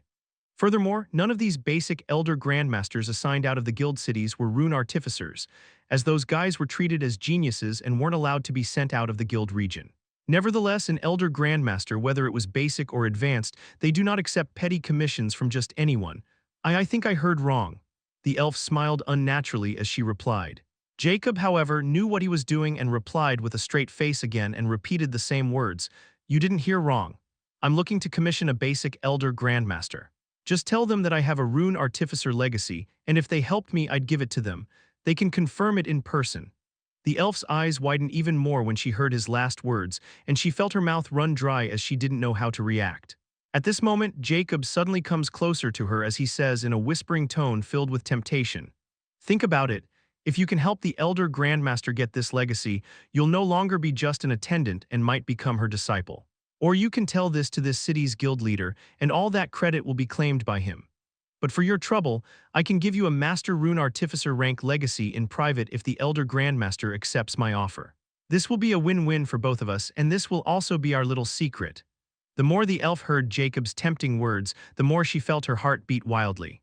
She didn't know if this barbarian was telling the truth or not, but if he were, then her entire life would be changed. Just as Jacob said, even if she doesn't become the Elder Grandmaster's disciple, as long as she can become a Rune Artificer, she will soar. That's why she couldn't risk it by kicking Jacob out. It would be akin to kicking her own bright future. "I'll rely on your message to the guild leader, please wait," she quickly replied and hurried toward the secret stairway behind the wall. She knew something like her could never reach the Elder Grandmaster, and only the guild leader had the means to contact her. So she wasn't greedy enough to play tricks, and she was content with just the master rank legacy promised by Jacob. She knew if he played any tricks, the guild leader won't let him off, so there was no reason to test his claims further as the guild leader would do that for her. Looking at the hurried elf vanishing behind the wall, his lips curled in a cruel smile. Well, that was easy. Jacob wanted to meet this Elder Grandmaster for 3 reasons. The first was because of his slave rune. He needed to come in contact with a high-ranking member of any 3 hegemonies within 3 months after his arrival at the Epic Plains, or he will regret it dearly. The second reason needed the first reason to be completed. As for the third reason, it was to turn the first and second reasons into his own advantage and solve his current predicament. Thereupon the elf appeared again with an ecstatic expression and told Jacob, "The branch leader wants to see you." Chapter 390, Mr. Nobody, Part 1. Inside a luxurious room, Jacob sat in front of a 4-meter-tall giant who had a senior Grandmaster Alchemist badge on his chest. He was not burly and had a lean-built look like a scholar. He was the guild leader of this branch, Curtis. It was his first time seeing a giant as an alchemist since these guys mostly liked to fight, but it didn't mean they were muscle brains. On the contrary, the giants were very intelligent, and if they put their minds to something, they would never give up until they achieved what they wanted. Furthermore, having an aptitude to be an alchemist means this giant's element fall under sorcery, which was quite rare for a giant. Nevertheless, Jacob wasn't here to mull over how a giant was an alchemist, but he was here to convince this guy to summon the basic Elder Grandmaster here for him. The elf alchemist was also standing on a side with an anxious yet anticipation expression on her beautiful face. "How may I address you, mister?" Curtis politely spoke while looking at the barbarian with a scrutinized gaze. He was shocked when he heard this barbarian had a rune artificer legacy and wanted to exchange it for the help of Elder Grandmaster. It would be a lie to say he was thinking Jacob was a scam, but he knew it was also highly unlikely because this wasn't a place where a scammer could come and go as he pleased. So he decided to see for himself if this guy was the real deal, and if it turned out to be a bluff, this barbarian would regret his very existence. "I'm nobody. You can call me such if you like," Jacob coolly replied without any hint of apprehension on his face despite sitting in front of an epic tier -5 giant. Curtis didn't dwell on the topic since it didn't matter and got right to the main point with a stern look. "Very well, Mr. Nobody. It came to my attention that you have a legacy of Rune Artificer. May I inquire where you get it? You do know that only a member of Alchemy Guild could have this knowledge, and any non-personal will be dealt with by the law of Alchemy Guild for having this knowledge and not handing it back to the guild even if they found it in wildness." Jacob didn't even flinch and coolly replied, "I'm going to say it one time, don't try these tricks or trust me, you will regret it your entire life. If you still want to talk law, how about we call White Sage and let it read clause number 509 and 820. But at that time I will leave, and you will never be able to find me again. So think carefully about what you say next. Your entire future depends on it after all." Curtis's expression instantly warped when he heard Jacob's words, and a hint of shock flashed past his eyes. Is he a guild leader as well? Then why did he need my help to contact the Elder Grandmaster, and he's even sharing that he has the legacy of Rune Artificer? Curtis clearly knew what Jacob just implicates by clause number 509 and 820, but this also made him even more confused since these clauses could only be available to a guild leader of a branch or a senior grandmaster. But if this barbarian was really a senior grandmaster, then why was he hiding his identity to meet him? He could just directly go to the Elder Grandmaster, and he was sure she wouldn't reject a meeting with me after hearing what he was offering. Yet he was finding an intermediary instead and even offering the same legacy as compensation. He found it extremely absurd and thought this guy was a lunatic. But when he looked at those cold amber eyes, he felt a strange fear creeping into his spine. As a giant, his sensitivity toward danger was top-notch, and this barbarian gave him the highest dangerous feeling that only top combatants could give. So he knew messing with him would not be a wise choice, and like the dumbfounded elf, he decided not to become greedy and take what he could get. He then smiled stiffly and said, "Very well, I will rely on your message to regional guild leader, but I need some kind of proof, or the guild leader might punish me for talking nonsense. You can understand this, right, Mr. Nobody?" Jacob was expecting this. "Call her on projection and I'll handle the rest. My time is precious." "Make it quick, this arrogant," Curtis cussed inwardly, but he wasn't going to do just what Jacob asked like a lackey about my compensation. This was the main thing he wanted, as he knew once Jacob came in contact with the Elder Grandmaster, he might no longer need him, or worse, the Elder Grandmaster might not even let him have a part of that legacy. He was doing all this so he could get a piece of that legacy, as he already knew what Jacob had offered that elf to contact him. So he was sure Jacob would do the same because this looked nothing but an act of desperation. "Oh, compensation, you also want the knowledge of Rune Artificer, right?" Jacob coolly asked. Curtis's eyes shimmered with longing and he nodded, "Yes, and I can even pay you for acquiring the knowledge up to the Elder Grandmaster rank." Jacob's lips curled up in disdain. What can you offer me to buy Elder Grandmaster rank knowledge of a profession like Rune Artificer? Let's not get ahead of ourselves." Curtis was really lost for words as he knew Jacob was stating the fact, and he never expected he would feel jealous and inferior to a barbarian in his life. "I'll give you Grandmaster-level knowledge and her Master-level knowledge. This should be enough for your trouble. Now don't waste my time and contact the Elder Grandmaster," Jacob coldly stated. Curtis felt somewhat regretful, but he knew if he pushed his luck anymore, he might really not get anything, and he was getting that knowledge virtually for free. If anything, he seemed to be the one scamming the barbarian, so he quickly contacted the elder grandmaster and didn't notice the hidden ridicule in Jacob's eyes. Chapter 391, Mr. Nobody, Part 2. Under Jacob's impassive eyes, Curtis controlled his star watch, but he didn't touch the interface and everything was happening like magic. Jacob instantly understood that the star watch was the same one he saw on his way here. He's not just controlling it with his thoughts, but mana is also in play here. Jacob mused as now he could feel the faint undulation of mana in the atmosphere, especially after he formed the epic water core. At this moment, a half-projection appeared. It was a woman clad in a violet dress, and she was 1.9 meters tall and had black hair. But her most distinguishing feature was her foxy ears covered in white fur, and her foxy eyes were icy and astute. She was a demi-human, and the Vile Witch Valley's regional guild leader of the Alchemy Guild because of her status as a basic Elder Grandmaster, Sophie. Guild leader Curtis, did something happen for you to call me so abruptly? Sophie's icy voice rang as she looked at Curtis. If she wasn't the regional guild leader and Curtis hadn't been working under her, she would never have bothered to pick up the call of a senior grandmaster so easily. But it didn't mean Curtis could disturb her whenever he wanted. Curtis didn't dare to waste Sophie's time as she knew this bode nothing but bad news for him if he displeased her and quickly stated, I know you are very busy, Elder, but this gentleman claimed that he has a rune artificer legacy which he's willing to trade for your help. Sophie's cold eyes finally widened in disbelief as if she just heard something absurd. Are you messing with me? She coldly stated. I won't dare, please hear him out, he's right here.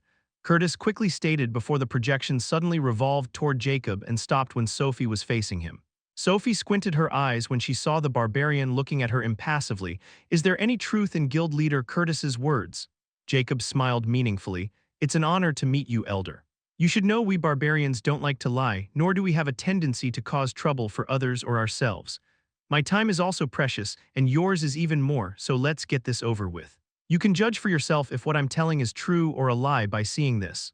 Jacob then flipped his hand, and a white parchment filled with inky rune symbols appeared, which were shaped in a formation and profound words. Not to mention the elf and Curtis, even Sophie's eyes went wide after a moment of seeing that parchment, and they all seemed to be immense in it. Right at this moment, the parchment in Jacob's hand vanished, snapping everyone out of their focus. Now do you want to continue this conversation? Jacob asked with a meaningful smile while sitting comfortably in his seat. He just showed a part of the entry-level formation blueprint he has.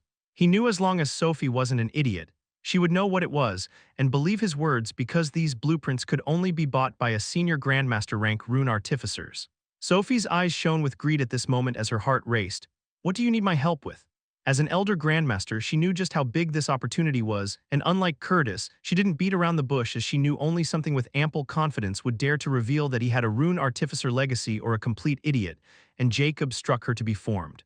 Furthermore, she didn't think this barbarian would try to trick her or run away, because if the fact were revealed that a barbarian has an entire legacy of rune artificer to the public, the entire barbarian race would become a target.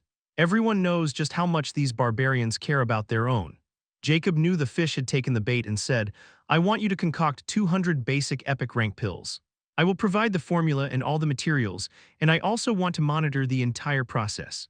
Sophie narrowed her eyes but didn't reply right away, as if she was mulling over this while Curtis and the elf were holding their breath since this deal would also affect them as a whole. Jacob didn't rush Sophie as well since he already knew what her answer would be. He was going through all this trouble so he could make Sophie come here on her own accord. In the end, she agreed with a nod. Very well, come to the Alliance City, no.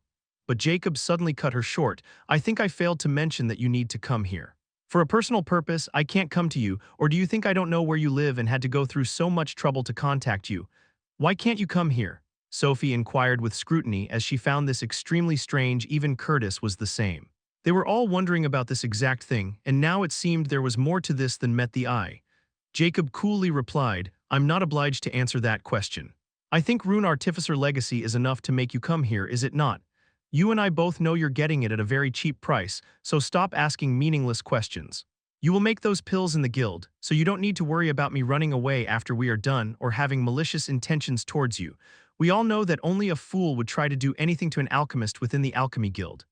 Sophie didn't find any falsehood in Jacob's words, as she knew better than anyone that it was a fact.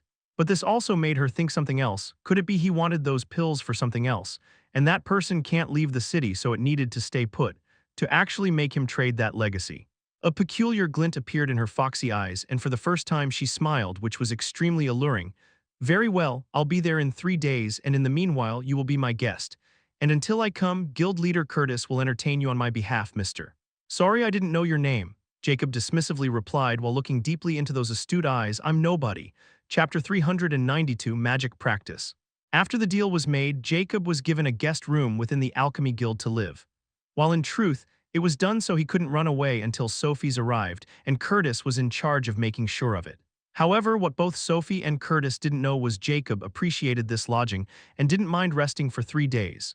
He was tired of the ocean and continuously avoiding one after another danger.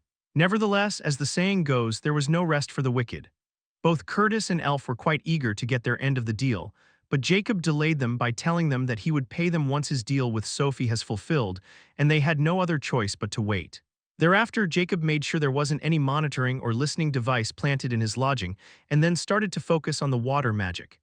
Even though he didn't need a magic evolution scripture for his mana core, because he mused as long as he continued to do water meditation in a massive water body, his magic core would evolve. But it was still not clear because, for some reason, he was only able to recover mana from water meditation, not gravity force field was created again. Jacob mused that he needed to complete the remaining 4 exercises to the completion before moving forward with the water meditation. However, it wasn't the time to start another breaking exercise from Art of Nature because he didn't have the environment suitable for the next one, nor he has mastered the epic water magic core yet.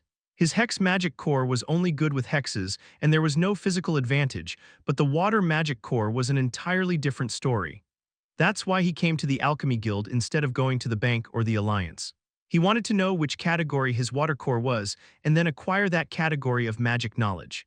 Meanwhile, he was still learning the basic he had remembered from the Universal Magic Manual, as well as he was using his knowledge of the fabled magic from his old world heard from stories and lore. In his final years, he studied rituals and lore like his life depended on it, which actually were, and that is why he always wanted magic to try those theories. Furthermore, after becoming a magic smith, he has some idea of how to proceed with magic like water. On the other hand, he was not able to apply those theories on the hex mana because it wasn't corporal at all, and its nature was completely supernatural, so he could only give up on it. But the water was an entirely different case. But the problem was the Universal Magic Manual only had spells from 1 star to 9 star, and they were all very basic, and their chanting sequence was quite long, and Jacob knew he would be long dead before he could complete those chanting. So he decided to use another approach, the experimental approach. The silent casting exists in this place, but in the form of scripture, and scripture is what we use to alternate our magic orbits. But what about imagination? Jacob thought as he looked at his palm and tried to imagine shaping the water. His hand suddenly glowed in blue sheen, which meant he was channeling his mana out of his body, which was the very basis of magic use. However, no matter how much he tried to think about it, the blue energy didn't even flinch and remained static. Not to mention shaping water, he can't even convert his mana into physical water. Why can my mana turn into water when I'm inside water but not when I'm outside the water? Jacob frowned as he had already experimented with this, but it bodes no result. He thought it was because he was agitated or not doing it right. But now it was pretty clear the magic was far more than just imagination and thinking about the casting. Since it was not working, he tried chanting a 1-star spell called the Water Bullet. The moment he uttered the magic runes for this spell, he suddenly felt something invisible inside him stir. The very next moment, the calm mana over his palm suddenly churned and changed into water, and suddenly a 9 bullet appeared in Jacob's mind, and the water instantly shaped into that bullet. Jacob was astonished as he looked at the 9 bullet, but all of a sudden, he felt something strange as the blue water bullet was hovering above his palm and ready to fire on his behest. Then Jacob pointed it toward the metal door and thought of it shot toward that door, and with a swishing sound, that bullet flashed toward that door and burst into water droplets after colliding with the special metal door. 1-star water spell can't even scratch that door's surface. However, Jacob didn't care about that at all because a sudden realization dawned upon him. That feeling deep inside me, was that my magic orbits? But why did I imagine a 9 bullet instead of a 99? Jacob's mind raced as he again chanted the same spell, and then another bullet started to form. The process was the same. But this time he imagined a large caliber bullet. However, the very moment the bullet was about to form, the 9 bullet appeared in his head again, and the water changed into a 9 bullet again. How can this spell force me to imagine a 9 bullet? Jacob was really startled as it turned out it was the spell, not him. But then it didn't make any sense as he didn't seem to be forced, but just that it felt like a 9 bullet was the optimal choice for this spell. Don't tell me this one-star spell is also limiting my imagination, or is it just that the mana converted into water is not enough for the higher caliber bullet? If so, then as long as I can learn how to change my mana into water freely, didn't this mean I can form higher caliber bullets? Jacob felt that a bombshell had just gone off in his brain when he suddenly stumbled upon the concept of magic element conversion. Chapter 393, The Troubles of a Slave, Part 1. 3 days passed in a flash, and on this day the same elf named La Lily came to Jacob's lodging and knocked on the door. Truth be told, La Lily was still in disbelief that she would get a master-level rune artificer legacy, and the guild leader Curtis also started to treat her differently. If it were before, the moment the guild leader found that I have acquired a rune artificer legacy, he would do anything to take it. But now he is like me, afraid of the elder's interference. But as I know, guild leader won't just sit still, and I'm probably still fine because of this exact reason. He might want to use me in case the elder tries to shut us up after getting the legacy. That's why he let me hear all that conversation and even met the elder. However, the elder came with. Suddenly her thought process was disrupted when the door was opened, and Jacob appeared with the same emotionless expression on his tattooed face. La Lily yelped softly as she was caught off. Jacob nodded and walked out of the room, and La Lily couldn't help but steal a peek inside his room. And she was startled when guard because she was not paying attention. Right, everything depends on this person, just who is he? She wondered a curiosity but didn't dare to show it. Is she here? Jacob impassively questioned since he wasn't disturbed for 3 whole days and now they were finally approaching him, which could only mean the elder Grandmaster Sophie had arrived. Why yes, please follow me, the elder invites you for a meeting, La Lily quickly replied. For some reason, despite being an epic tier -3 elf, she still felt a strange fear of Jacob as she had never felt of any barbarian. Jacob nodded and walked out of the room, and La Lily couldn't help but steal a peek inside his room, and she was startled when she saw everything was wet. However, the automatic door got closed after Jacob left, so she thought she saw it wrong and quickly led Jacob toward the meeting room on the top floor. But she saw nothing wrong as Jacob had been practicing magic for 2.5 days tirelessly. However, the result he achieved were nothing but depressing because he still didn't figure out how to manipulate his own magic orbits independently like the spells. But he does understand 3 steps of how a magic spell works. The first was the mana conversion, which changed the ethereal mana into corporeal form. The second step was the visualization, which shaped the mana. The third step was the release of that mana. Jacob didn't know if there were more steps, but these 3 were quite clear, so he decided to focus on them for now. Afterward, he experimented with higher rank spells.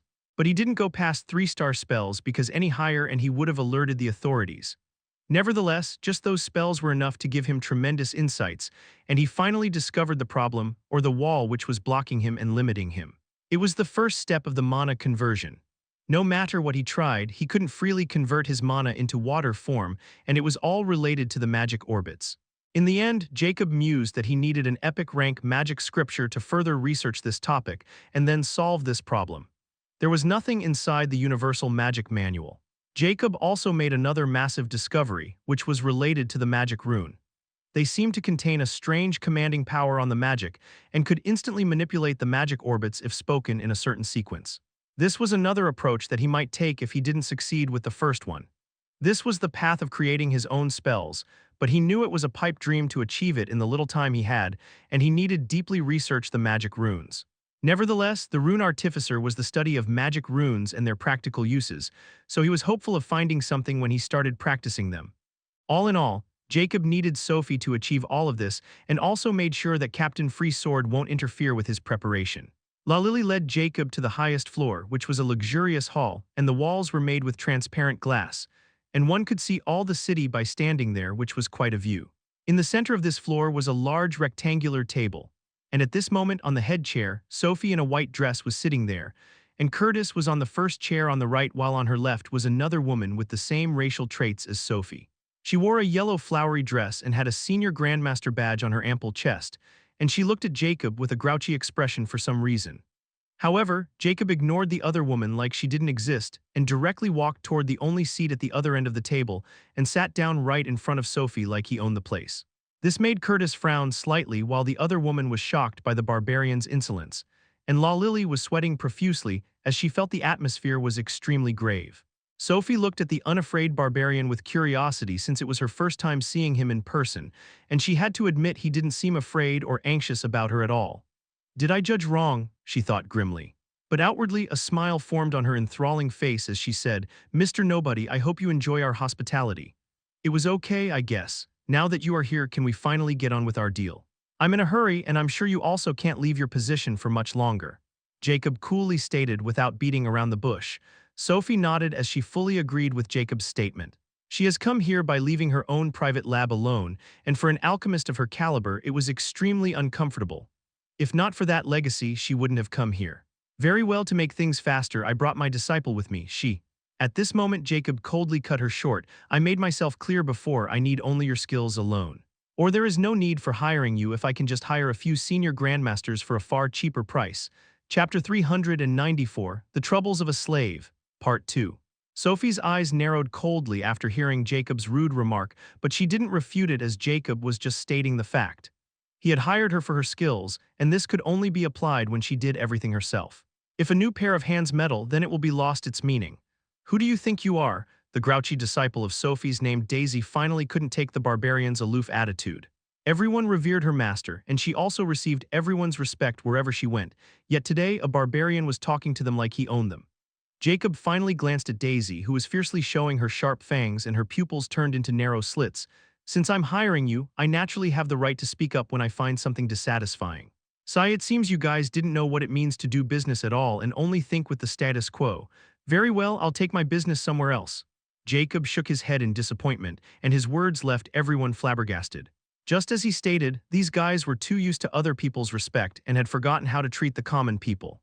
That's why he didn't want to show any respect or appear weak in front of them, because he knew the moment he did, they would take him as a pushover, and he would not achieve the result he wanted. He was behaving like a customer, and since these guys wanted his money, they needed to show the goods. It was a simple concept, and they only understood it when Jacob stood up. Wait. Mr. Nobody, Daisy just spoke out on impulse. It's her fault that Jacob was really leaving, and it appeared suppressing him by their status will not work at all, and she should apologize. Sophie finally spoke when she understood that Jacob was really leaving, and it appeared suppressing him by their status will not work at all. Daisy was also shocked by Sophie's reaction and looked at her in disbelief. It was her first time seeing her master yielding so much in front of a nobody. Sophie gave her a death glare. Apologize for Mr. Nobody right now. Daisy felt a chill run down her spine and bit her lips, and was about to speak when Jacob did first. I don't need apologies. If you want to continue, then let's go to the workshop and start with the process. I've wasted enough time already, he coldly stated while looking directly into Sophie's eyes. From the moment he knew these guys were desperate to get their hands on that legacy, he was the one who controlled the flow however he wanted. Now that he showed his impatience, he was sure they would no longer try to waste more time. Very well, Sophie finally nodded before she looked at Curtis, who was sweating. Did you prepare the workshop? Curtis belatedly nodded. Of course, the guild leader workshop is all yours, Elder. Then I'll be there with Mr. Nobody. Make sure no one disturbs us, or I'll personally kick them out. She sternly ordered Curtis before she looked at grouchy Daisy and meaningfully said, You will reflect while you are here and help, guild leader Curtis, handing the matter of the guild. Is that understood? Daisy nodded with wronged expression, but a hidden flame of hate for Jacob had been ignited within her heart. Sophie then looked at Jacob and smiled. Shall we? Afterward, Sophie led Jacob to a floor below, which was actually the biggest workshop within the Alchemy Guild building, and only the guild leader could use it. Jacob's eyes shimmered as he saw all those high-tech tools and felt he had come into one of his own world's labs. Are you also an alchemist, Mr. Nobody? Sophie suddenly asked at this moment. Indeed, but I'm not as skilled as you, Jacob replied impassively. He was only Elder Grandmaster rank or higher in gunsmithing and basic Elder Grandmaster Magic Smith, while he had the knowledge of Rune Artificer up to the basic Elder Grandmaster rank. If Ellie hadn't stabbed him in the back, he could have been one of the most talented alchemists present in the entire Epic Plains. But here he was, hiding from everyone.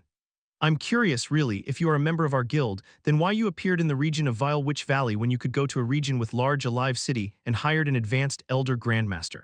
Are by any chance you need those pills to save something? If you don't want to, you don't need to reply, Sophie questioned with a chuckle. Jacob's lips curled up slightly. You indeed belong to the fox race, Elder Sophie. Then does this mean I'm right? Sophie looked at Jacob deeply. Jacob didn't reply. Instead, we better start with pill creation. Oh, I want you to turn off this workshop surveillance system for 5 minutes. I don't want my pill formula to be recorded in the White Sage's records, and I hope you can keep this private as well. You are indeed something of the guild to know so much.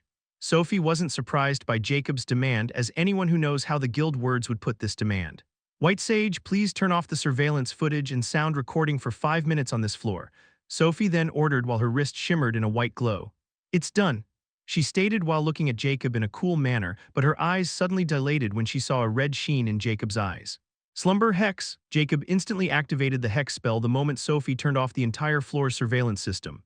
Within that instant, the entire Hex mana within his pendant was exhausted, and Sophie's shocked eyes suddenly turned lethargic before they got close, and she fell right into Jacob's arms. Looking at the delicate body of Sophie, Jacob has nothing but coldness in his eyes. He knew he had succeeded in tricking Sophie, an elder grandmaster, into handing her entire being to him. Without wasting time, he threw her body on the floor, and then a space ring appeared on his finger. It was the same space ring Captain Free Sword had handed him. And only after completing a certain condition can he take something out from it just like he did now. Chapter 395, The Troubles of a Slave, Part 3. Jacob took out something from the space ring given to him by Captain Free Sword. It was a 1 centimeter black triangular gem, and inside this gem were dark gray veins. It was an advanced epic rank parasite gem that can't be bought in the open market. Jacob was given many of these gems so he could enslave high-ranking members of the three hegemonies and turn them into Captain Free Sword pawns just like he had become himself. Furthermore, he was even given a quota he needed to meet before the start of the trial, and that's why he was desperate to start this as soon as possible, or his body will start moving on his own. But this didn't mean he couldn't use this thing to his own advantage. Captain Free Sword had no idea that Jacob's mind was not under Mash's control, or he had hex magic which was perfect for this kind of task. Now that everyone was hunting Jacob, this cumbersome mission had become his main priority, and this was his only chance to prepare and move without being noticed by anyone. Nevertheless, there were just as many coins as they were pros, and if he messed up even a little bit, Captain Free Sword would not let it slide. "I can only use one hex on one epic being before I need to refill the pendant again. How bothersome." Sighing at his troubles, Jacob decided to put his attention on the matter at hand and looked at the parasite gem and then unconscious Sophie. According to the introduction given by that other ogre Harold, "First, I need to let this parasite gem absorb a drop of my blood, and then I can implant it into the target's head like the normal parasite gem, and I'll be in full control of the target's life." This epic-grade parasite gem is far more malicious and potent than the parasite gems in rare plains. Jacob thought with a cruel smile, and then his short sword appeared in his hand. He didn't waste time since the security measures in this place would soon be activated again, and if Sophie remained unconscious, he would be in a world of trouble. One of the reasons the alchemists don't make deals or work outside the guild building is because of the secret measures placed in the guild building. Any sudden movement in White Sage will alert everyone, even seek help for the bank and alliance members, and they were obliged to help the guild members because the benefits they would get afterward were no joke. That's why no one dares to mess with the alchemy guild despite most of the people here having weak physiques than the combatants. However, Jacob also knew the loophole to undermine this security measure because of his old status, and that's why he was confident in tricking a fox like Sophie. Jacob then made a small cut on his fingertip, and a drop of blood, which now seemed to be far more crimson than normal human blood, dropped on the triangular gem, and it was instantly absorbed into the gem like a sponge. The next moment something magical happened. The gray veins within the dark gem suddenly dyed in crimson color, and then Jacob felt a strange connection established with that gem in his hand just like he had with Autark, but it was far less complicated than that. With astonishment, he squatted down and made a deep cut at Sophie's glabella as blood gushed out, spreading all over her pale face, but Jacob's expression remained unchanged. Then storing the short sword away, he stabbed the parasite gem into the opening. And once that gem came in contact with Sophie's skull bone, those crimson veins suddenly grew out from the gem and started to take root in her skull. Jacob was even more shocked when he felt the parasite gem coming alive, and he let it go. Thereby that magical connection became visible and strong as he started to feel a strong control over the unconscious Sophie. It wasn't completely like his connection with Autark, but in some ways it was the same. He could now order the parasite gem to kill her whenever he wished, and her mind was now under his control. The parasite gem took a few seconds before it took complete root in Sophie's head, and Jacob could feel that now it was ready. So without wasting much time, he canceled the hex and Sophie's eyes abruptly opened, and she instantly groaned in pain. What have? Stop speaking. Jacob's cold voice rang, and the next moment Sophie's lips were tightly sealed as her eyes widened in horror as some of her blood was now seeping into her eyes, making them look bloody. She felt like a huge force controlling her actions, and despite wanting to open her mouth, she couldn't, no matter what, and then she felt all the control of her body was no longer hers either. It was like someone had entrapped her consciousness in a cage within her own body where she could only see but don't do anything, and this horrified her more than anything. Stand up and deal with the cut on your forehead. I don't want to raise any alarm from your bleeding.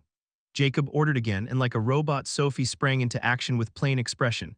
She quickly took out a pill from her storage ring and then ate it, and the very next moment the wound on her forehead started to close, and afterwards she headed toward a water source in the workshop and washed her face. Sophie watched herself moving without her control and felt goosebumps and horror. As an alchemist, she knew what tragedy had befallen her. He enslaved me, she wanted to scream, but no voice came out, and all she could feel was infinite coldness and horror. She had never thought she would be fell victim to slavery so easily and right in the place which she thought was the safest place for her. As she watched herself washing her face and then walking toward the barbarian again, who now appeared to be smiling, giving her the vibes of a horrifying devil who was about to consume her very being. Chapter 396, The Troubles of a Slave, Part 4. Jacob looked at the stoic Sophie in front of him and was quite pleased and completely relaxed since he had achieved his goal. Open the surveillance footage but turn off the sound system until I say so, he ordered. Sophie did as she was told and manipulated the Star Watch with magic and then nodded. It was done. Jacob then sat down on a chair and told Sophie sit, and she sat right in front of her like a statue. All right, you may speak freely but only speak nothing else. If you try to scream, shut up. If you try to relay a hidden message, shut up. Jacob gave a long string of commands to make sure Sophie won't play any tricks. He was quite familiar with these sorts of tricks and loopholes, as he was thinking about them all the time because of his own status as a slave. Sophie's stoic expression finally cracked into a horrified and then hatred surfaced as if she wanted to kill Jacob with that look. But because of Jacob's command, she can't speak specific words, scream, or even curse. Her body would instantly react, and her lips would be sealed the moment she even thinks of going against Jacob's command. In the end, it took her quite a while to arrange her thoughts and calm down so that she could speak. But only one word came out, filled with hatred. Why? Jacob knew what Sophie was feeling right now too well. He sighed and replied, you should know in this place strong prey on weak. For what it's worth, my target was not you but your status. This is the only explanation you will get from me. Sophie ground her teeth so hard as her gums were on the verge of breaking. Jacob's meaning was clear. She was just unlucky and weaker than him, nothing else. Jacob then said, I will give you freedom if you do as I told you. You should know better than anyone that there is no way of removing the advanced epic rank parasite gem unless you become a unique or are willing to die trying. Even if by some miracle you survived for only turning into a vegetable, I don't think it's worth it. Cherish your life and do as I say, and you'll be free once I achieve my goal. If anything, I can promise you I won't put your life in danger. I think it's worth it for freedom, right? Jacob's words pierced right into Sophie's messy heart. She knew her fate was sealed now, and even if she didn't want to, Jacob could easily make her do his bidding. She could either do it willingly or forcefully. That was the fate of a slave. At least she might become free one day, which she clearly didn't believe, but hope was something that could make anyone do things they couldn't even imagine, and Jacob just gave her that hope. Calming her chaotic emotions, she said, Who are you and what is your purpose? She was still clueless about how easily Jacob had subdued her and even had an advanced epic rank parasite gem, which meant she was someone with a massive background and probably far more powerful than he was showing. She heard there were some extremely rare scriptures that could hide one real magic prowess, and Jacob seemed to be using it, or my identity is not important, and my purpose is something you won't understand. Let's just get straight to your purpose. First, tell Jacob's aura was only of someone with a 1-star epic magic core. My identity is not important and my purpose is something you won't understand. Let's just get straight to your purpose. First, tell me, can the 3 leaders of the hegemonies track someone with their star watch? I want nothing but the truth, Jacob sternly questioned. Sophie didn't expect this question, but she had to reply, I don't know about what kind of authority the 3 leaders enjoy with their status. I only met the vice president once, but never the president.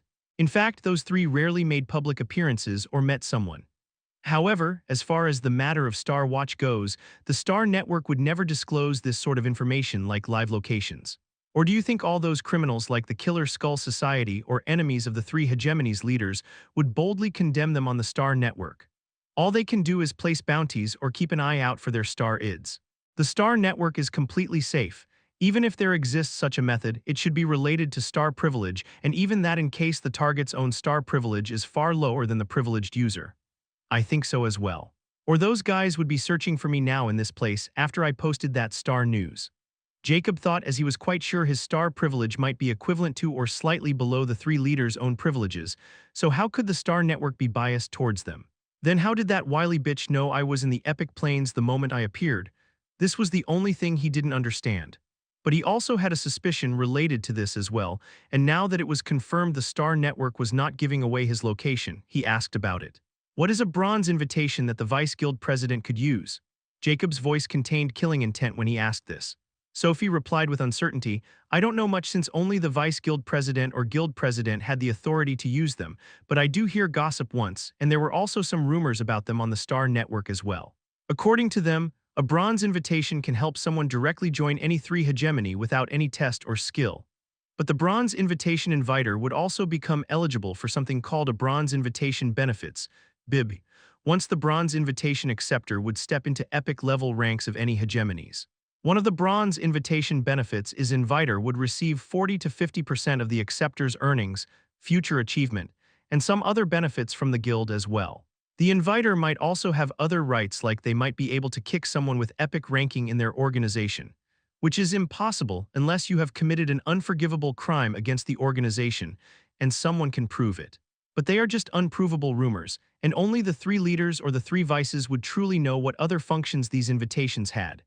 Jacob's expression was clouded after hearing about those facts about the bronze invitation, and a murderous urge was rising within his heart as he thought, don't appear before me, Vice President, or...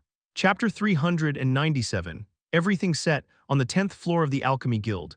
Daisy was looking at 5 robust men with an extremely dark expression as those men had their heads down. She spitefully said, what do you can't find anything about that barbarian? According to my master, he should be here with someone who needed that medicine he commissioned my master to make. Just how hard it is to find a sick or injured person, I think you guys don't want my master's favor at all. Lady Daisy, we searched high and low, but all the injured or sick had a solid background, and no one had ever seen that barbarian. We even showed his image to the barbarian community, and they told us they had never seen him, even had gone as far as to threaten them, and they are not lying. A man with horse-like features replied hastily. But how is that possible? Daisy grits her teeth and refuses to admit that she won't be able to find Jacob's weakness and then exploit it and pay him back for the humiliation he caused her 3 days ago. There is no need to go on a ghost chase anymore. At this moment, the door of the workshop was sighted opened, and Sophie walked in, followed by frowning Curtis. Daisy was momentarily surprised, seeing her master appearing all of a sudden after 3 days. Furthermore, she somehow found her and coldly ordered, you 3 wait outside. Those 3 didn't dare to disobey and left after bowing at her first, strange for some reason but couldn't put her finger on it. Daisy quickly snapped out of her dazzle and asked, are you done, master? Sophie didn't reply right away but instead looked at the 3 men and coldly ordered, you 3 wait outside. Those 3 didn't dare to disobey and left after bowing at her first. Now only Sophie, Curtis, and Daisy remained in the room. Sophie took a seat before she spoke impassively, there is no need to search for Mr. Nobody's companion. But why? Didn't you suspect that he had far more than just that legacy, and if we could find his weakness, then we could get all of it? He certainly gave hints that he wanted those pills desperately despite his dog-like attitude. Daisy couldn't help but retort strongly. Even Curtis seemed to be agreed with Daisy. How can I tell you that we all had been led by the nose by that deceitful bastard? He wanted us to believe that he was desperate, so we all think we had a chance to acquire his treasures without needing to resort to violence.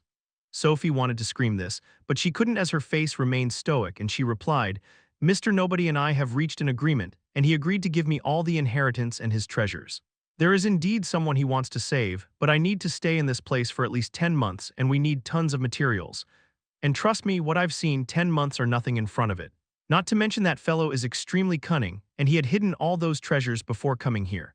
So don't ask questions and do as I told you, and everything will be ours, and we'll be able to move to a large alive city in no time.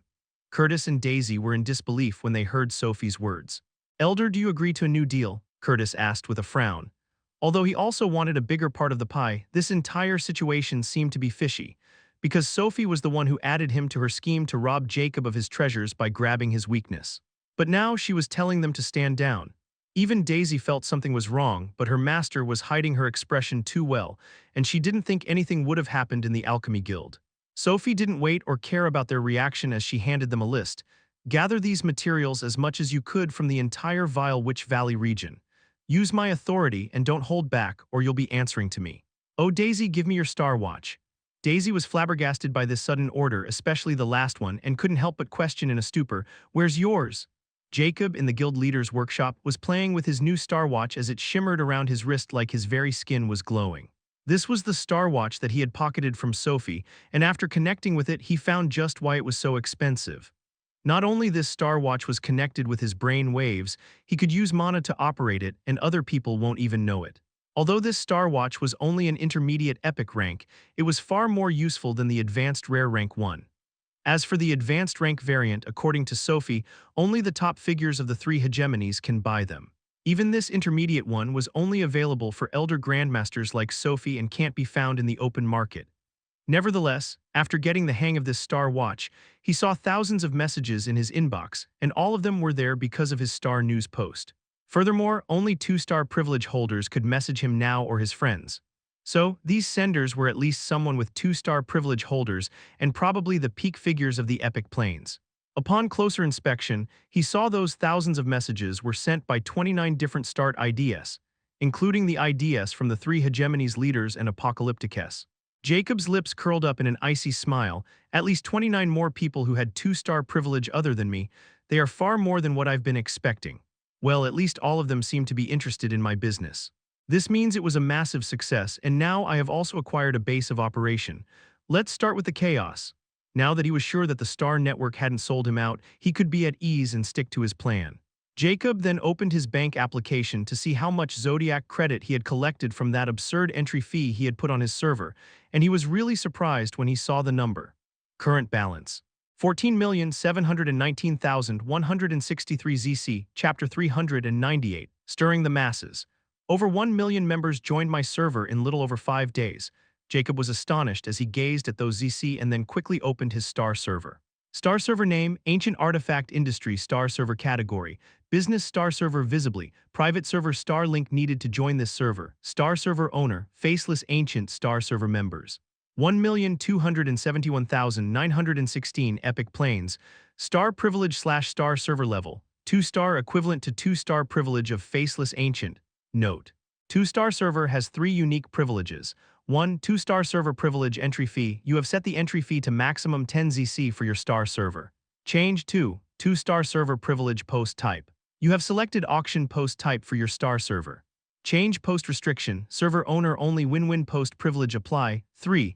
2-star server privilege trading generated by business category. You have selected an auction trading system for your Star server, and you will get 2% of any trading activities in your Star server. Auction trading system restriction: anonymous usernames numerical. Only the Star server owner can see the actual name of server users. Star server description: Ancient Artifact Industry offered all the weapons crafted by Faceless Ancient, which includes the large varieties of guns, bombs, missiles, atomic bombs, atomic bullets, atomic. Star server post privilege: win-win only by purchasing an item from the Ancient Artifact Industry will you gain the right to make auction posts. Rules and regulations. Although Jacob's server was empty since he had set up the Star server post restriction with the second unique privilege help, all those members who had joined were naturally there for his weapons. Furthermore, he saw his Star News post was now second on treading just below his own bounty post, and millions of people had liked it. Infamy is the fastest to draw attention, and the lust for power is the strongest desire. Jacob thought with a dark smile as this result was better than he had anticipated. Now he was fully equipped and ready to start his business in the Zodiac Plains, just like he once started in his old world. It was a feeling of nostalgia as well, that once-in-a-lifetime excitement of starting his own business. He never thought he would feel that sensation again and sighed in melancholia when he thought about how he was going to discard his every principle. In the end, the principles were dead, and he was no longer the same person anymore nor his goal. So, without hesitation, he posted another Star News before returning to the server and started to create his first auction post on his server with a cruel smile. Within the Alchemy Guild's headquarters, Ellie suddenly received a notification she had specifically set for a certain server. And when she read the content, a twisted expression appeared on her face as well as a hint of uneasiness was present in her somewhat anxious eyes. She quickly contacted her father, and before she could even speak, Nelson's gloomy voice rang. "I know, Sai. We quickly need to deal with this monster we created unknowingly." Within the headquarters of the bank, Lucy was staring at her Star Watch with a complicated yet murderous look in her eyes. "We can't let this abomination destroy our authorities, not when so much is on the line." Gunnar was intensely staring at the giant projection with another giant present in the luxurious training hall. The other giant said with a deep frown, "We have made a terrible enemy, Chairman." He was the vice chairman of the Alliance, Andrew. "There is no point in regretting. let's just salvage what we can and stay out of this mess. He has yet to do anything against us. Suppose we reach the wrong conclusion, we might drag into these muddy waters as well. I want to see how those two willy wretched fellows will come out of this mess. If anything, I think this is an opportunity to threaten Nelson's hidden power. Since this is a fair auction, let's treat it like one. This guy is helping us by giving us all these deadly weapons before the trial, Gunnar replied with a cold scoff. In her hideout, Shiro was also looking at the Star Sever with a nasty expression. She muttered with intense killing intent, so not only did you not surrender, but you even chose the path of no return. Since you have come to the Epic Plains, I'll make sure to take your everything, including your life. At an unknown location, a magnificent dark castle was located. A masked being was sitting over a dark throne, giving off an unfathomed feeling of superiority. Below the throne, there were a few more masked figures sitting in a respectful posture. One thing common about them was they were all looking at a massive projection of a star server in front of them. At this moment, the masked being sitting over the dark throne spoke. Dark Earl Hallberg, did this person reject this Marquis's kind invitation? The voice of this person was almost static, and it was hard to tell if it was male or female. A small figure sitting over the third seat respectfully replied at this moment, Respectful Dark Marquis, it appeared he didn't see my messages at all. The Rare Plains' mysterious Dark Earl Hallberg was speaking so respectfully that all the people would take him for a lackey. Furthermore, his voice was filled with regret when he just replied, as well as a feeling of foreboding. Did you not claim that this person was your acquaintance from the Rare Plains? The Dark Marquis's static voice sounded again. I speak nothing but the truth with my lordship, but we were merely acquaintances, so it is understandable that he no longer cares about it. Moreover, his current situation might have played a certain part in his indifference towards me. Hallberg replied respectfully. The Dark Marquis remained silent for a moment before speaking again. Logical indeed, since he didn't reply to other Earl's invitations as well. How insufferable yet resourceful fellow. Dark Earl Hallberg, I don't know why a person of your caliber could not see a potential like Faceless Ancient and didn't take him with you. But I'm not a person who likes to dwell on the mistakes of the past. Since he is not in the right mindset, let's not antagonize him further. If he reached out, I want to hear it post hastily. This sort of diamond in the rough should belong to the Dark City, not those insufferable buffoons. Meanwhile, let's partake in this bidding. I want that weapon so we can reverse engineer it. The others would also have the same though. More importantly, this will also open a possibility of revealing his location, for he had to deliver that weapon or the Star Network will get involved. Chapter 399. First Auction Post, Part 1. Star Server Ancient Artifact Industry Auction Post by Faceless Ancient Star Server Owner. Welcome everyone. Foremost, everyone, I can't thank you all enough for the support you all have shown me, and I'm feeling extremely humble. I'm still feeling surreal that so many people understand and appreciate my talent and hard work, while some narrow-minded nincompoops wanted to suppress me, even kill me, so that they could stop this revolutionary industry. Today will mark the day when the ancient artifact industry will launch its first product, and whoever paid the most will be able to buy it fair and square. There are also perks like win-win post privilege, which will allow you to do business in my server freely, without being worried about your identity being revealed to anyone or someone's suppression. This is a hub for the common public and shall remain for as long as I live. Auction item name, atomic grenade item type, weapon/explosive item rank, at least advanced epic rank item properties. Subatomic no magic item quantity, 1 item description. Atomic grenade is a consumable explosive just like any grenade, but its area of range is thousands of times more, not to mention its damage and aftereffect are its biggest deadly features. With a range of around 100-200 miles, it is a weapon of mass destruction.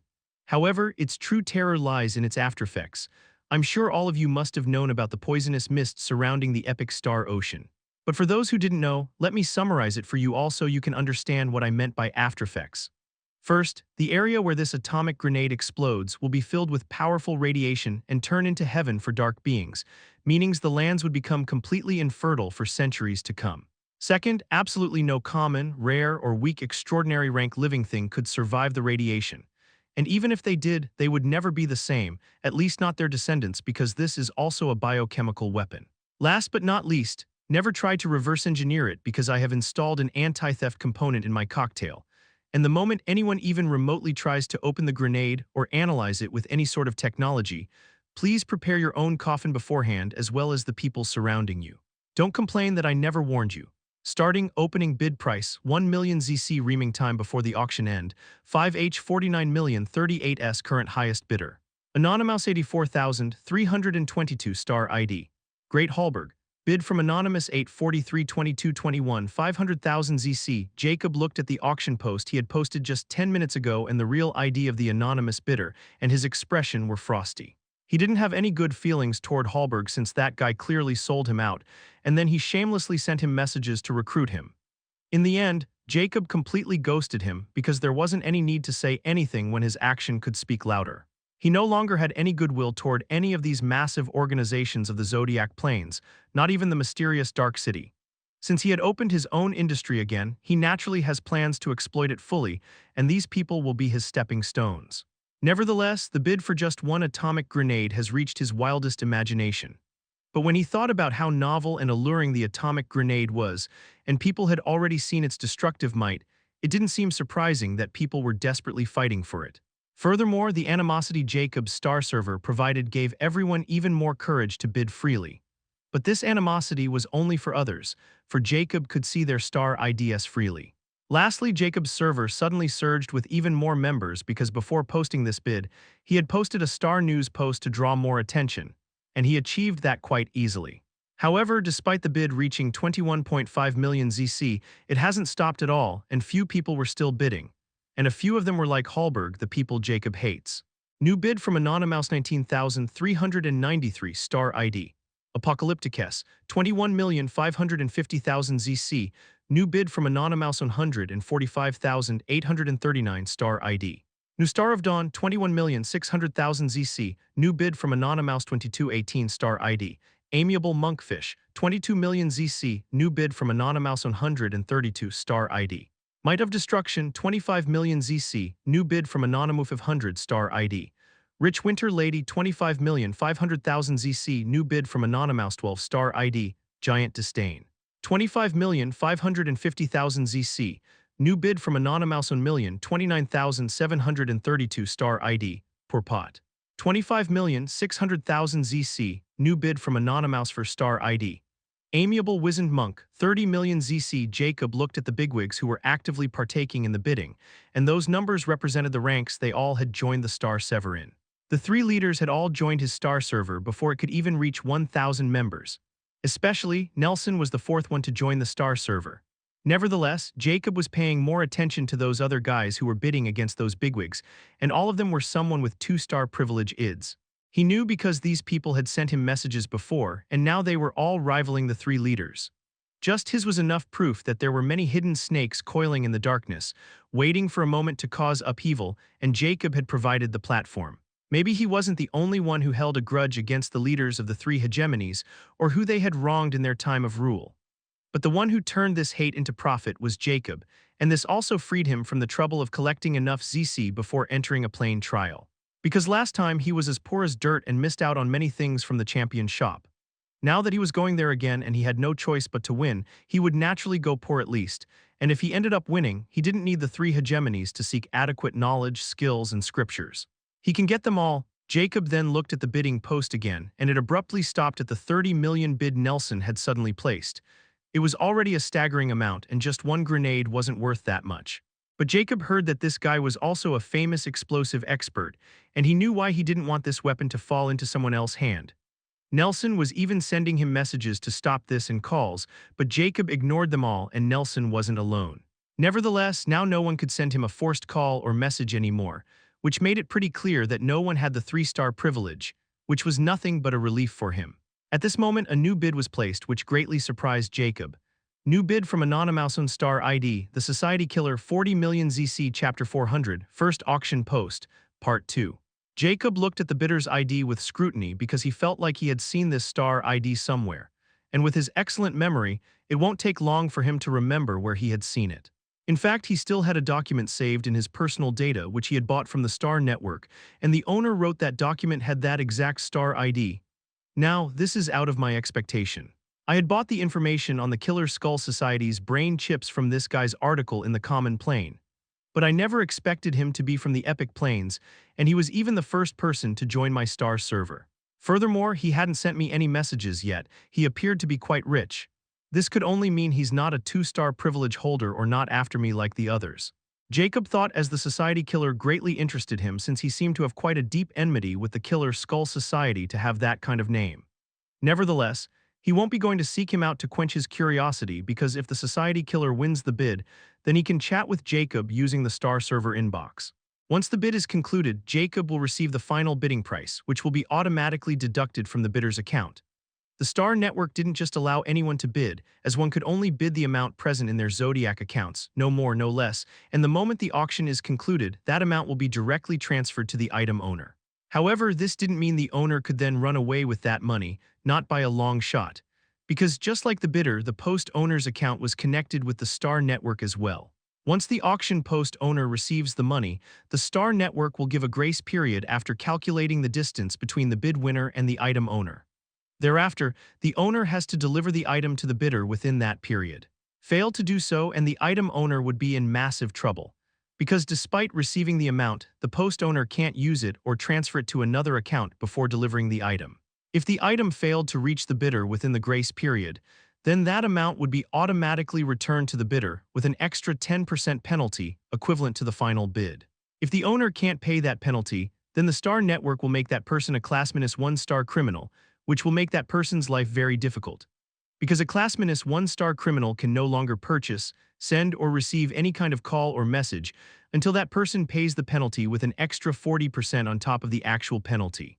That's why no one dares to mess with the Star network, because becoming a Star criminal would directly strip them away from the ability to buy or contact everyone.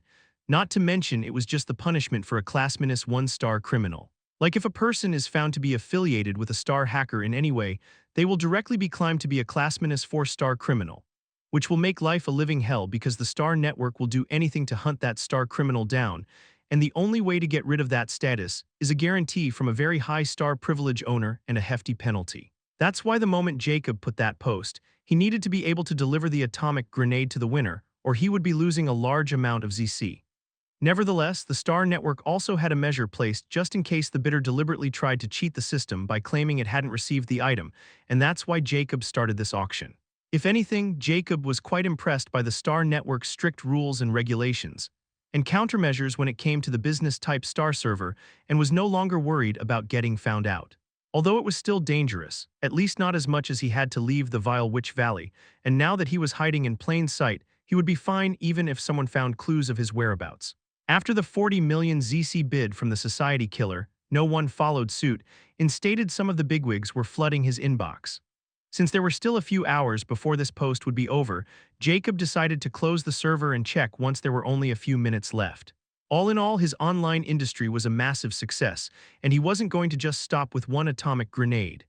Excluding the raw plutonium I have, with just the weapons I had created in the rare plains, I'll be a billionaire in no time. Thereafter, I can make far more improved versions of those atomic weapons with this workshop. I'll have them know just who they have provoked.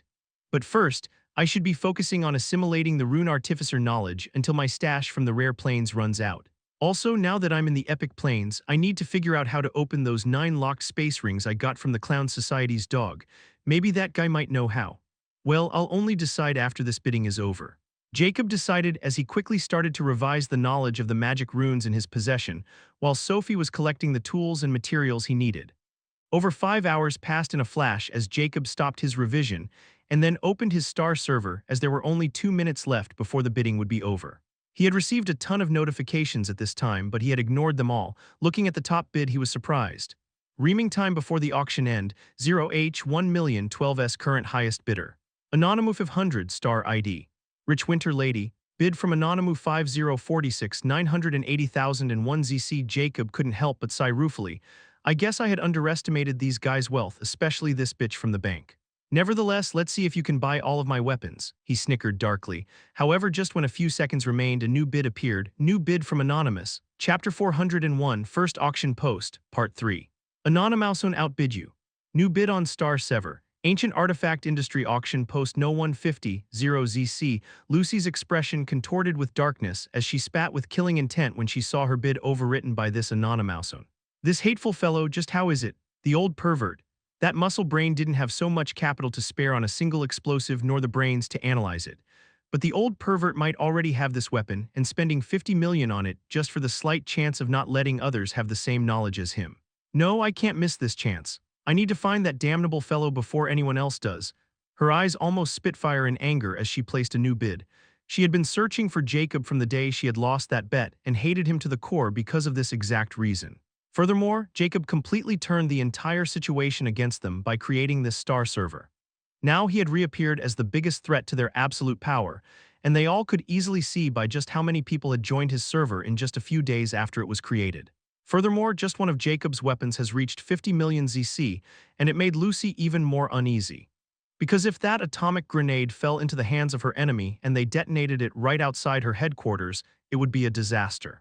Not just her but other leaders also had the same thought, but this price had already entered the realm of absurdity, and only Lucy could cope with it now. You, Rich Winter Lady Server Anonymous ID Anonymous500 has made a new bid. 50 million and 1 ZC on Star Sever. Ancient Artifact Industry Auction Post No. 1. Nelson was looking at the auction post with scrutiny and clearly interested in making another bid since it wasn't worth it in his view. On another projection display, Ellie could be seen with fury and murder in her eyes as she spat. "Are we really giving up?" Nelson ruefully spoke. "It's simply not worth it anymore. From this picture, I can tell this grenade is made with crude technology, and from that green and silvered glow, it should be made with radioactive minerals, but it is not the same one in my possession. But I can't spend 50 million to buy it. Those guys could have it since they will be the same as me and won't be able to find the right mineral to replicate it. If anything, I have to hand it to Faceless Ancient to discover such minerals in the rare plains and turn them into such a small weapon. Even I can't able to concentrate my mineral into a grenade. It should be because the properties of rare plain minerals are not potent as the one I have or some other reason. It is worth analyzing, but that price is too high. Nevertheless, we can't deny just how much of a threat this guy is, and we need to contain him and then find his secrets. If I'm not wrong, our friend Lucy is one of these bidders. Let's see how it will end. There are only a few people who can analyze this sort of technology, and fortunately, I know them all, and I don't think this grenade would be the first weapon put on the auction." Nelson's smile was extremely shrewd as he looked at new bids. Reaming time before the auction end. 0H00019S new bid from Anonymous 5051 ZC new bid from Anonymous on 50 500,000 ZC new bid from Anonymous 5050 500,001 ZC new bid from Anonymous on 55 0 ZC reaming time before the auction end. 0H00000S current highest bidder Anonymous Star ID the Society Killer bid from Anonymous 55 500,000 ZC this guy. Jacob's eyes shimmered with a peculiar glint when he saw the Society Killer perform far above his expectation and win the final bidding war with Lucy. The next moment, a few notifications popped up. Star Server.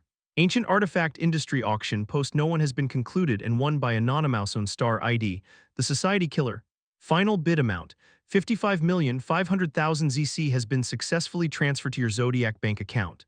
Note the amount 55,500,000 ZC will remain locked until the item is delivered to the Society Killer. Calculating the grace period. Jacob looked at his balance credited with the 55.5 million ZC, and he knew it was now his turn to deliver the item. At this moment, while the grace period was being calculated, another interface opened in his Star Server. Star Server Inbox Star Server Owner Rule 1. Only an auction winner of your auction post can use this inbox until the grace period is ended. Rule 2. You are obliged to reply to inquiry messages within 12 hours, or you will be inflicted by a 10,000 ZC penalty every 1 minute after the 12th hour. Rule 3. If you are not able to pay the penalty, the Star Network will consider it a breach in the bidding agreement, and further penalties will be inflicted. Rule 4. Star Network will monitor this inbox to make a fair judgment and provide advocacy in case the sender is deliberately spamming or trying to use some loophole to wrong the message receiver. Rule 5. In case Rule 4 is breached, the sender will be inflicted with severe penalties. Rule 6. Anonymous on Star ID, the Society Killer. It's nice to meet you, Mr. Faceless Ancient, finally. Star Network Advocacy. You are not obliged to reply to this message. Jacob was quite content with all those rules in place and the Star Network monitoring these chats for fairness, or he didn't want to keep staring at this Star Watch all day just to make sure some bastard won't try to screw him. Jacob didn't reply since he was still waiting for the grace period to be calculated despite his interest in the Society Killer. He knew the grace period would be given in accordance with their distance, and the time should be more than enough for him to deliver the item. A minute later, the grace period was finally calculated. Grace period has been calculated. Grace period, 31 days delivery position selected by the buyer, location coordinates. Please select a delivery method. 1. Star Network Delivery Service 2. Self-delivery 3. Delegate delivery 4. Drop and pick delivery. Please note that Star Network any delivery method chosen has certain conditions attached which are to be strictly followed, and Star Network will monitor the item until it is successfully delivered.